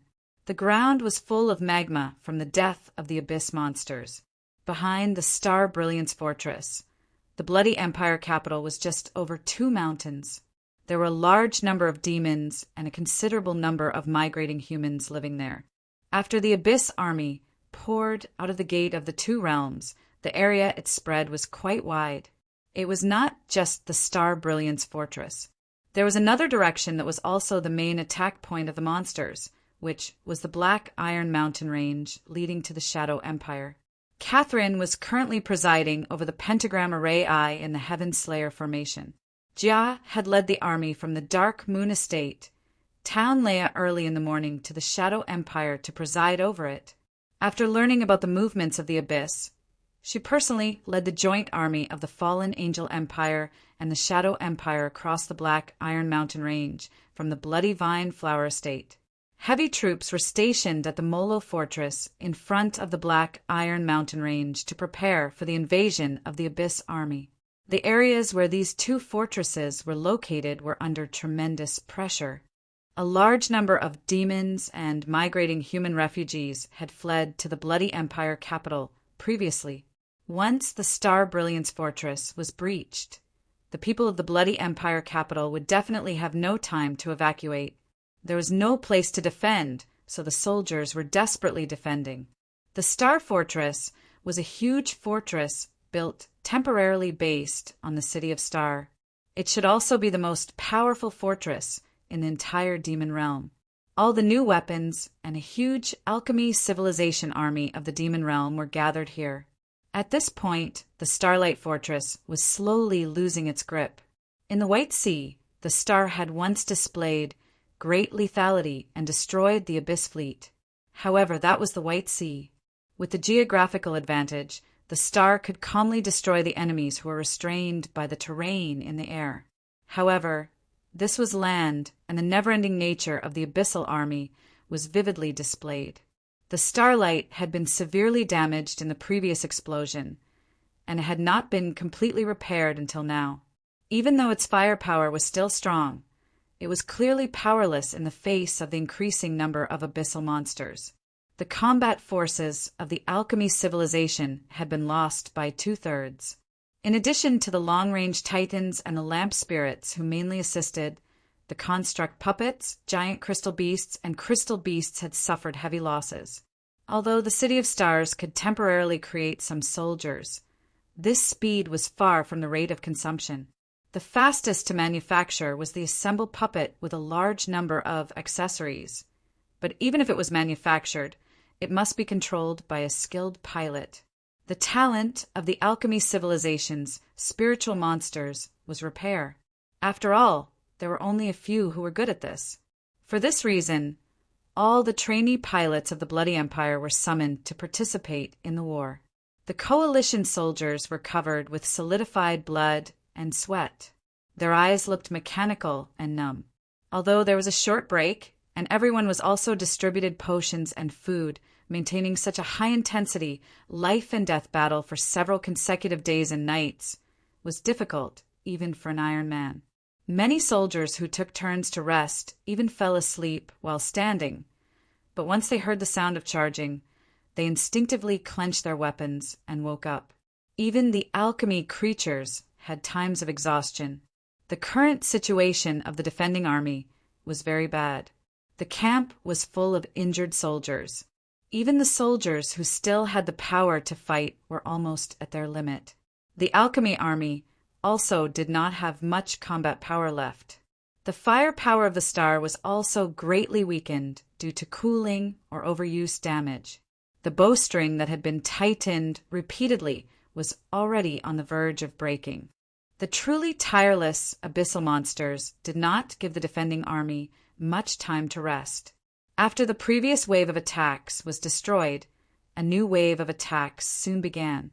On the distant horizon, a despairing blood-red color once again appeared. "If I can survive this battle, can I have the honor of inviting you to a candlelight dinner?" The one who spoke was a handsome elf, Sheening of the Magic Archer Legion of the Silver Moon Immortal Capital. He was a famous sharpshooter in the Coalition Army, and the object of his words was a valiant, purple-haired beauty. She was the Legion commander of the Fallen Angel Empire's Flying Cloud Legion, Fallen Angel Royal Family Rometty. Some elves and humans familiar with Sheening were surprised. Sheening was the dream lover of many female elves in the Silver Moon Immortal Capital, but because he was not good with words and had a proud nature, he rejected the love of many female elves. He was still single until now. Unexpectedly, he actually took the initiative to say such words to a woman, and it was even a woman from the demons. In fact, in these days of fighting side by side, Sheening gradually fell in love with this heroic female warrior whose marksmanship and archery were not inferior to his own. Now, before what might be the last battle of his life, the introverted elf finally took the initiative to express his love, which was rare. In those eyes, all the barriers such as race and camp disappeared, leaving only the purest feelings. If it was in the past, the proud elves would definitely not recognize this kind of love with a foreign race. Even the Elf King Span and the Fairy Dragon Melia were recognized after the fallen elf calamity. But at this moment, the soldiers, including the elves, were jeering, "Say yes! Say yes!" Rometty looked at Sheening, and a strange light flashed in her eyes, but she pouted angrily in the direction of the Abyss army. "If you can beat me this time." Sheening's spirit was lifted. "Okay." The nearby soldiers all laughed loudly, and their morale was boosted a little.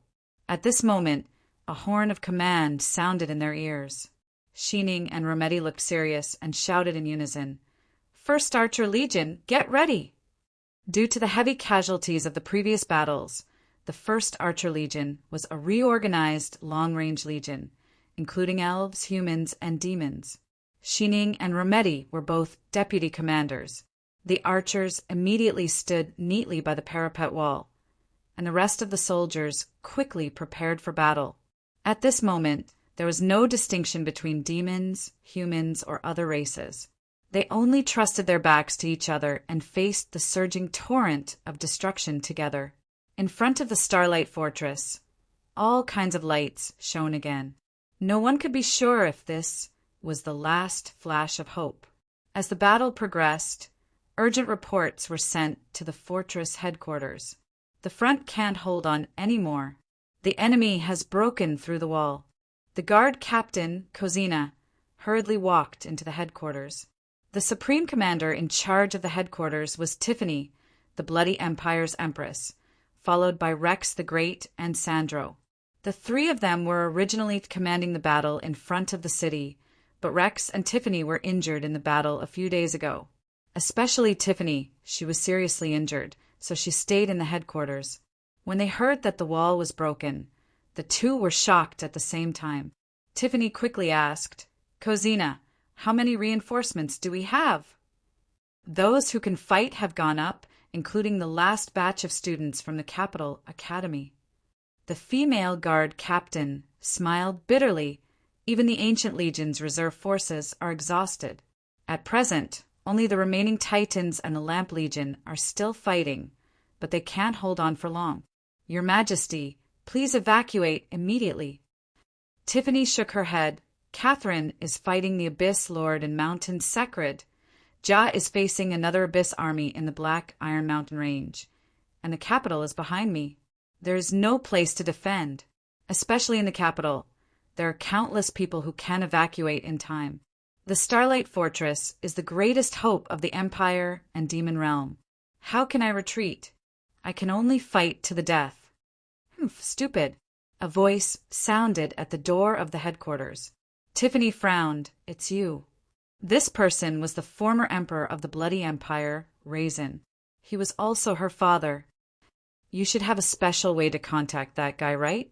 What are you waiting for at this time? The guy that Raisin was referring to was Chun Rue. Indeed, as a member of the Galaxy Divinity Temple, Tiffany could use her soul power to transmit the emergency situation here to Chinrue, just like how Ben Hong was in an emergency in the Kingdom of Disaster back then. Tiffany's tone seemed abnormally indifferent. He has more important things now, so he can't be distracted. Chinrue was helping Rala train the sealed realm power in the elemental realm. He must be clear about the current situation. The Abyss will definitely attack the gate of the two realms, and it will definitely not delay time. The reason why he hasn't returned yet only means that Rala's power has not been fully completed. Although many people can summon him through the Galaxy Divinity Temple, no one did so at this time.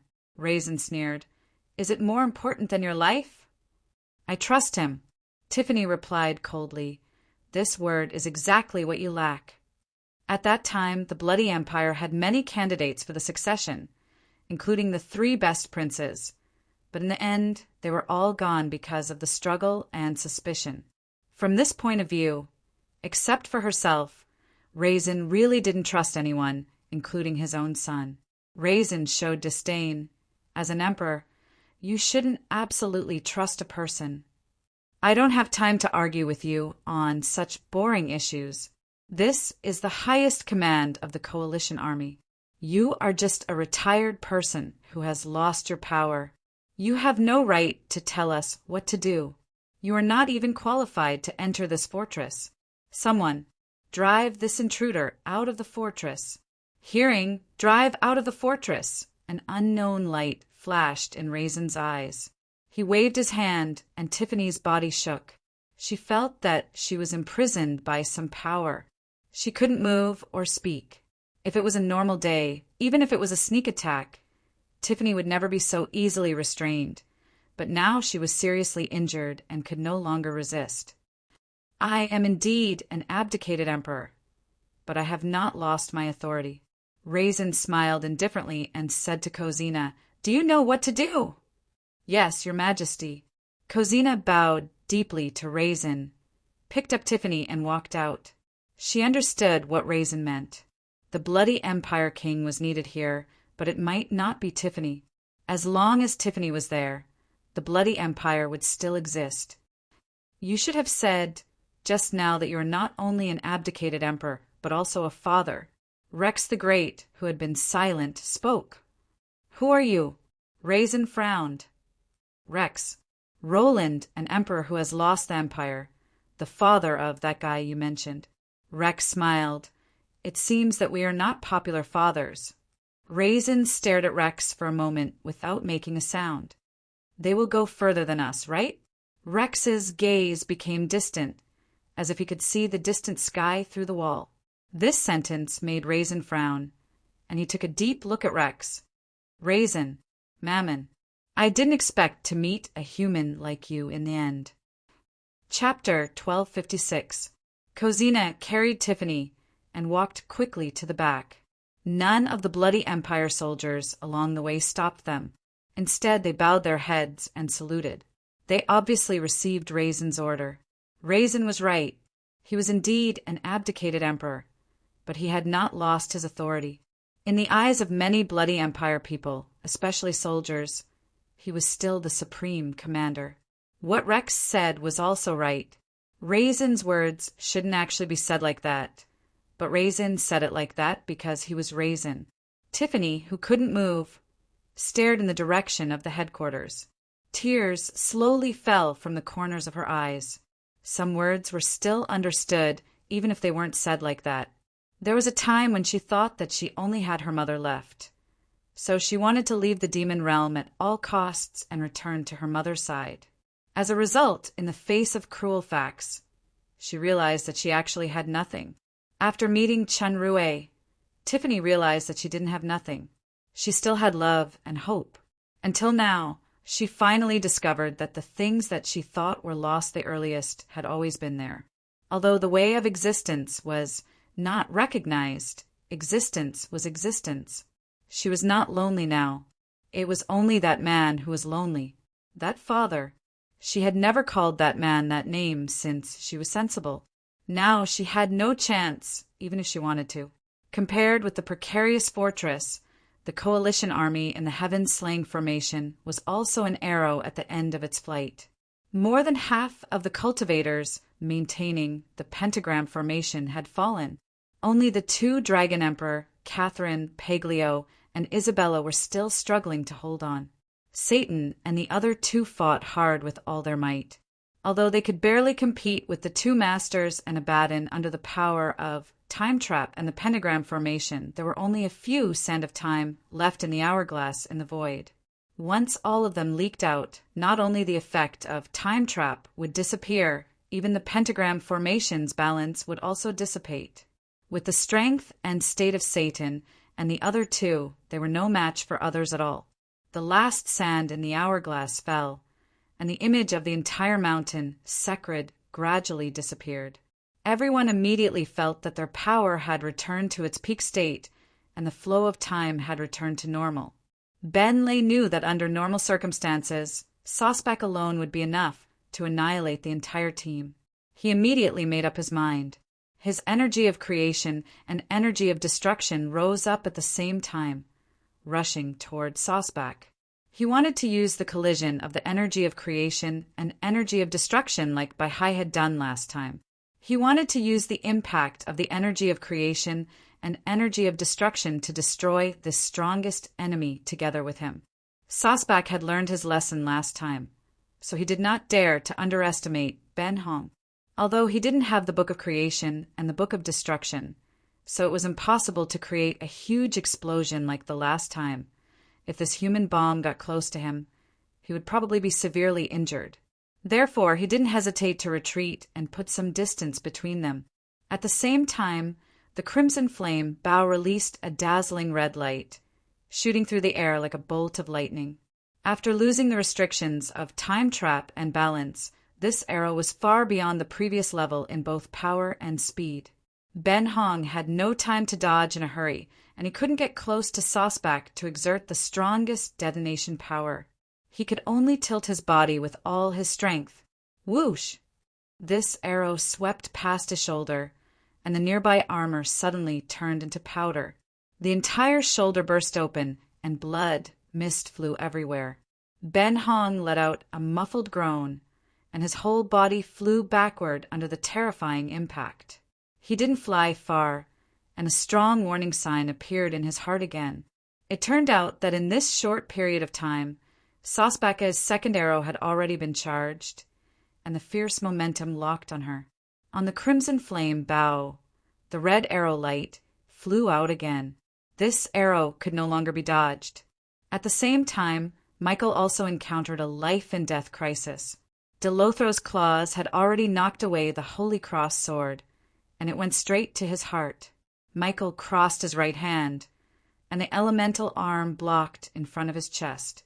At this time, because of the serious injury and exhaustion, the elemental arm also lost its previous power. When Delothro's claws touched the colorful arm, a large crack immediately appeared, and then it shattered.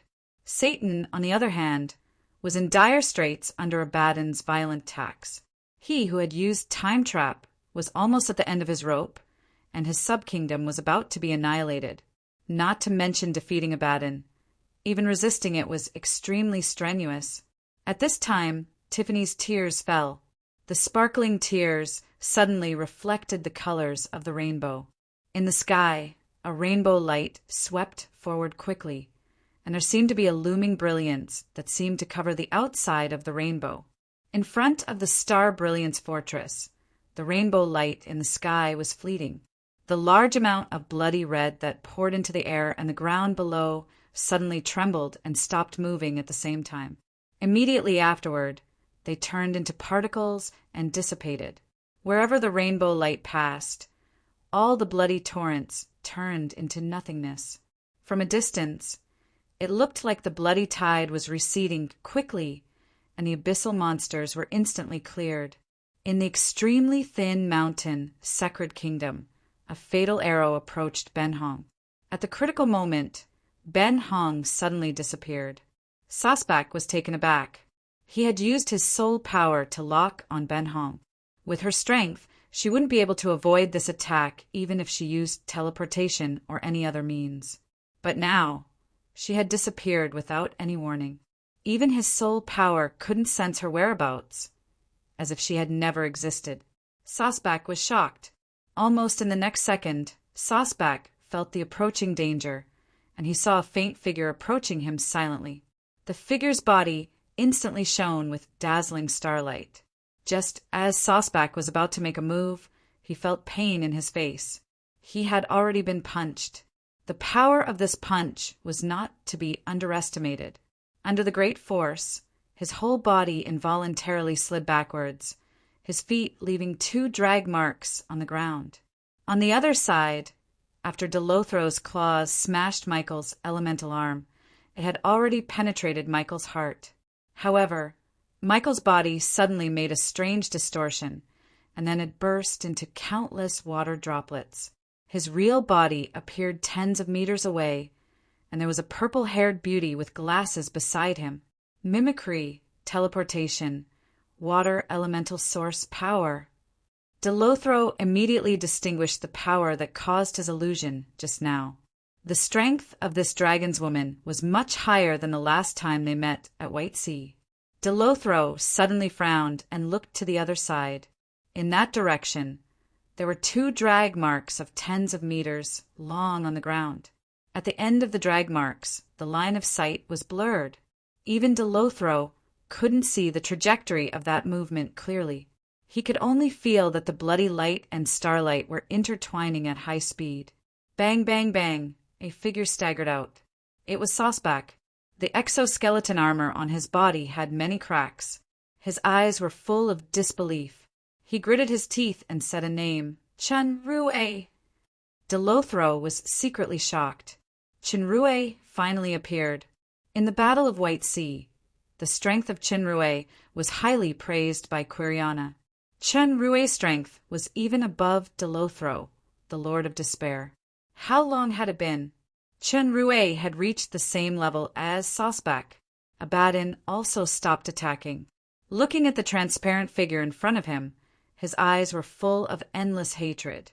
But there was a trace of fear in the depth of his eyes. He thought that he could definitely take revenge after getting the power of Abyss. Now it seemed that the strength of this enemy was far beyond his expectation, and he was no match for him at all. Sosbak pulled the red flame bow, and runes full of destructive aura appeared in his pupils. The flame of the red flame bow was unprecedentedly high. Delothro was shocked again. Sosbak was actually going to use the strongest power of the source of fear. Did Chunrue bring him so much pressure? Chunrue didn't look at Sosbak. He just looked around. Ben Hong's figure reappeared beside Rala. At the critical moment, she was taken into the star ceiling platform by Chunrue and escaped a fatal arrow. However, a trace of her soul in the star ceiling platform soon asked to return to the battlefield at the Galaxy Divinity Temple. Chunrue understood her mood, so he let her out again. Ben Hong's right shoulder was almost completely destroyed. The fusion time of the star ceiling platform was too short to have a healing effect, but as long as time allowed, it should be healed. Satan's hair and wings had turned gray, which was obviously caused by the exhaustion of power. This kind of exhaustion was not exhaustion, but real decline. Even if the injury was cured, it would be quite difficult to recover. Michael's injury was the most serious. His right arm was shattered again, and there were 5 bloody holes in his chest. Although Rala attacked in time just now, her vital parts were still injured, and this wound was nothing compared to the rest of his body. He could feel the connection of Catherine, Paglio, Isabella, and others nearby, but their breaths were very weak. Obviously, they were seriously injured. One could imagine the intensity of this battle. It seemed that although he and Rala had rushed back as soon as possible, they were still a little late. Fortunately, it was not too late. Chunrue took a deep breath and returned his gaze to Sosbak. In the face of the powerful power displayed by the flaming bow, Chunrue did not take out the more powerful artifact, the moonlight bow of the Sea of Clouds and Moonlight. He just looked at it quietly, and the stars in the outline of his body became clearer. In the blink of an eye, the power that Sosbak had been brewing had burned to the peak. The blood-red light of the flaming bow whistled out and arrived in front of Chen Rue in the blink of an eye, penetrating his heart. This arrow did not simply penetrate, but stayed in Chen Rue's body. The terrifying fear source continued to spread in all directions. Ben Hong and the other two did not expect that Chen Rue would be so easily hit by the arrow. However, in the next second, the three of them were even more shocked. The transparent body shining with starlight just looked down at the blood-red arrow in his heart. The light of the arrow began to weaken rapidly, and in a moment it disappeared. He had taken it with his body. Sosbek could hardly believe his eyes. How could this enemy's power reach such a level? What happened in such a short time? Delothro was also shocked. This power had surpassed Sosbek's, and he was afraid that even Quiriana's power was the origin of creation and origin of destruction. Sosbek's green eyes stared at Chen Rue. Suddenly, he seemed to understand something. No, you used the way of burning your life to display this special power. Ben Hong was shocked. She was more familiar with Chen Rue's power than Sosbek. It should be the power of burning the origin of creation and origin of destruction, which combined with the power of the all-stars in the sky and exerted a great power close to the origin of the universe. This kind of vitality did not belong to the life in the Holy Kingdom, but his own. It was not a simple burning, but burning at a double speed. The stronger the power, the faster the burning. Even though Chen Rue had the life that Paglio shared with him, plus the life that he gained from the growth of his strength, it was not infinite and could not withstand this level of burning. Sosbek sneered. I don't know how you understood this power. I also admit that this power is beyond imagination. However, even if you can barely match Quiriana with this suicidal method, so what? Our lives and will are endless. How much life do you have to burn? I don't need to burn all of you. I just need to annihilate you. Chen Rue shook his head. What I need more is time. We won't give you time, neither will Quiriana. Sosbek's bow shone with blood-red light again. In any case, Chen Rue's potential was too terrible, and he could not be given time to grow. While they were talking, Delothro and Abaddon had already flown toward Chen Rue. They thought that if they joined forces, they could at least consume Chen Rue's vitality to a greater extent. Time is created by oneself, Chen Rue said lightly. Delothro and Abaddon felt a chill down their spines at the same time. This terrifying sense of threat did not come from Chen Rue, but from Rala. Chapter 1257. A pair of huge wings appeared on Rala's back. They were not angel wings, but butterfly wings. The butterfly wings were transparent and emitted rainbow light. As soon as the butterfly wings appeared, everyone felt an inconceivable aura of power. This power was far beyond the strength that Chen Rue showed in the confrontation with Sosbek. The butterfly wings trembled. Looking closely, it was actually vibrating at high speed. This vibration made the powerful breath rise again, reaching an extremely terrifying level in an instant. The fairy dragon's whole body was shining with a strong, colorful light, and the nebula behind her was becoming more and more transparent. The main star was faintly in the shape of a rainbow. As the light shone, a rainbow light shot out. Elemental power? It's actually so powerful. Sosbek was taken aback. It was already quite amazing that Chen Rue could have his current strength. Why did this woman named Rala also become so powerful? The most horrified ones were Abaddon and Dear Losero because this rainbow was flying straight toward them. Under the shroud of the amazing power breath, the two seemed to be bound by some invisible force. They couldn't move and could only stand still helplessly. No, the trace of power in this is authority. Sosbek looked at the rainbow light in shock, and he suddenly realized that the real target of this blow was the gate of the two realms. Dear Losero was one of the three rulers, after all. At the moment when the rainbow approached him, His body made a sudden explosion, turned into several phantasms, and escaped from the range of the rainbow. Abaddon didn't have this kind of ability. He was swept by the rainbow, and he floated in the air blankly like a statue. After the rainbow penetrated Abaddon, it didn't stop at all.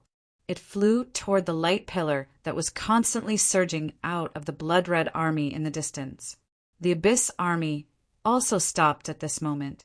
In the blink of an eye, the rainbow touched the light pillar. There was no earth-shattering explosion. It just slowly sank into the light pillar. In a flash, the light pillar trembled. At this moment, all the space of the demon realm was trembling as if there was some kind of resonance. Then the space around the gate of the two realms was violently deformed and distorted. Whether it was Sasbak, Chinrue, or others, they couldn't release any power at this time.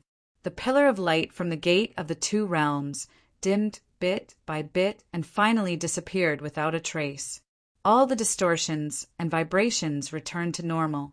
Sasbak clearly felt that the power of space had completely changed. Not only was the gate of the two realms closed, but the entire space of the demon realm was also closed.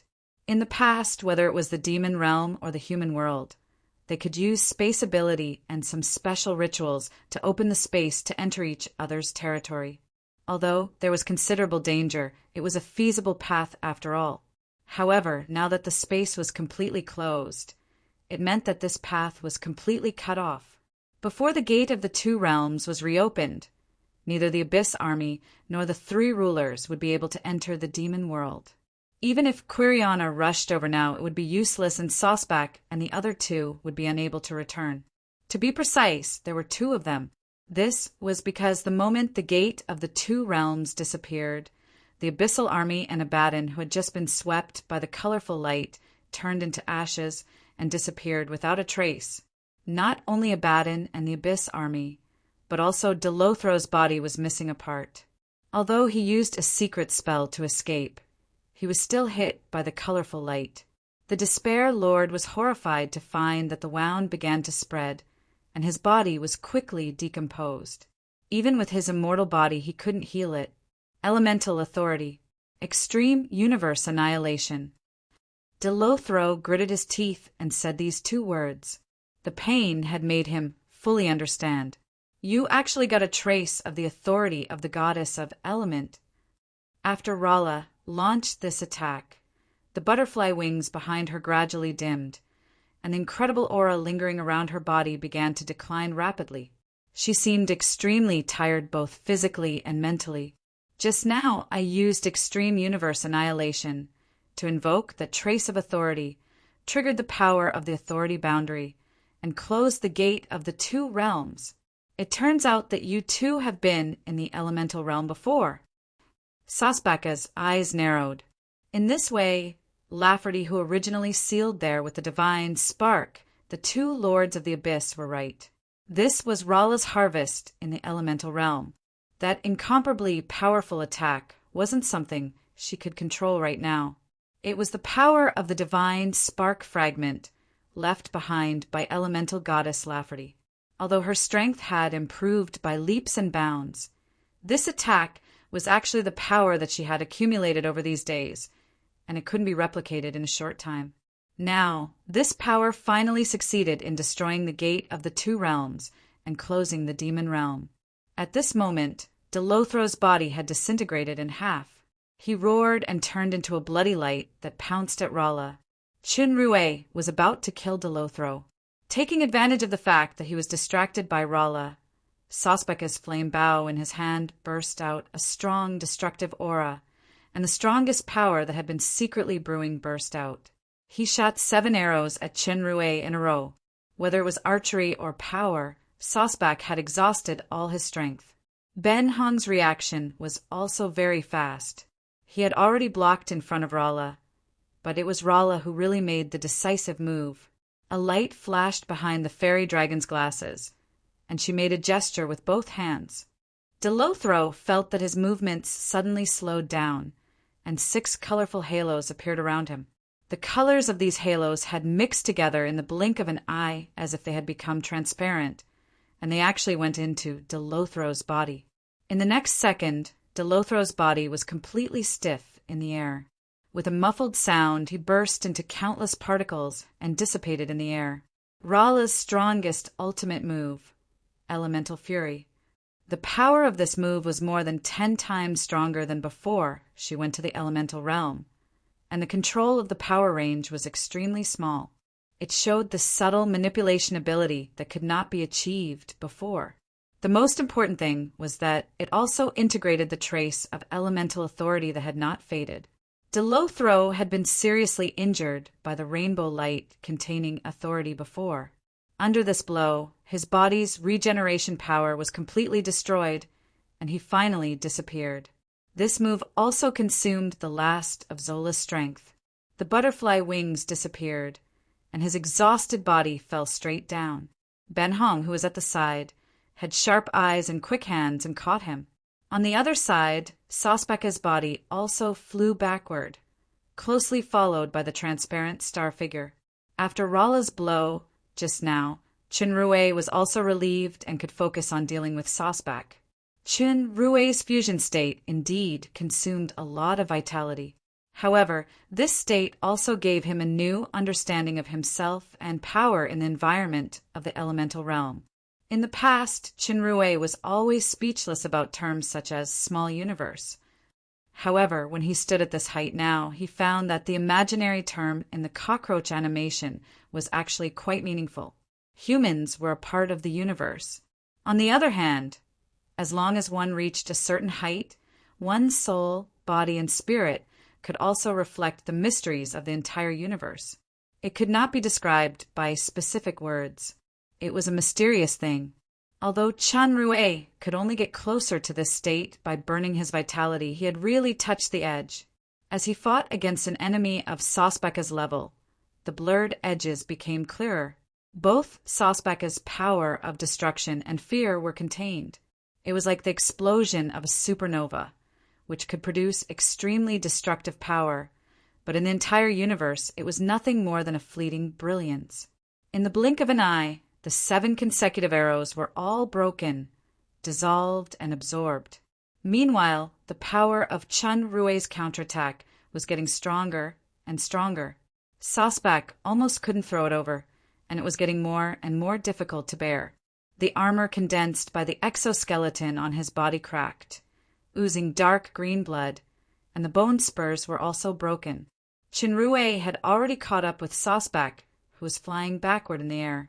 With a dazzling brilliance on his fist, Chunrui penetrated Sospeka's back while the brilliance penetrated out of his chest. Sospek roared as his body was torn apart. Sospeka's figure seemed to be in the brilliance. However, Chunrui was not moved at all. He shook his fist, causing numerous star dust to explode.